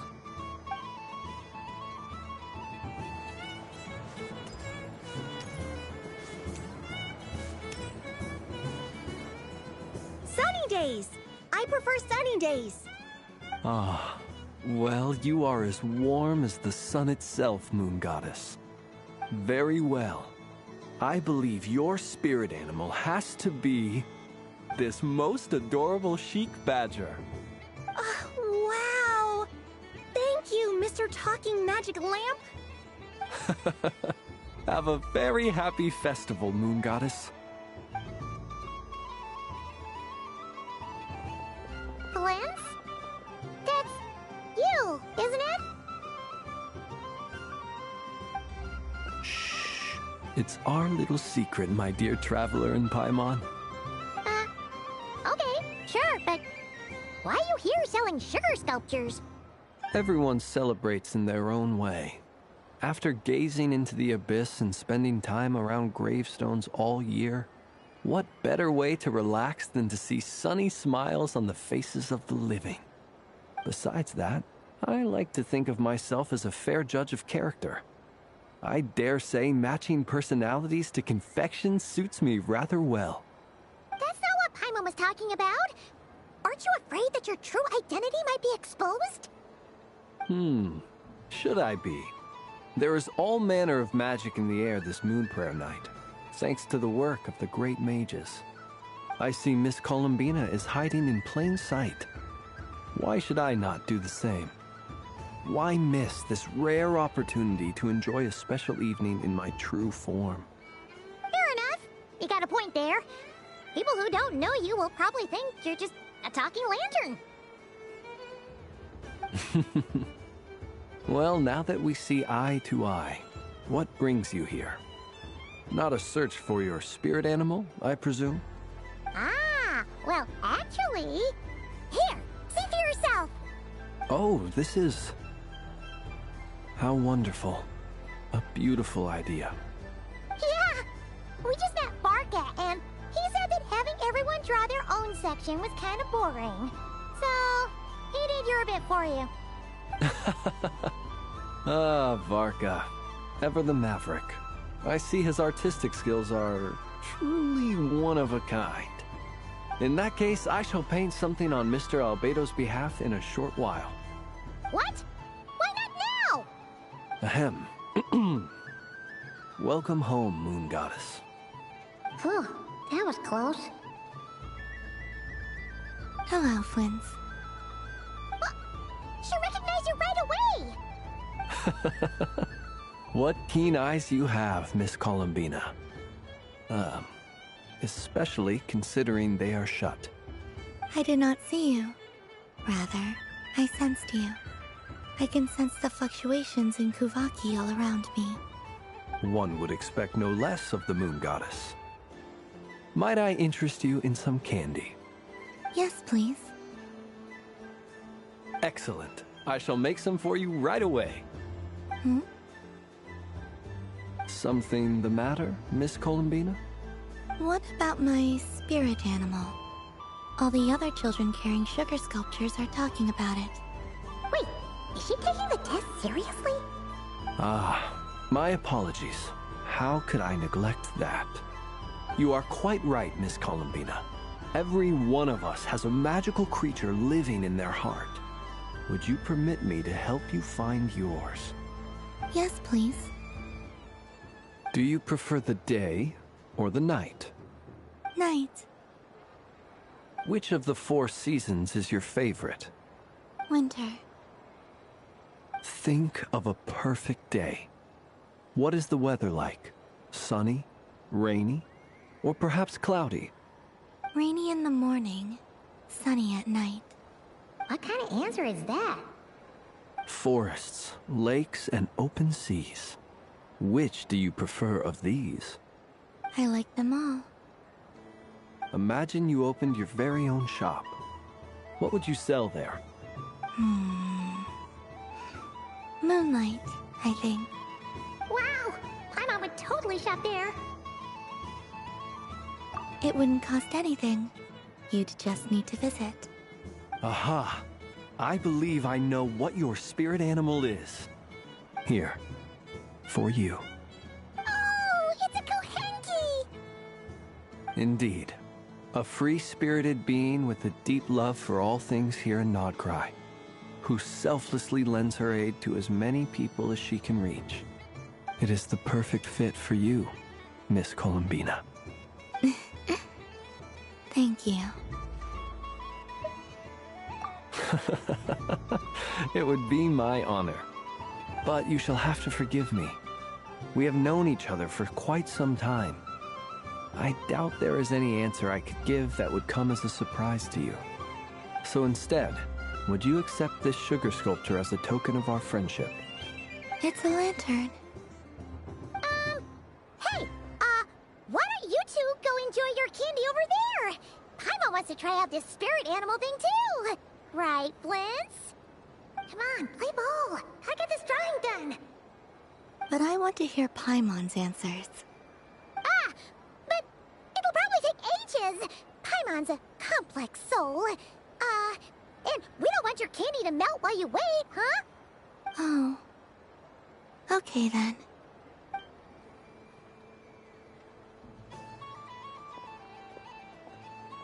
Phew. Nice excuse, Lady Paimon.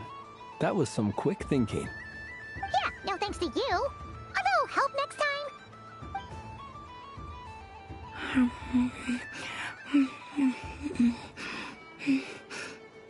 It's sweet. Is that Lockaberry? I wonder what flavor the Traveler got. This way, this way! It's the candy-selling lantern! I'm coming! Of course. Traveler, maybe we can share? Yes. I found out recently that people share their food sometimes, so I'd like to try it. Or... is that a no? Thank you.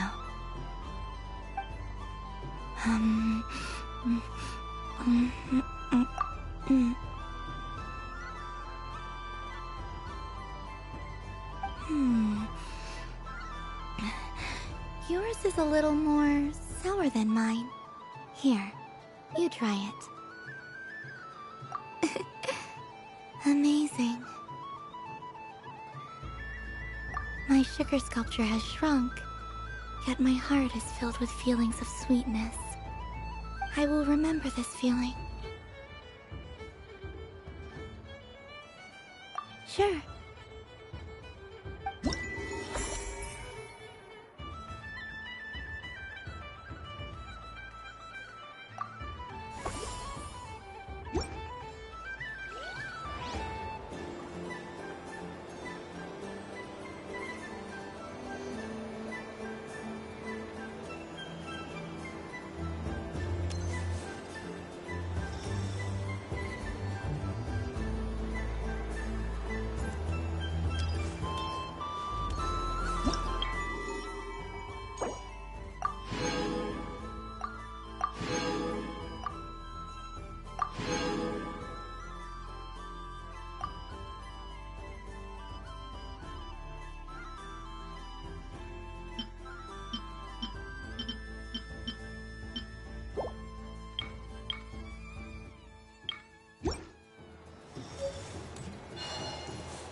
Welcome home, Moon Goddess. Oh, you're the genuine article. Alice was right. This Moon Prayer Night was worth watching after all. Another one that talks. Greetings. Pleased to make your acquaintance. I am the Hexenzirkel member they call B. Barbeloth Trismegistus. Columbina Hyposelenia. Pleased to meet you too. Hyposelenia. A fine name indeed. Now then, Miss Columbina, do you wish to hear a mage's divination? Divination? The Frost Moon Scions used to ask me what would happen in the future. Is this like that? From the perspective of the one seeking answers, perhaps. As you look to your journey ahead, if you seek to understand the unknown, resolve your doubts, and soothe the confusion in your heart, divination could be for you. The unknowns on my journey. Of course, if one wishes to peer into fate, then hydromancy is the more precise option.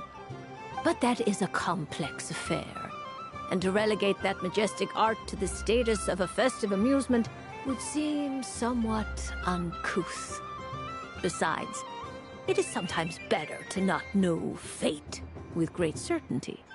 Hence, I shall use the suitably festive Luna Arcana to tell your fortune instead. It is more popular with the youth in any case. Lunar Arcana. Indeed. Unlike hydromancy, this will only display possibilities and trends. People like to think of themselves as creatures of agency and free will. Peering too far and too clearly into the future is detrimental to both body and soul. I'd like to give it a try. Of course you may. Come then, take a seat, Miss Columbina. Before we begin, are there any specific questions you would like to ask? Let's stick to general possibilities and trends, like you suggested. Ah, very well. Then I shall use the basic Lunar Arcana deck. Now, try to relax. Cast your mind upon the things you have experienced and the things you are soon to experience. I will shuffle the deck. Would you like to cut the cards yourself? You do it. No problem. Now then, to make things easier for the Seeker, that is to say, you, I shall decipher the cards from your perspective.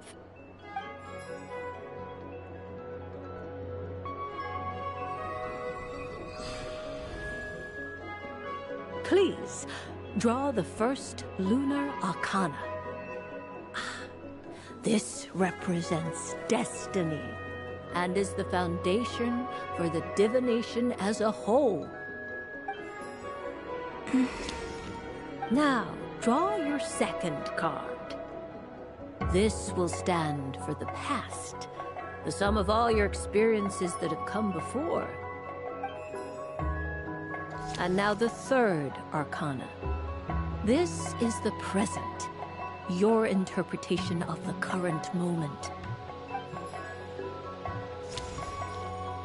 Finally, the last card. This shall speak of the future, which... Oh.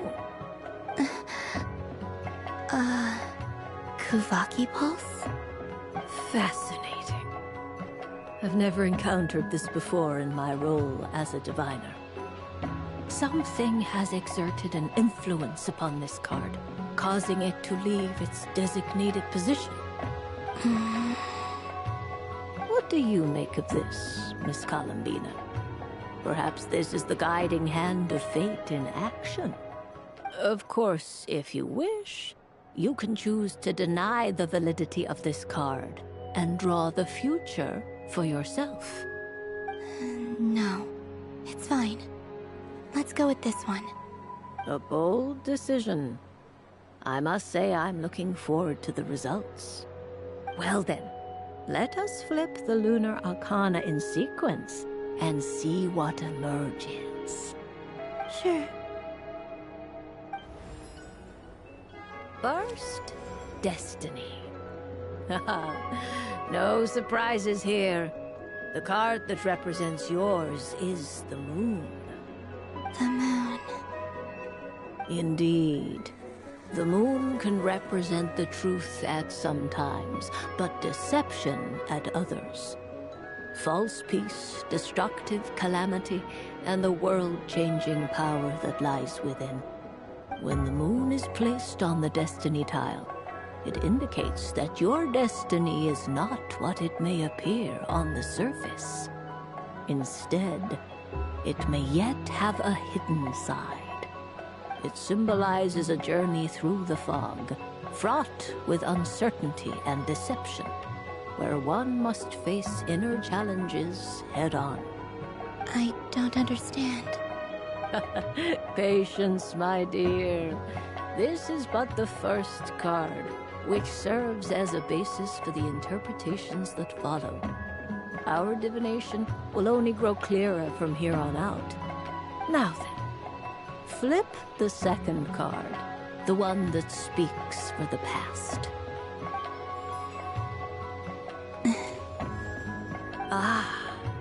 The Hermit, but inverted. Inverted? Yes. The Hermit symbolizes solitude, introspection, and the pursuit of truth. When inverted, it represents isolation, truth out of reach, and a path that leads one astray. Combined with the moon as one's destiny, the Hermit inverted represents a choice you made to stand alone in the past. It was a choice made not out of fear or arrogance, but for reasons that others could not perceive. You fumbled through the darkness without a guide, but you did not find your way. Rather, you went astray. More than once, it would seem. Is this about how I became Kutar despite not wishing to become a god? And how I joined the Fatui because I yearned for a place to belong?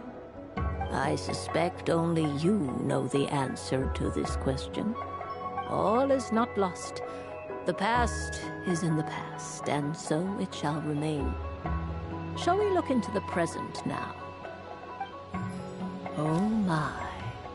The Lovers. One of the most interesting Lunar Arcana. What does this one mean? This means that you have had an unprecedented emotional experience. The joy of finding your soul becoming intertwined with that of another. A precious and wonderful thing indeed. It's true. I've made a lot of friends recently, and they are very good to me. I like them a lot. That sounds lovely. I am most delighted for you. The lovers can also represent important decisions, perhaps related to a parting of ways. Now, if I were to guess... Yes. My return to the moon. I understand. Parting with friends is never easy, Columbina. But rest assured, this is not the end of your journey. There is always another story waiting to be told. The future always lies ahead. The future.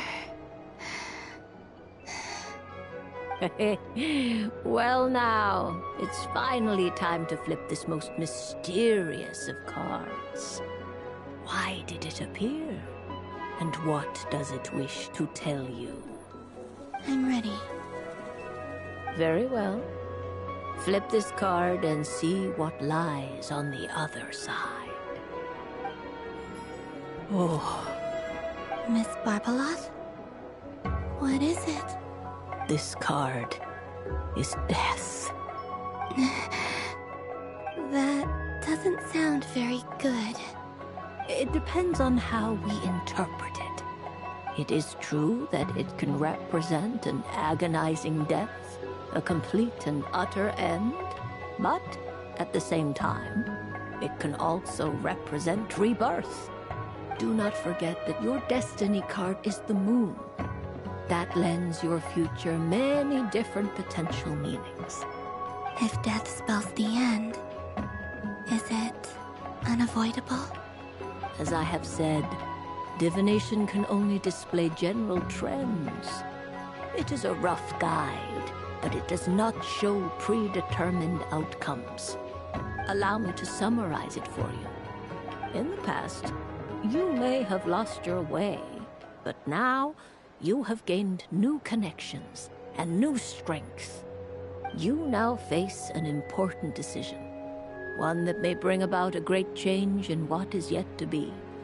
This change might, in turn, be the end of all things, or their beginning. But remember, everything is subject to change because of the moon present in your destiny. You must see the truth clearly and face your innermost thoughts. The truth. My innermost thoughts. Thank you, Miss Barbeloth. Don't mention it. Some people dislike divinations, for fear of glimpsing an ending to their story that they wish was not so. But I can see that you're different. The result of this divination will not sway your decision. This is a rare quality, and one that diviners always hope to see in the seeker.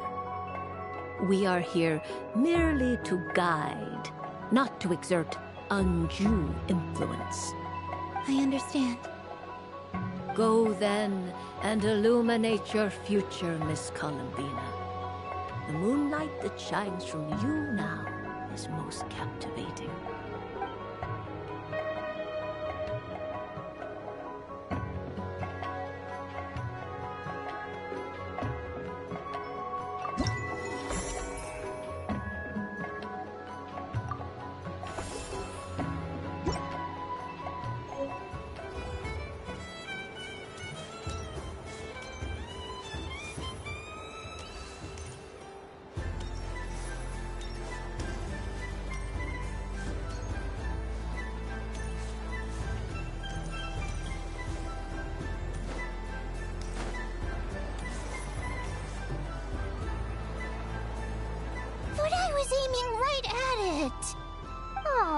What a pity. I saw it with my own eyes.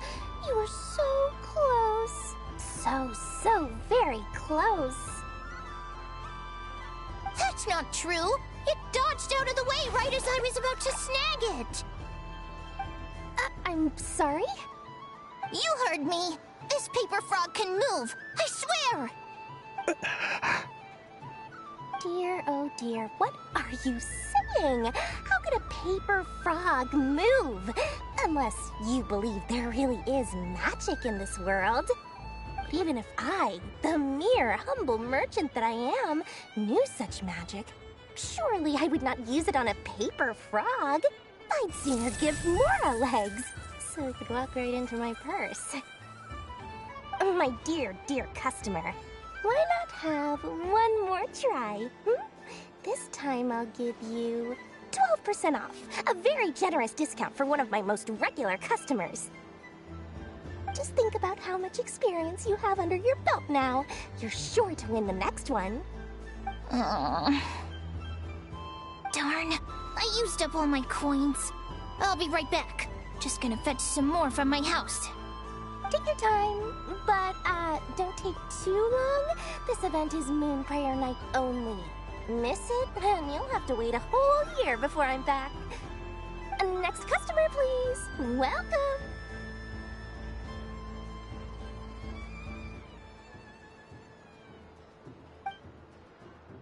Hello.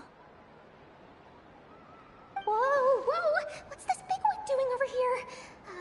How do I tell my employees not to go running around this time? Shooting them a glance won't work. I haven't known them long enough. Dory? Why, hello there, Miss Columbina. Would you like to play my ring toss game? The rules are very simple, and it's easy to get the hang of. How much for a round?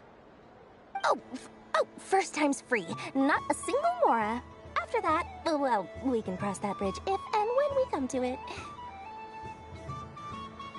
But with your sharp sharp skills, I'm sure you'll win all the prizes in one fell swoop. That was an obvious enough hint for them, right? Right?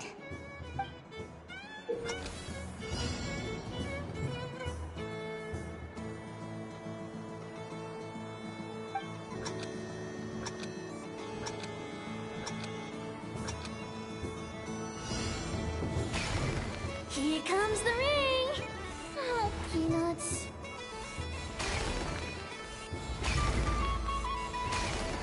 Change tracks. Roselle, should we move or not? Just a tiny bit. All right, then I'll sugar plum. Let's see now. Let's see. Wow, very good. That's the highest score we've had all night. And here's your prize. Now, how about another round? As for the cost... Happy Moon Prayer Night, Miss Columbina. Happy Moon Prayer Night, Durin and Hat Guy. Are you here to play the game? Yes.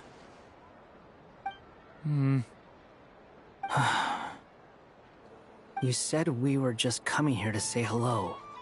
I did, but then I recognized a few more people as I got closer. Do my eyes deceive me? Is that... It's our little dragon. He's all grown up. Someone's popular. Well now, since you came all this way, why don't you try out this lovely game we have going? First try is free. He'll have a go. I'll pass. It's only one free try per customer. You can't give your try to him. I'm aware. How has Elder Almond been lately? He's in great shape. He goes for a run in the forest every morning to stay fit and healthy. He tried to go boat racing with Firecracker a while back, but he couldn't even make it onto the Lotus Leaf. Firecracker was in fits of laughter. How about you, little dragon? Can you still fly?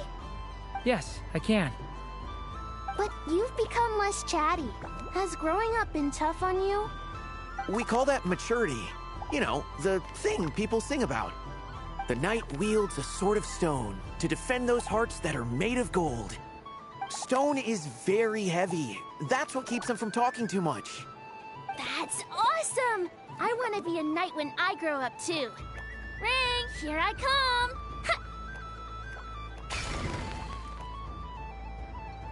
Oh, the hat-wearing man. I never thought I'd see you again. You seem more determined than when I saw you last on the train. If you say so. Oh, I do say so. The people you once helped see it clearly. It's because you are once again on the right track. May the engine in our hearts propel us to the station of our dreams. I can move! I can move now, Roselle! What are you doing, running into the rings like that? You got them all so quickly! I have never seen anything like this in all my travels. Is this guy actually an old friend of theirs? But how? They're origami animals and clockwork people from a fairy tale. Getting to know them would be quite an arduous task, unless they share a hometown? I have to get to the bottom of this. Next time I see the Great Mage Alice, I shall demand answers. Thank you, Dory. I had a lot of fun. Now for your prize. Where did I put it? Give me a moment to dig it out. Oh, sweet grand prize. How I wish I didn't have to let you go. Good thing I've already turned a profit from the customers earlier in the night. Otherwise, I'd have wasted all my hard work. Okay, I'm back. What? I leave for 2 seconds and someone's already claimed the grand prize? Oh, well, these things happen, you know? Perhaps you'd be interested in one of the other prizes instead. We've got all kinds of wonderful goodies here. Is this the thing you wanted? Here, you can have it. Huh? But... Don't worry about it. It will be happier with you. Oh, thanks so much, miss. Moon Goddess. Oh, goodness gracious, Columbina. Give me strength. How am I supposed to make any more money from this child at this rate? Daddy, look! That's the game I was telling you about! Forget it. She is the Moon Goddess after all. I'll think of some other way to swing this. Maybe I can try to hook this new kid. Huh? Oh, someone already won the grand prize. You can take mine if you want. What? Why? Why are all these bleeding hearts coming here to ruin my business? Happy Moon Prayer Night, everyone. Happy Moon Prayer Night.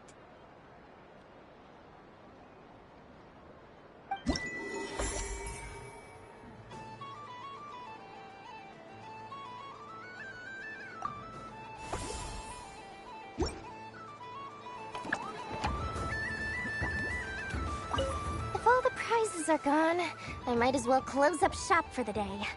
But you haven't had your fill of fun yet, right? So the next time a customer shows up, you're going to have to run faster, all right? And remember, run out of the rings, not into them.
I wish for a never-ending supply of laka berries.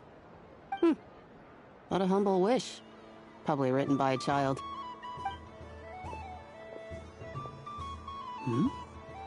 Is that Lauma the Moon Chanter?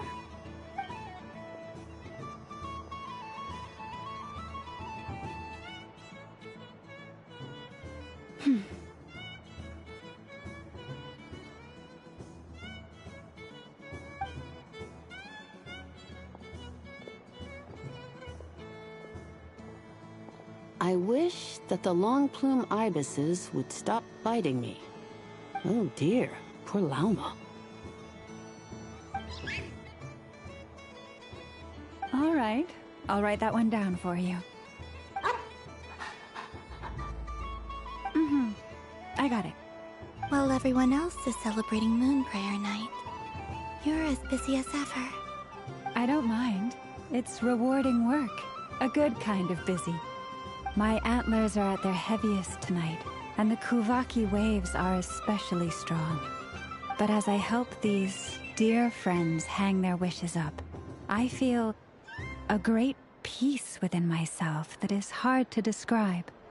You see, they are all such beautiful wishes, and they are ones that we can fulfill by our own strength. Do you blame me, Lauma? I want to hear your honest answer. It is by the help of so many people that I can return to the moon. But I feel as though I've hardly done anything in return. You've done plenty, Columbina. I say this in earnest, both as someone who knows your history, and also as a friend who has seen what you've been through. What about as a moon chanter? I feel proud to honor our moon goddess's wish. And I'm sure any moon chanter in history would have felt the same way. Thank you for your kind words, Lauma. But... Since you asked for my honesty, I won't lie to you. My feelings are mixed right now. Besides pride, I also feel... I suppose it's a reluctance to let go. Once you return to the moon, we will be far apart and separated by a false sky. I'm sure those of us left behind will gaze up at that sky, yearning for the moon once in a while, just as you used to do. I will miss you, Lauma. I will miss you all. I hope to stay in touch. I will try and find some way to send messages down from the moon. Perhaps you could use Kuvaki. I've heard Yehoda say that signals can be sent using long and short waves, or strong and weak lights. That sounds a little complicated. What if we forget what the signals mean? We could prepare a codebook beforehand, but... You're right. It wouldn't really suit you. Still, whatever happens, I believe that you will find your own unique way of communicating with us. And now that I think about that, my heart feels lighter. Because you trust in me? Yes. I have faith in you, and in the power of truth. In my experience, the truth tends to be difficult. But that's what makes it stand out from what is false. So I'm confident that your thoughts and your love will shine through the curtain of lies. We will know it when we see it. Thank you. Now, could you help me hang up my wish? Is this? I wish that all who dwell in this moonlit world can find a place to belong. And I wish that I shall one day see my friends again. It's 2 wishes. I hope that's not too greedy of me. Not at all. And I think you speak for us all with the second one.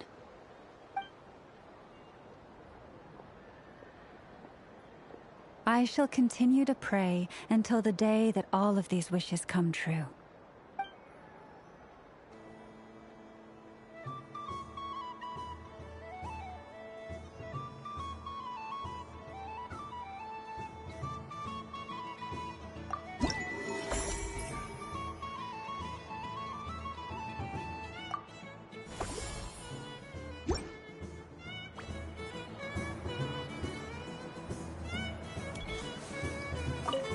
Yes. May everyone's wishes come true.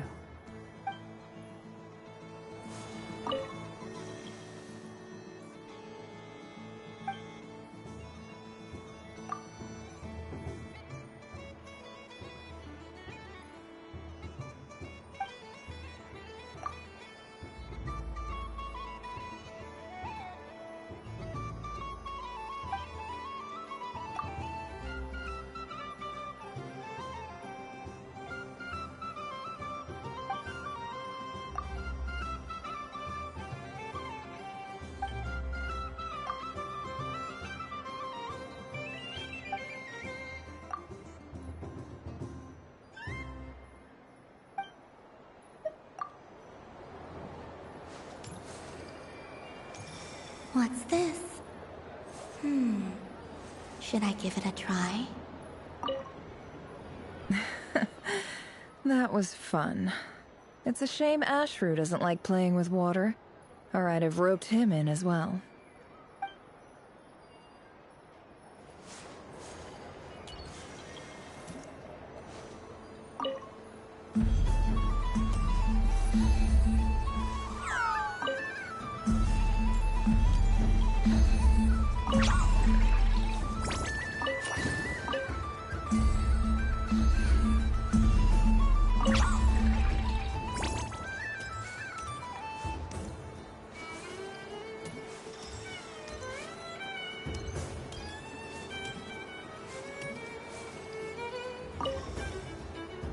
Miss Liliki! A kitten's been following you all this time. Oh, so it has. Hello there, little kitty. May the moon light your path. Did Lady Llama send you? Or was there something you needed?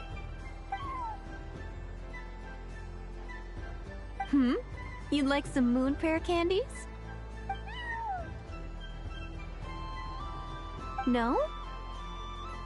I believe it wants that box. The one with the moon prayer candies in it. Oh, I see. Here, kitty. Come on. Here you go. Thank you, Lady Huh. Mr. Cantor, did you see that young lady dressed as the moon goddess? When did she leave? Sorry, no, I was looking at... I was watching the... cat. I see. The resemblance was uncanny. She seemed like the true Lady Kutar, the one who guides souls.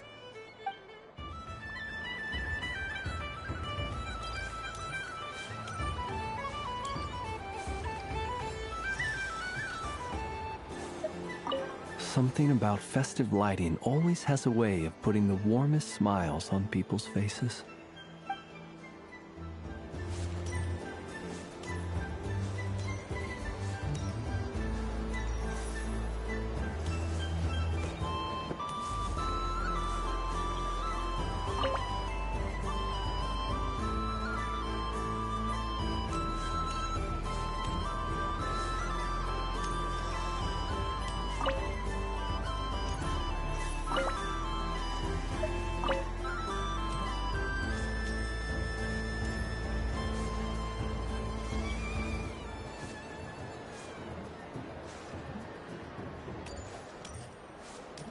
There are so many attractions here. Since I rarely get out, I might as well make the most of it.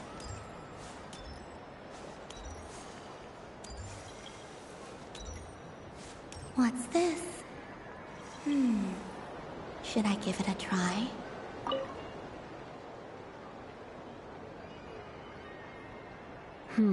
I don't have enough data.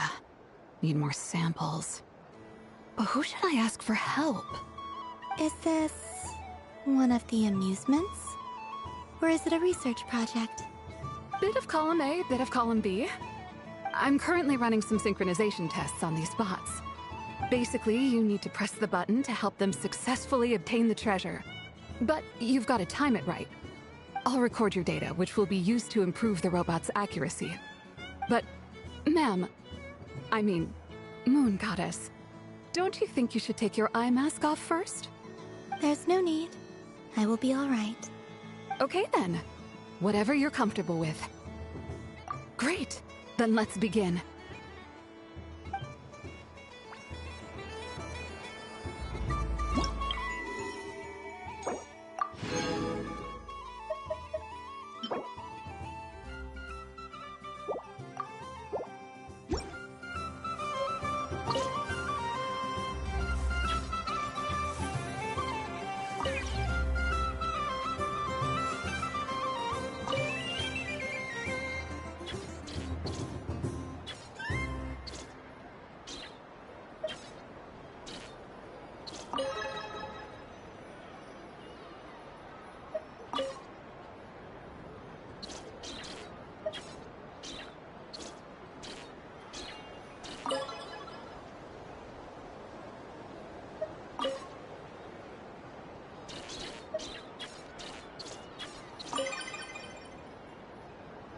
Nice.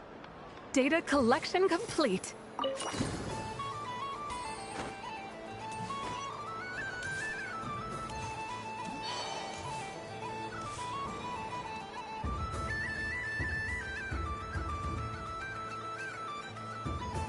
This doesn't make any sense. How am I losing every single time?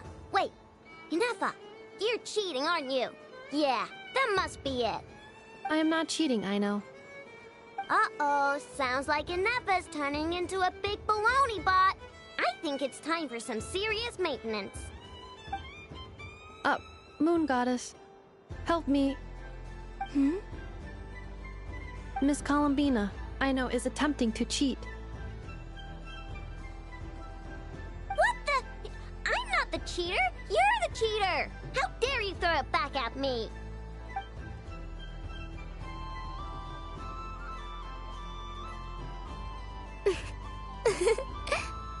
Alright, fine. Let's all laugh at Aino.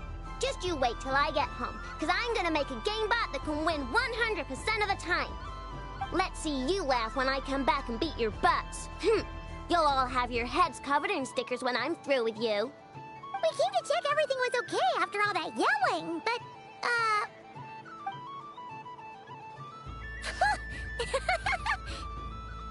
Whatever it is, it sounds like cheating is allowed. Kuhenki concentration. Each player starts with differently colored kuhenki. Each round, they draw one kuhenki from their opponent. When a player has two kuhenki of the same color, they make a pair and can be discarded. Any that can't form a pair must be kept. The round ends when a player can't form any more kuhenki pairs, and that player gets a sticker.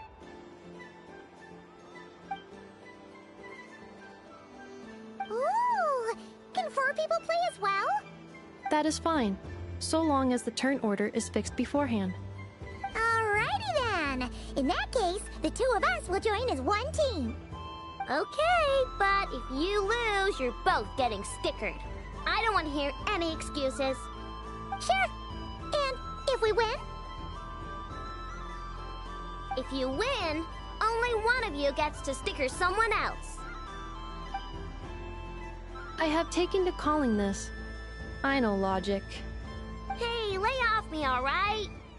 Okay, so we're starting the game from scratch again, which means all my stickers so far don't count. Looks like Luanatar is the Kuhenki of honor for this game.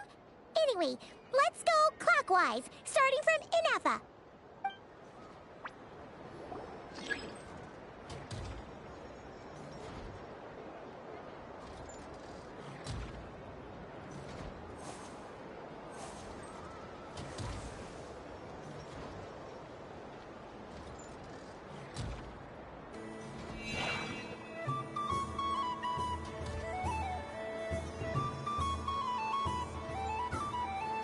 Nice! That's a pair!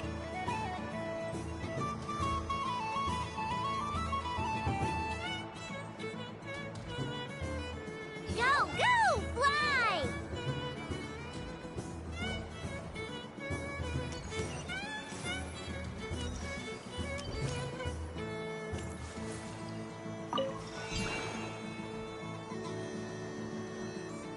Go on.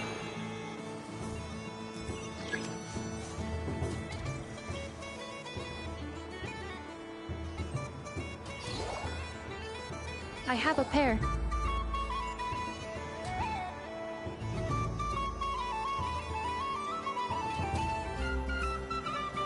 Uh-oh! We gotta pick up the pace!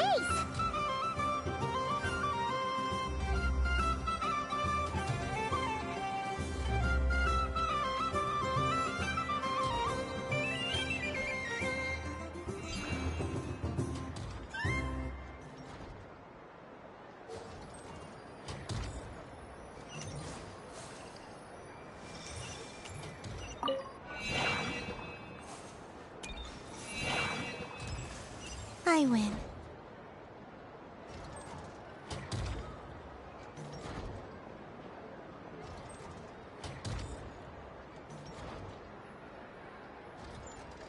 Phew, that was too close. I thought I was gonna lose. Good luck, everyone. Aw, we're out!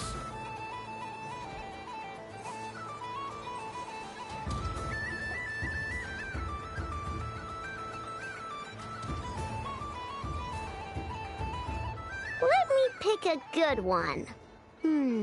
What's it gonna be? You're looking very pleased with yourself there. What happened to being a huge Grumposaurus? I won. Duh.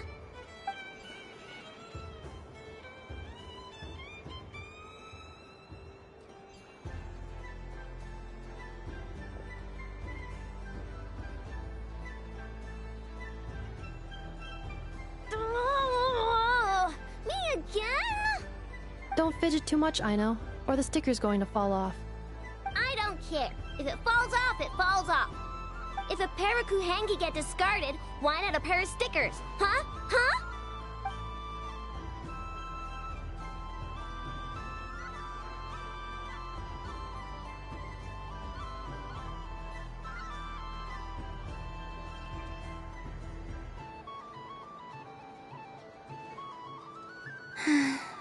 I've lost.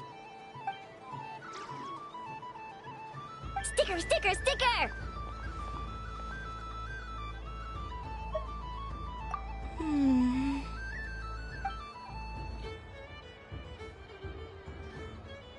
Cute! You think so? Shame. I can't see it for myself.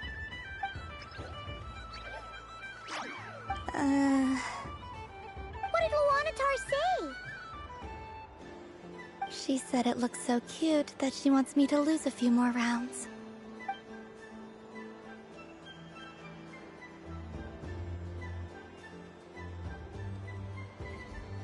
Who put these stickers on Paimon's eyebrows?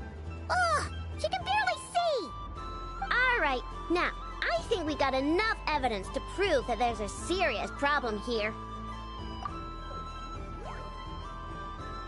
Yes, I agree as well. The culprit is... Ineffa! Culprit? What did I do? Quit acting dumb, Ineffa! You're not wriggling your way out of this one. I've been watching you.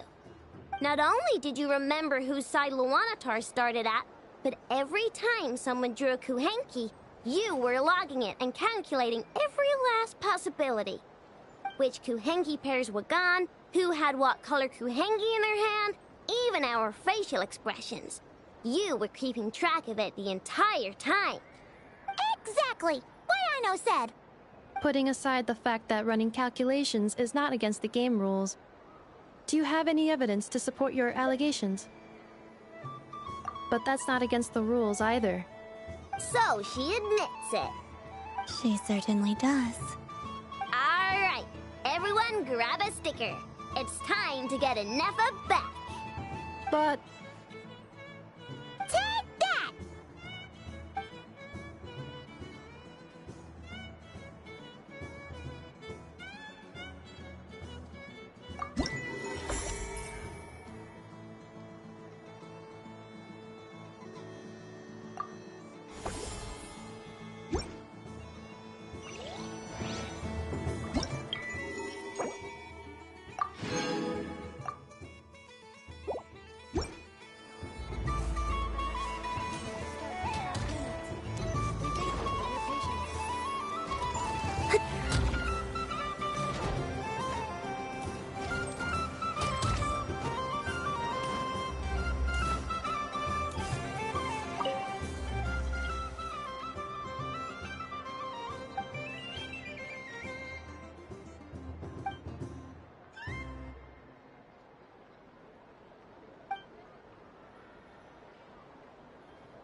Moon Prayer Candy! Beautiful, tasty Moon Prayer Candy! Buy a whole box, share it with your friends and family! Candy? To share? I wonder what flavors everyone would like. Welcome home, Moon Goddess. Fancy a box of Moon Prayer Candy? Sure. I knew you would. Now, what flavor would you like? I'm not sure. What flavors do you have? Is this for yourself or as a gift? A gift for my friends. Ah, I see. In that case, I'd recommend apple, lockaberry, or midsummerberry. Those are the most popular. Do you have nocturnal blossom flavor? Huh. I've seen couples give those as gifts before, but I did not know they were edible. No? Okay then. Moonfall silver? You did say this was for friends, right?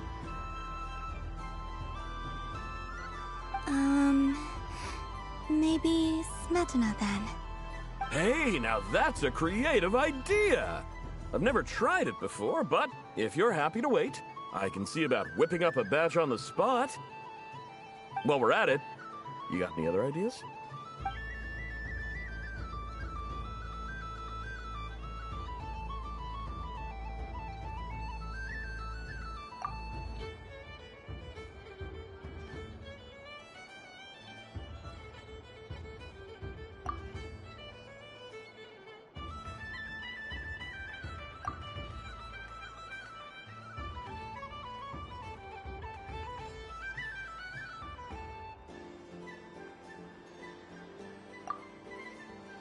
Here you go.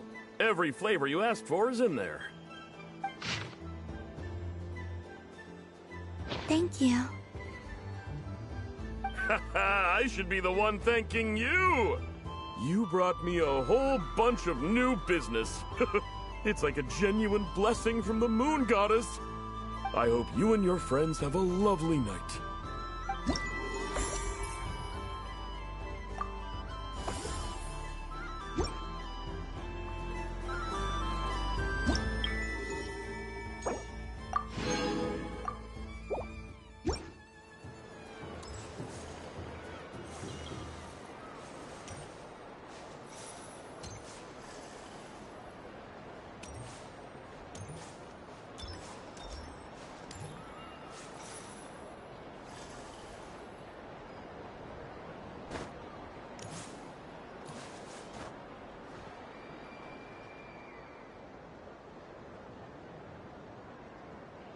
Well, well, look who it is. I heard someone went and disappeared on us the moment we let her out of our sight. They looked all over for you. Frankly, I didn't think you'd be back for Moon Prayer Night. Were you worried about me, Sandrone? You would like that, wouldn't you? Do you even hear what you're saying? It seems to me like you disguised yourself with festive headgear, just so that you could come see me on Moon Prayer Night and make sure I'm okay. You didn't even bring Polonia with you. You? I thought you couldn't see. I cannot. But I sense the confusion of those around us rippling through the Kuvaki currents. Based on what I know about you, let me guess what you're wearing. Is it cat ears? Shut up! I'm only here to protect the Fatui's interest in this territory. Running into you was pure bad luck. Really? But you were the one who asked Arlecchino to help everyone find my name. Columbina! Just one more word, and I'll unscrew your vocal cords. It's Columbina Hyposelenia now. Tell someone who cares. I've missed you, Sandrone. The whole time I was gone, I was thinking. I hope I get a chance to say some ugly words to you. Is that supposed to be a joke? Anyway, let's go play that game. What? You mean that frostfin whale? Yes. It's some kind of game where you get bitten if you step on the wrong tooth. Seems like fun. Who in their right mind would wanna... Because you're not a scaredy cat. Fine! You wanna play? Let's play. Don't complain when I kick your sorry butt. Lovely. You old geezer! I'm gonna beat the pants off you! Just you watch! I almost forgot. Sandrone? What is it now? You'd better not lose, or I'm going to beat your head in. What? Allow me to demonstrate since I'm feeling so nice. You just step on the teeth. Like this.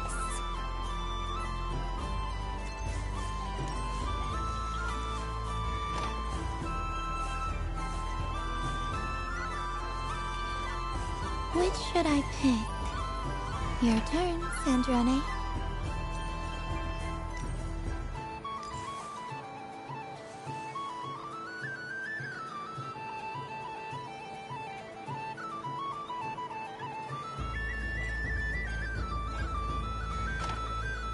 Don't come crying to me if you get bitten.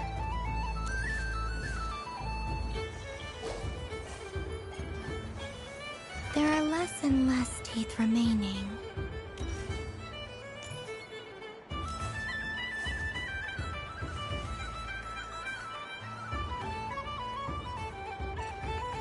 Huh? What's that noise?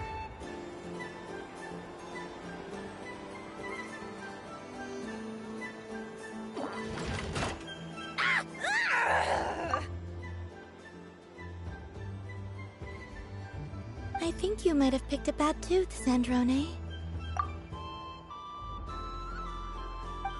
Shut it! Do you need any help? It seems like you're stuck. No! It's just a blasted... toy! How is its grip this strong? Stop laughing! All right. Well, you lost. So just like I promised... Hey! What are you doing? Are you seriously? Hiya! Why, you... Oh, just you wait! Rematch! Are you all right, Sandrone? That was quite a strong bite. Are your clockwork parts... Quit your fussing! I don't need it! All right. I'll go first this time.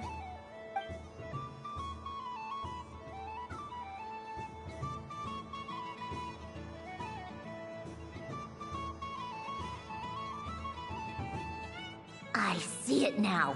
She can sense which teeth are rigged. So I just need to avoid the same ones that she does.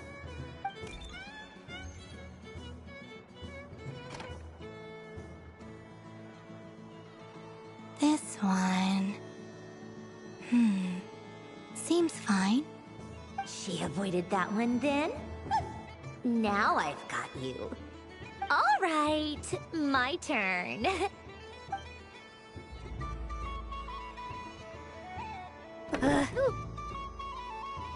What? Looks like you lost again, Sandrone. Wait! There's more than one bad tooth! Bonk.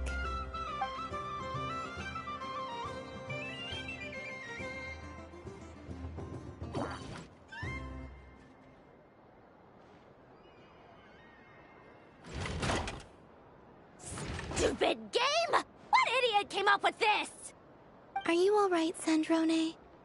You said some nasty things just now. Oh, I'm peachy. Should I let you bonk me on the head as well? Ah, forget it! Come on, bonk away. It can be your consolation prize for losing so badly. I told you, forget it! Gah, you've always been so annoying.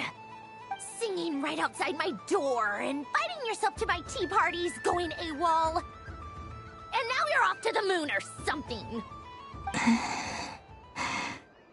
Of all my days with the Fatui, the times I spent with you, Arlecchino, and Rosaline, they were my favorite.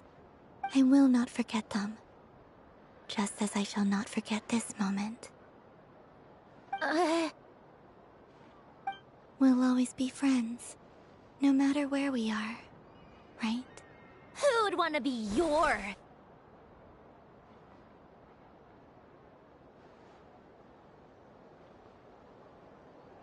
I'll miss you, Sandrone.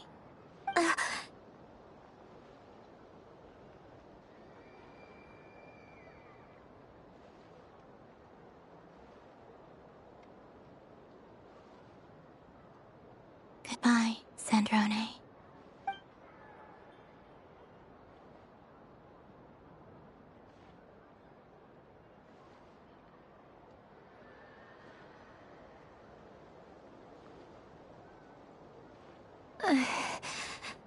I'll miss you too, Columbina. Sorry, what was that? Ah! Ah! Yeesh! No need to freak out. What's wrong? We've been looking everywhere for you. What do you want? Oh, nice ears.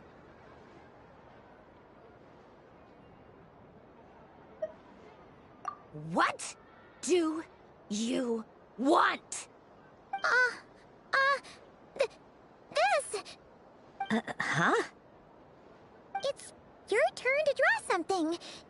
You're one of her friends too, aren't you?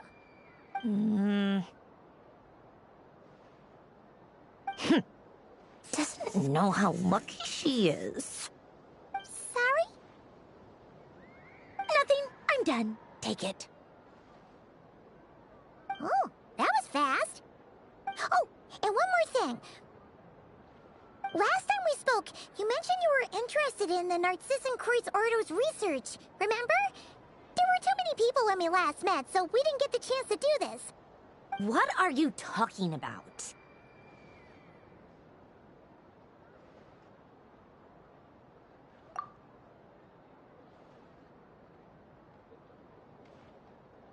This is...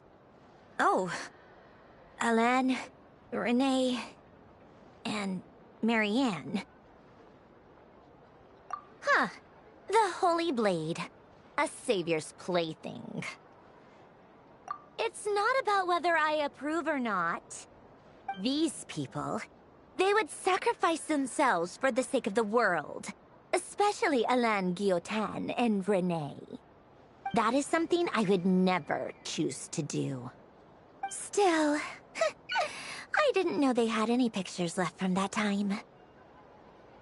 If I'd have thought to bring a camera, I'd have... What? Yeah, of you being bitten by the frostfin whale and Columbina bonking you on the head. Tear it up! Now!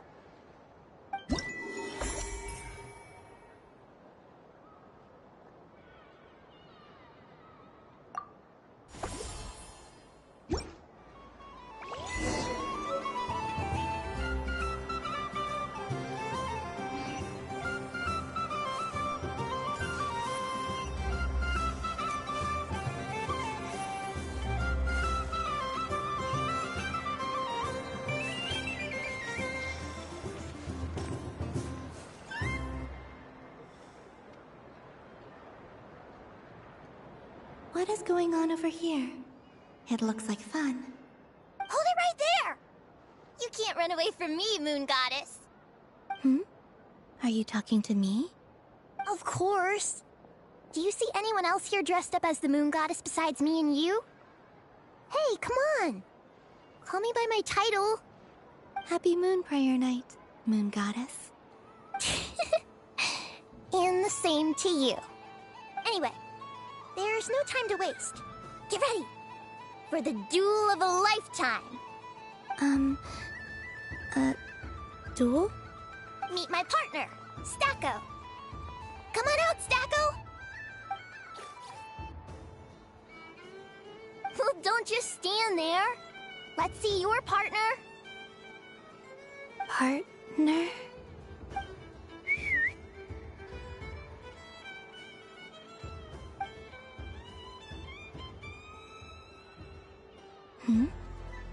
So I need to select a partner and command them in battle. Partner. I need a partner.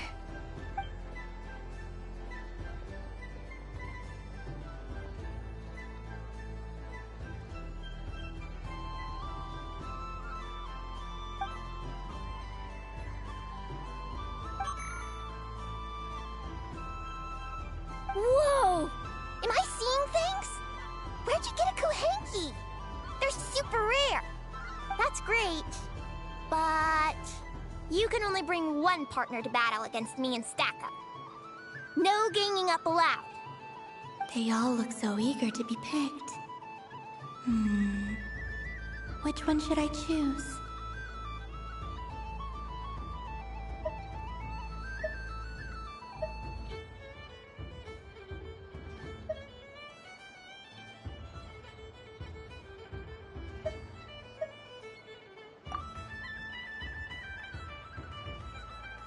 This one usually lives in Nasha Town.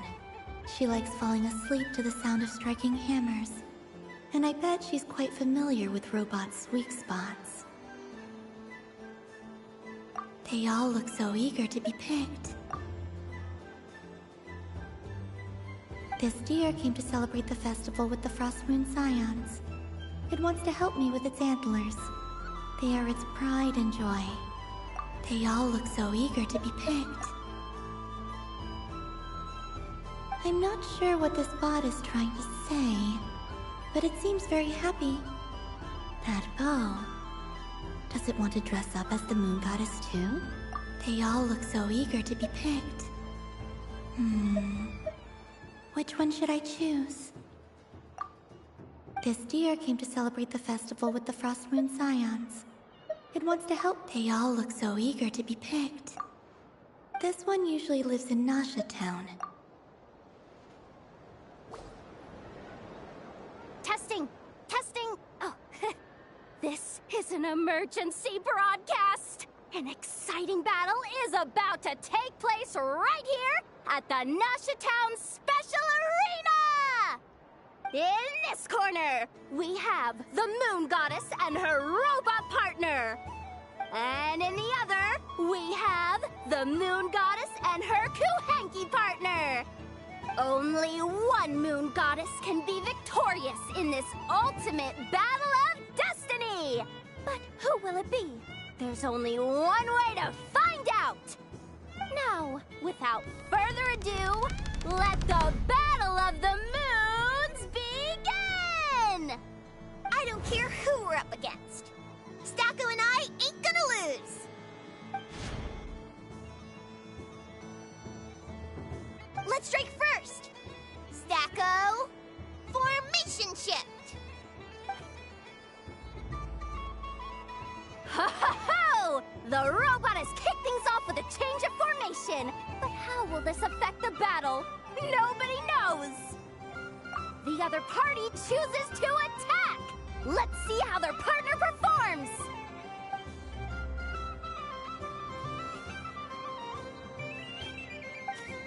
Stacko! The attack lands! And if those sizzling sounds are anything to go by, it was very effective! Okay then. Stacko, maintain formation and enter your empowered state. Empowered state! There we go! Now we're talking! Absorbing the immense Kuvaki present on Moon Prayer Night, this lean, mean machine has greatly increased its offensive power! Oh, they chose defense! But Stacko's about to attack with full force! Is it too little too late? The battle is heating up fast! I'm about to start sweating machine oil over here! Go for it, Stacko! Set Kuvaki to maximum! Can their opponents withstand this blow? And what will this moon goddess do? Don't be afraid. Fight however you wish. It's a moon lane! A deft use of a moon lane allows the Kuhenki to dodge the blow, and now it's spiraling around its foe in circles! 1 loop, 2 loops, the robot screen is bugging out! It's getting dizzy! Stacko! Oh, Stacko is down for the count! Our winner is the Moon Goddess! The slightly taller one, I mean. You did your best, Stacko. I'll take you to Ino's for a checkup right away, don't you worry.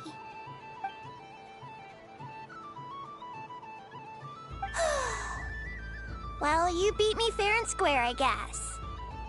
Honestly, I underestimated you. Won't make that mistake again. I think my partner deserves most of the credit. Just you wait. When I'm a little bit older, I'm gonna come back a whole lot stronger. You ready for a rematch?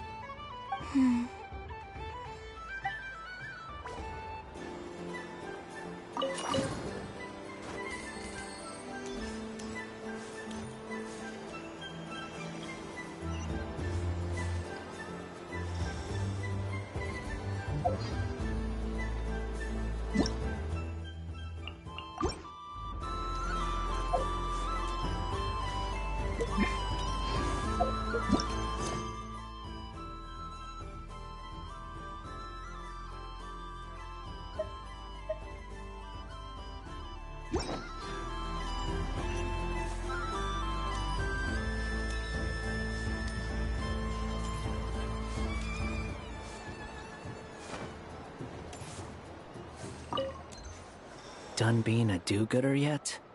Thanks for coming here with me, Hat Guy. Are there any games you'd like to play? It's your turn to pick. I'll come with you. Why does that hamster think you've grown up? You haven't changed at all. I know you don't mean that. You're just taking the opportunity to make fun of me, aren't you? Even if you won't admit that taking some time to compose yourself is important, I can see that you're doing it in practice. Otherwise, you'd have taken off your hat and flown away by now. Looks like Albedo's socialization program has been far more useful to you than all those Vahumana textbooks. A moon prayer candy for me? Huh, thank you. It smells like baked apples and butter. Reminds me of Good Hunter, a restaurant in Mondstadt. I always have to resist the temptation to go there unless I'm ordering food. I understand your homesickness, Miss Columbina. I have a double dose of it, because both Simulanka and Mondstadt are my home.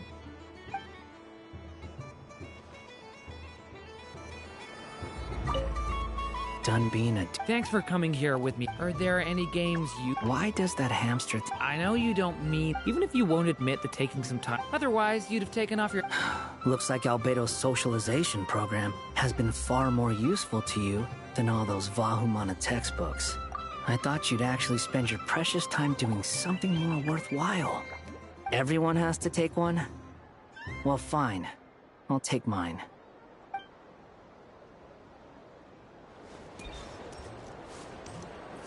If all the prizes are gone, I might as well close up shop for the day. But you haven't had your fill of fun yet, right?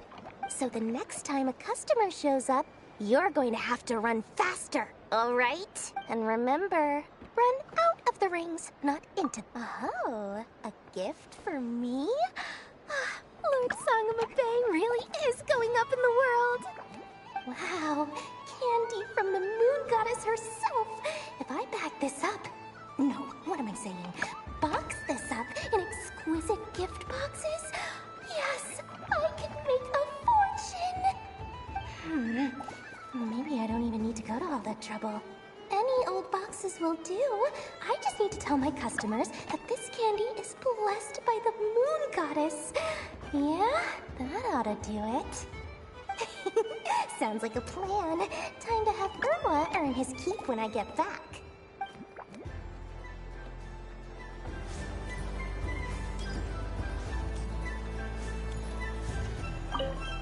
Another round of fish blast? Oh, I mean of bye-bye bad fishies. Oh, bless my fluffy tail.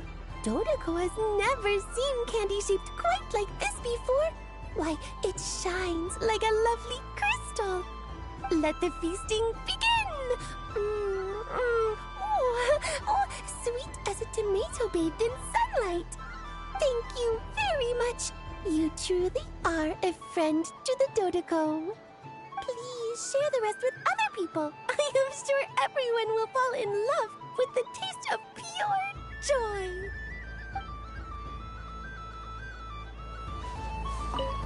I don't suppose you'd like to play again, by any chance? Don't get me wrong, once is plenty.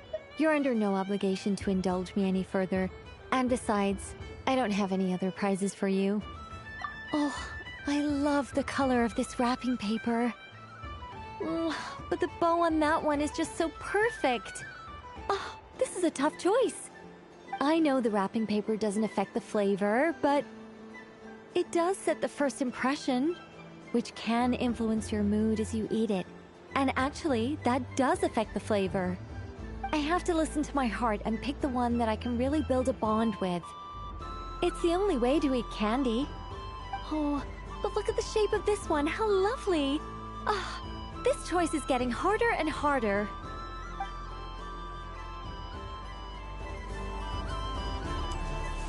The death card made a most enigmatic appearance. The moon for which Miss Columbina is bound, I fear. Fretting is of no avail. I will have a chat with Alice about it sometime. Ah, you're such a polite child, Miss Columbina. But we elders have already partaken of our fair share of stories in this world. Enjoying candy, keeping up with the hip and groovy trends of the day. Oh, these things should be left to youngsters like you. I hope you don't misunderstand me. I do not intend to lecture you or reject your kindness. It is simply that the mere sight of this candy is starting to give me a toothache.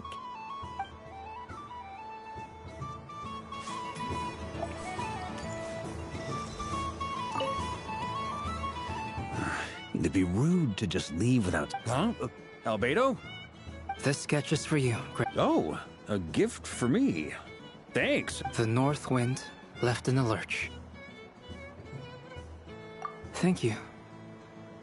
It seems I've picked lemon. It strikes a good balance between sweet and sour. This has piqued my curiosity. What if we were to add citrus and other spices, then enhance the flavor via caramelization? I wonder what the end product would be like. Perhaps I should take the time to try this out.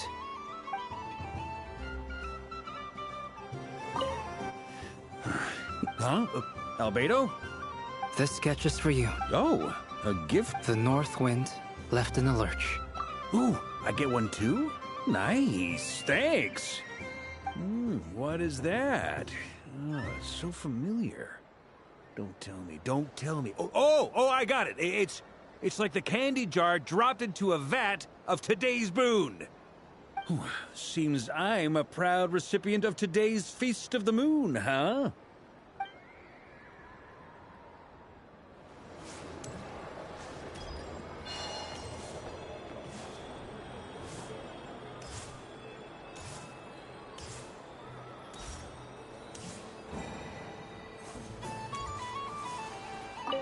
What's there to see on that moon anyway?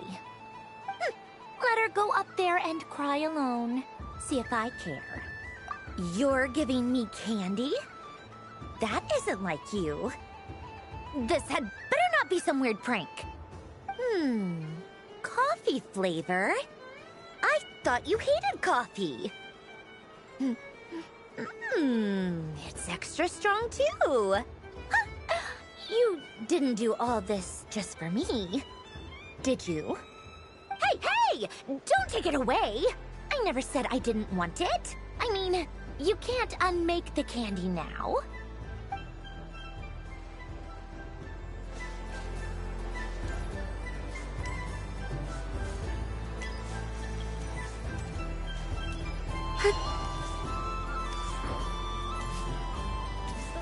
show will now begin.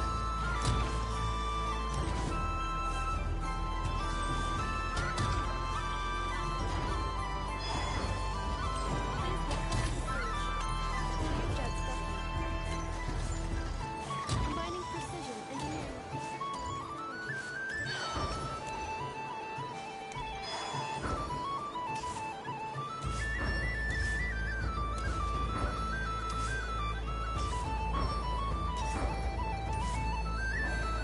Something about festive lighting always has a way of putting the warmest smiles on people's faces. This is most thoughtful of you, Miss Columbina. Kindness exudes from your heart like benevolent moonlight. Forgive me, but I shall have to enjoy this gift a little later. I hope that the flavor I chose is not the only one of its kind. If others were denied the chance to sample such kindness as you have shown to me, it would be a great pity indeed.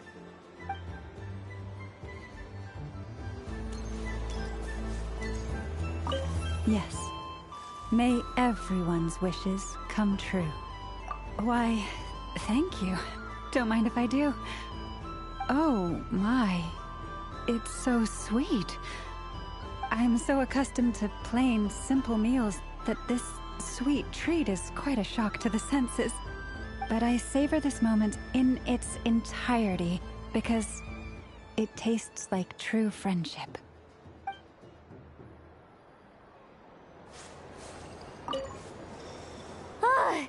I just had a water fight with two Fatui Harbingers. Pretty scary, but also surprisingly fun. Aw, man, this feels kinda wrong. Like, shouldn't we be the ones giving you candy rather than the other way around? I guess I'll just take one. What flavor is that? It tastes like getting a mouthful of muddy grass. After being rear-ended by a blunt-horn rhino, then face-planting the ground. I'll never get this taste out of my mouth. It's delicious. Mm-mm.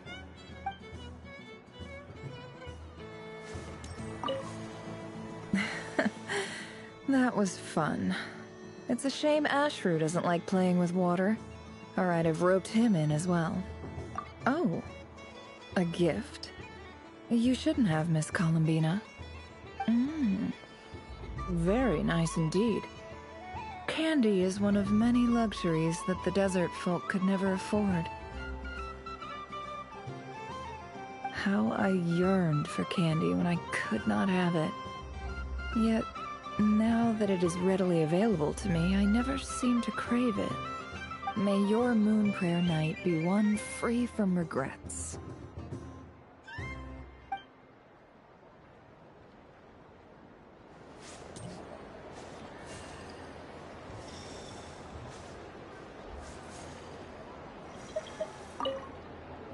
I've seen Linny and the other children play this game before. Candy? Would you mind if I took a handful extra? I'm sure the children will enjoy them. I must say, Columbina, you really have changed. You never used to show this much consideration for other people, even when prompted. I'm sure Sandrone would agree when I say, I like the present version of you better.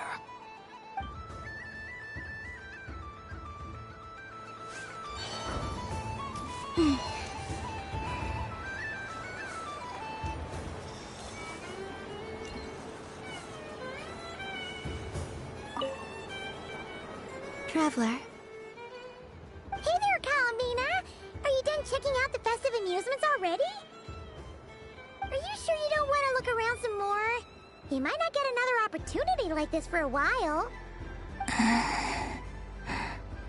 Right now, what I'd like to do is... Oh! Candy for us? Thanks a bunch, Columbina. Don't mind if we do. Whoa! This one's intense. But it's so tasty.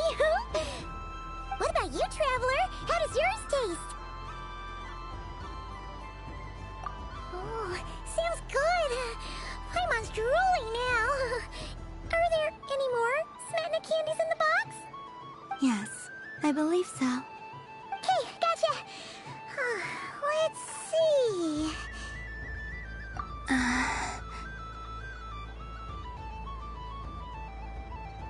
Sure. This one, and yep, this one looks right too. Okay, that's 3. Here we go. 1 per person. It's so sweet.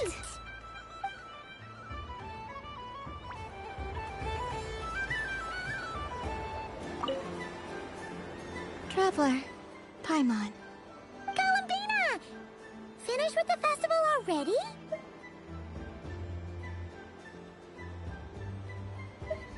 Okay, no need to rush, just take it easy.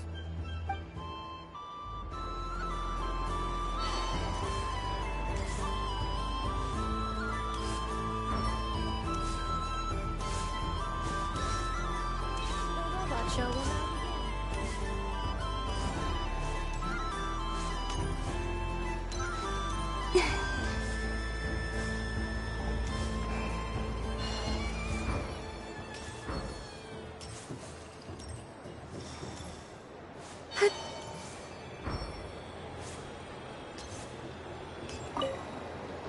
Dodoco's Whirligig. Come ride on a soft and furry Dodoco and embark on an unforgettable adventure.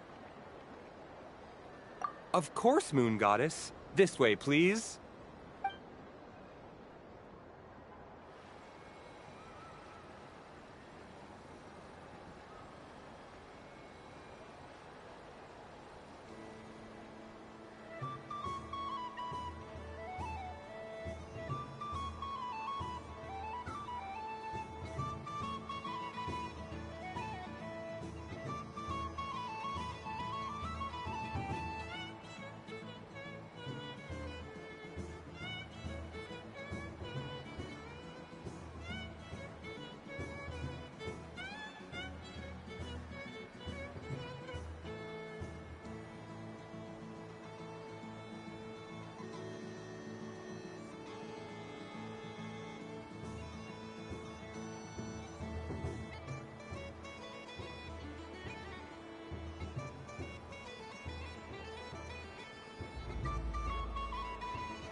Traveler, Paimon.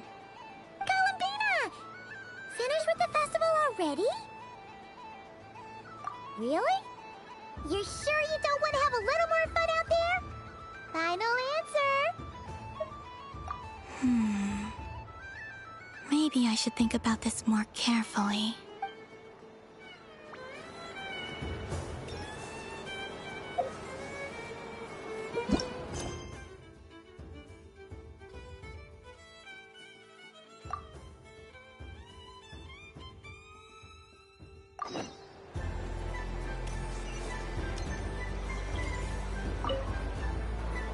Traveler. Columbina! Finished with the Really? You're sure you don't want to... Yes, I am sure.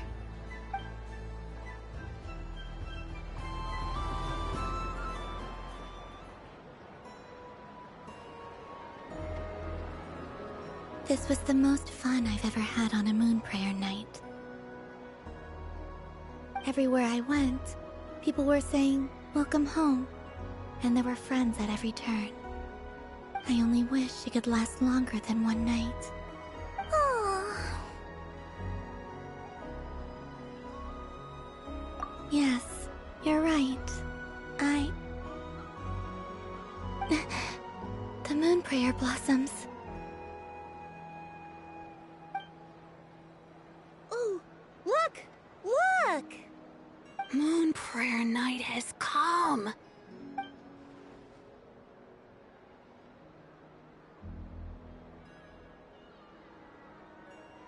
The moon. It's so beautiful. Happy Moon Prayer Night, dear. Happy Moon Prayer Night.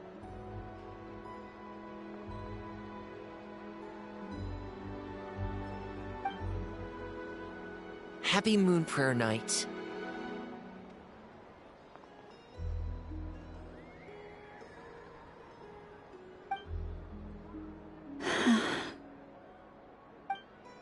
Aww. Huh.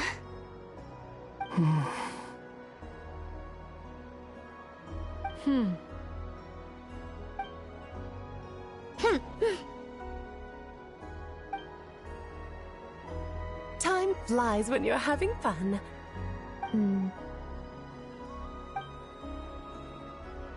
Oh. Looks like the time has come. Columbina. You're heading off, then?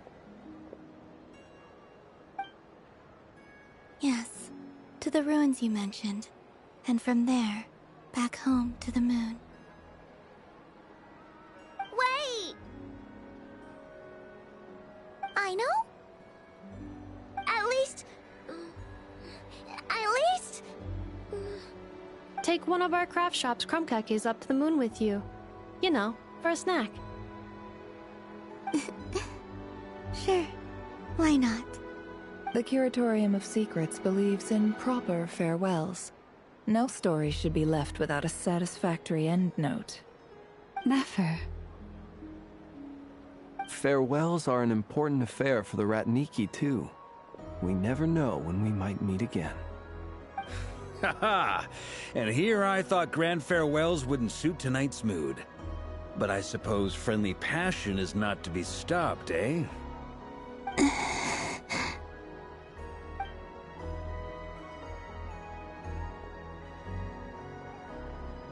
We made a little something for you, Columbina. Ta-da! What is it? A Moon Prayer Night greeting card with drawings by all of your friends.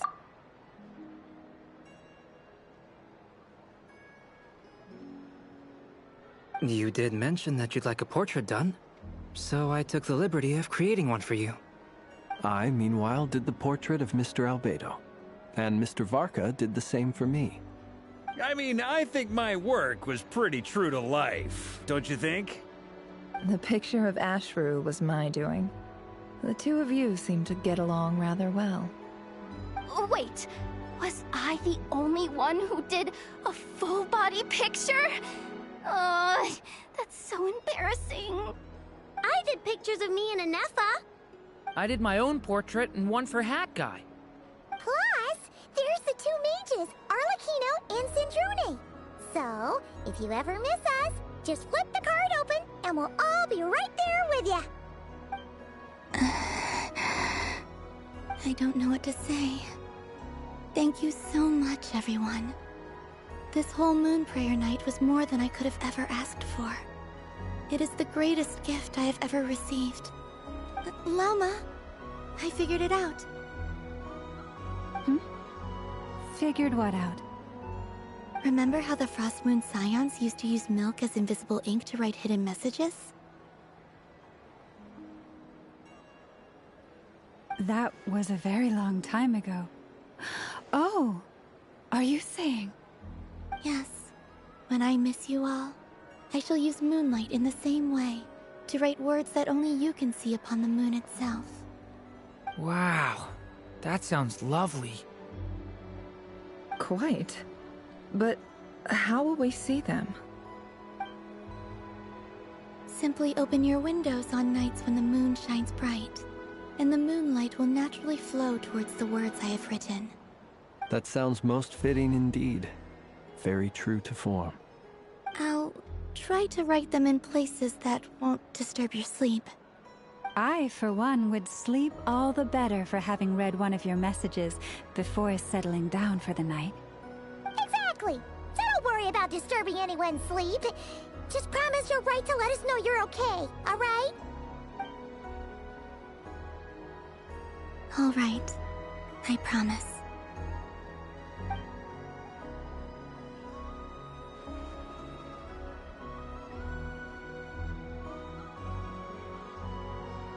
In that case, Columbina.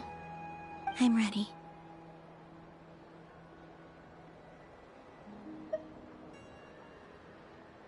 Very well. Let's go.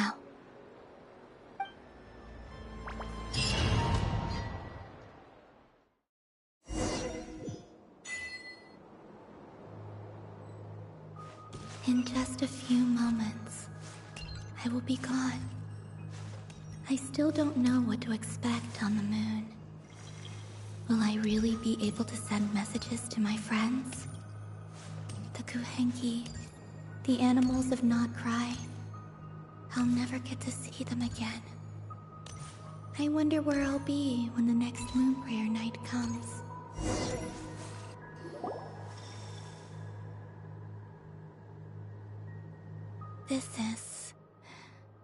This is where the people of Hyperborea used to communicate with the moons.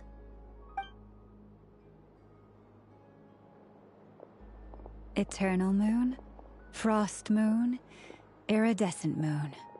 When the power of all three converge, the gate to the moons shall open. Moon marrow preparations are complete. Only the final step remains. I'm sure Nasha Town is livelier than ever at this moment. Yeah, it's a shame you couldn't be there for it, but it's now or never, right? It's fine. I'm more than happy with this. My last piece of luggage. My only piece of luggage.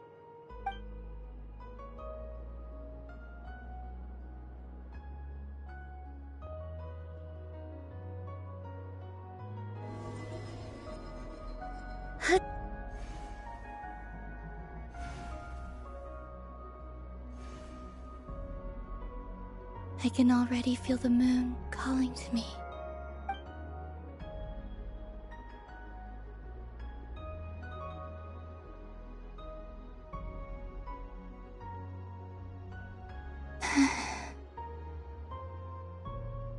Your home lies on the far side of this light, Columbina.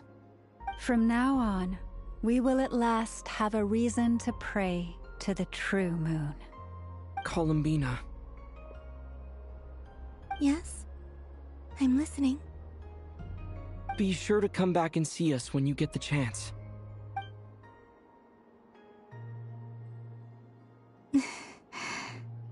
Of course. But if that chance doesn't come, then remember that you have friends on this planet. People who will miss Columbina. Yes, I will. Thank you for everything you've done for me. And remember, come night or day, the moonlight shall always connect us. Well then, farewell, my friends.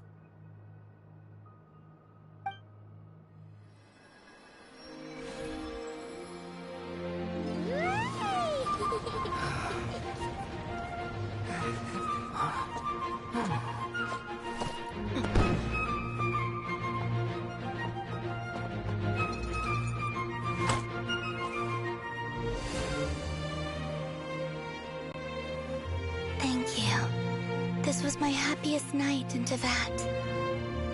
Farewell, Columbina.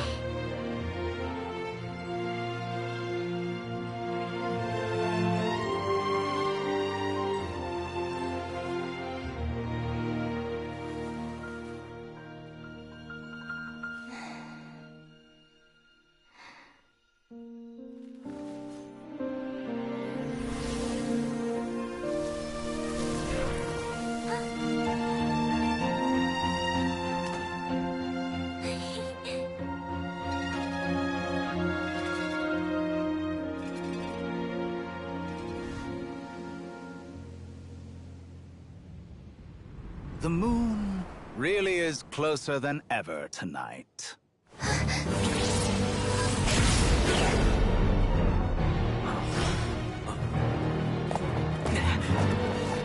Columbina. All 3 moons in one place. Time for one final experiment. Reason, life, death, time and space. They all believed I would fail.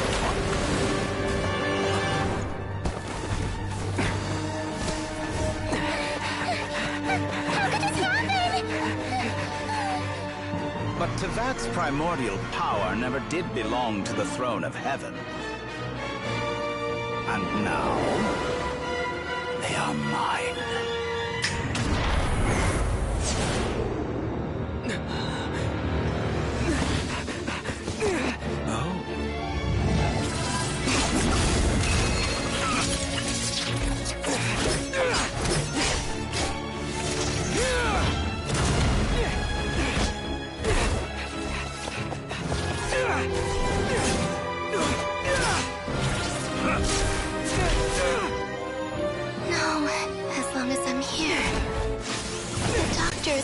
Wield the 3 moons' power.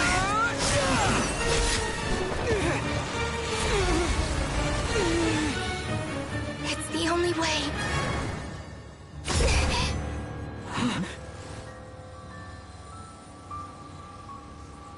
I guess I won't be going home today. Columbina! No!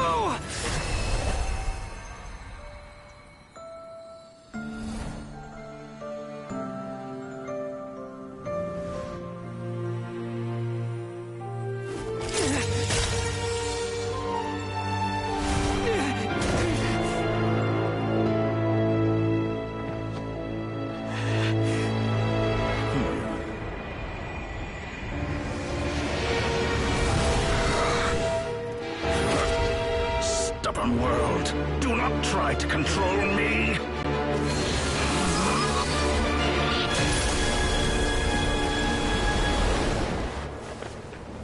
Columbina.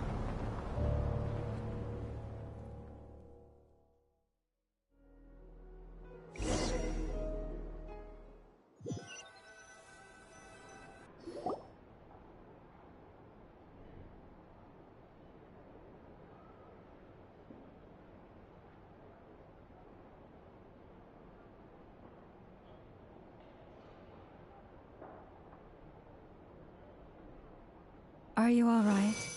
Do your wounds still hurt?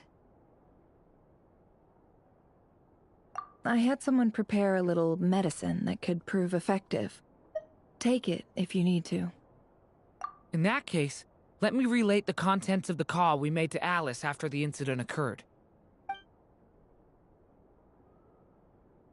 That Dottore is a crafty one. He distracted the Hexenzirkel by creating a huge fuss at Tevat's borders. I'd assumed that the cause was an abyssal intrusion from the outside world, which in fairness is a rather common occurrence. But after learning that you managed to influence the phantoms in Krai, I realized that perhaps this interference could have come from within Tevat instead. But we weren't able to change their fates. True, you couldn't change how their stories ended, but you did build some variables around yourself. Variables? Yes. Things you heard that you could not otherwise have learned. Ideas that would otherwise have never crossed your mind. All these things are variables. Of course, most variables usually pale into insignificance with the myriad of possibilities floating around. But the moment you start treating them as building blocks and intentionally stacking them, that changes things. That's what Dottore did, and it's how he created the necessary conditions so that when you activated the portal tonight, it played right into his plan. However, we have no way of knowing exactly what he did. Yeah, we also need to ascertain Columbina's status. And that about sums it up. As I suspected, Dottore has disappeared completely. If it's any consolation, he wasn't able to control Columbina as he might have wished to.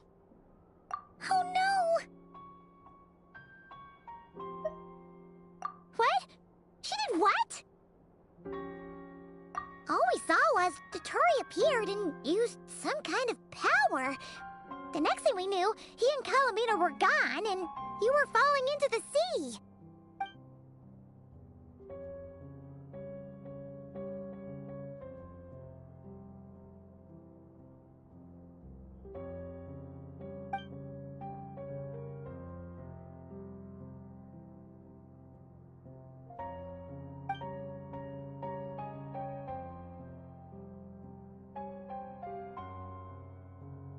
So, Columbina intentionally opened the Moon Gate and escaped into the same mysterious world as Rerir and Thalindis. Sounds like bad news.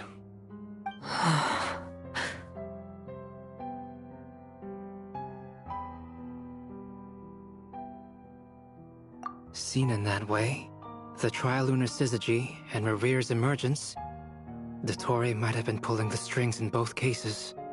According to Miss Alice, he is attempting to transcend his destiny and finish an experiment that only a god might complete. An utter lunatic. Wait a sec, where's Hat Guy? Seems like he'd want to be here for this. He took off with the Dodo communication device after we spoke to Alice. He said he had a hunch that he wanted to investigate by himself. The look on his face was terrifying. I've never seen him like that before.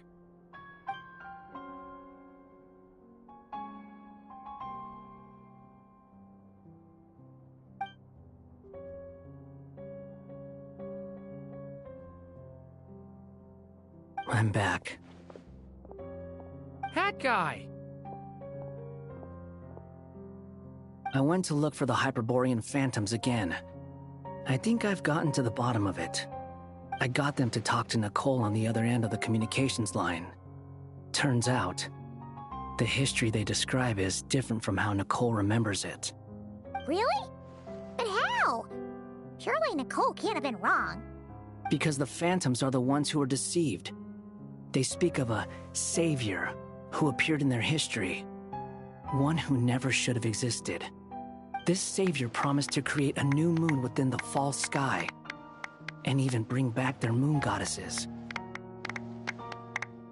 Foolishly, they believed in him, and told him everything he wanted to know about the moons. It's obvious that this was Dotori's doing. Now you mention it, the first time we entered the Hyperborean ruins, we heard the phantoms discussing their history, and I remember Nicole commenting that something sounded a little strange. But Dotori shouldn't have been able to get in there in the first place. He didn't. Nicole said that this was an anomalous state triggered by disruptions in the causal connections between phantoms from the same era. The variables that Dotori put in place were substantial enough that they even affected phantoms that he never met. So it's not that their memories were unclear. They'd been tampered with. That's exactly the possibility Dotori was trying to manufacture. He turned these variables into knowledge and engineered the situation so all that knowledge would fall into his hands. Then, he harnessed that knowledge on Moon Prayer Night to truly create a false moon. How is that even possible? To be precise, he exploited a weakness in the way the spell works. The spell senses Kuvaki to detect the moon's location. So, as long as the false moon more strongly resembled a moon than the frost moon beyond the skies, the gate would teleport Columbina to the false moon's location. In other words, to Dotori's side.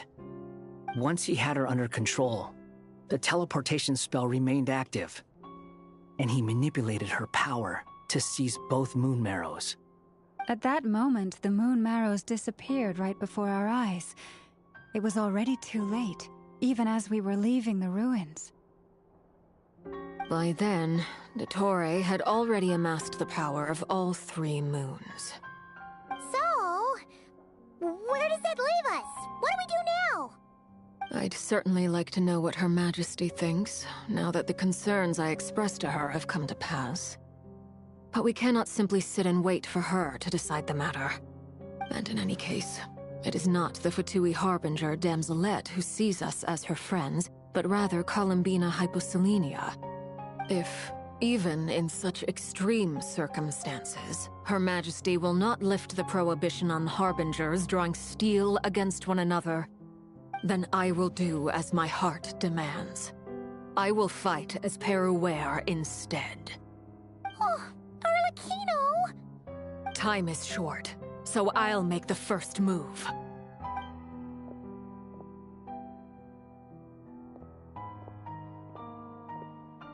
Whew. Even Arlecchino seems to be losing her cool now.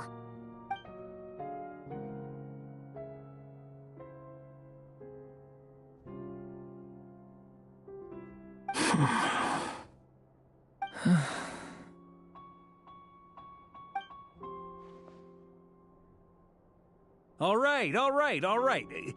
Lose those dejected looks for a moment and let me get a word in. It looks bad, I won't lie. Very bad, in fact. So Dotori's pulled some real dirty tricks to gain the upper hand. For now. And yeah, it's to the point where even the mages say that his variables have affected destiny. I'm not so sure, though. Many have told me that Tevat's destiny is fixed, and that does appear to be the case. Well, what makes Dotori so sure he'll be the exception? And since he was able to stack these variables up, who's to say we can't do the same? You of all people should not be discouraged, traveler from afar. This isn't over yet. And you're not alone in that. Everyone here does, whether they've spoken thus far or not. But none of us are the type to sit back and wait for the sun to shine again. That's exactly how a knight should roll. If they knock you down, you get back up and get back in it. Don't forget, Honorary Knight, you're a legitimate member of Mondstadt too. Vark is right. This is far from over. Dotori's already way overdue a butt-kicking given his past shenanigans. And after this, he's earned himself a double dose. That's what I'm talking about. How's everyone else feeling? I'll use Kuvaki to investigate Columbina's whereabouts. I am not ready to give up either. Leave the intel gathering to me. Whatever happens within Nocturne's borders, when the Curatorium of Secrets wants to be in the know, we always find a way. Aino and I will do all we can to support you. We will attempt to reverse engineer Dotori's actions and seek a breakthrough that way. Alice and Nicole are busy dealing with an emergency at Tevat's borders, so they can't return just yet. But they're both very angry about this. They've asked Albedo and me to act on the Hexen Circle's behalf and do everything in our power to fight back against Dotori. Are you ready then? We're going to have to conduct a lot of research, even in the early stages. I'll do my best. As for me, I'm pretty familiar with Dotori's way of doing things, so I can try to predict his next move. I'll help with your investigation. Nice! Looks like we have our basic division of labor. I'll get in touch with Flints and Itlua, get them to have a chat with their Starshiner. It couldn't hurt to bring the Lightkeepers on board as well. At the same time, I'll pass on instructions to the Knights present in Krai to assist the Lightkeepers and other organizations in ensuring the safety of those living here. Yeah! We'll show him! That's it then. Good luck, everyone.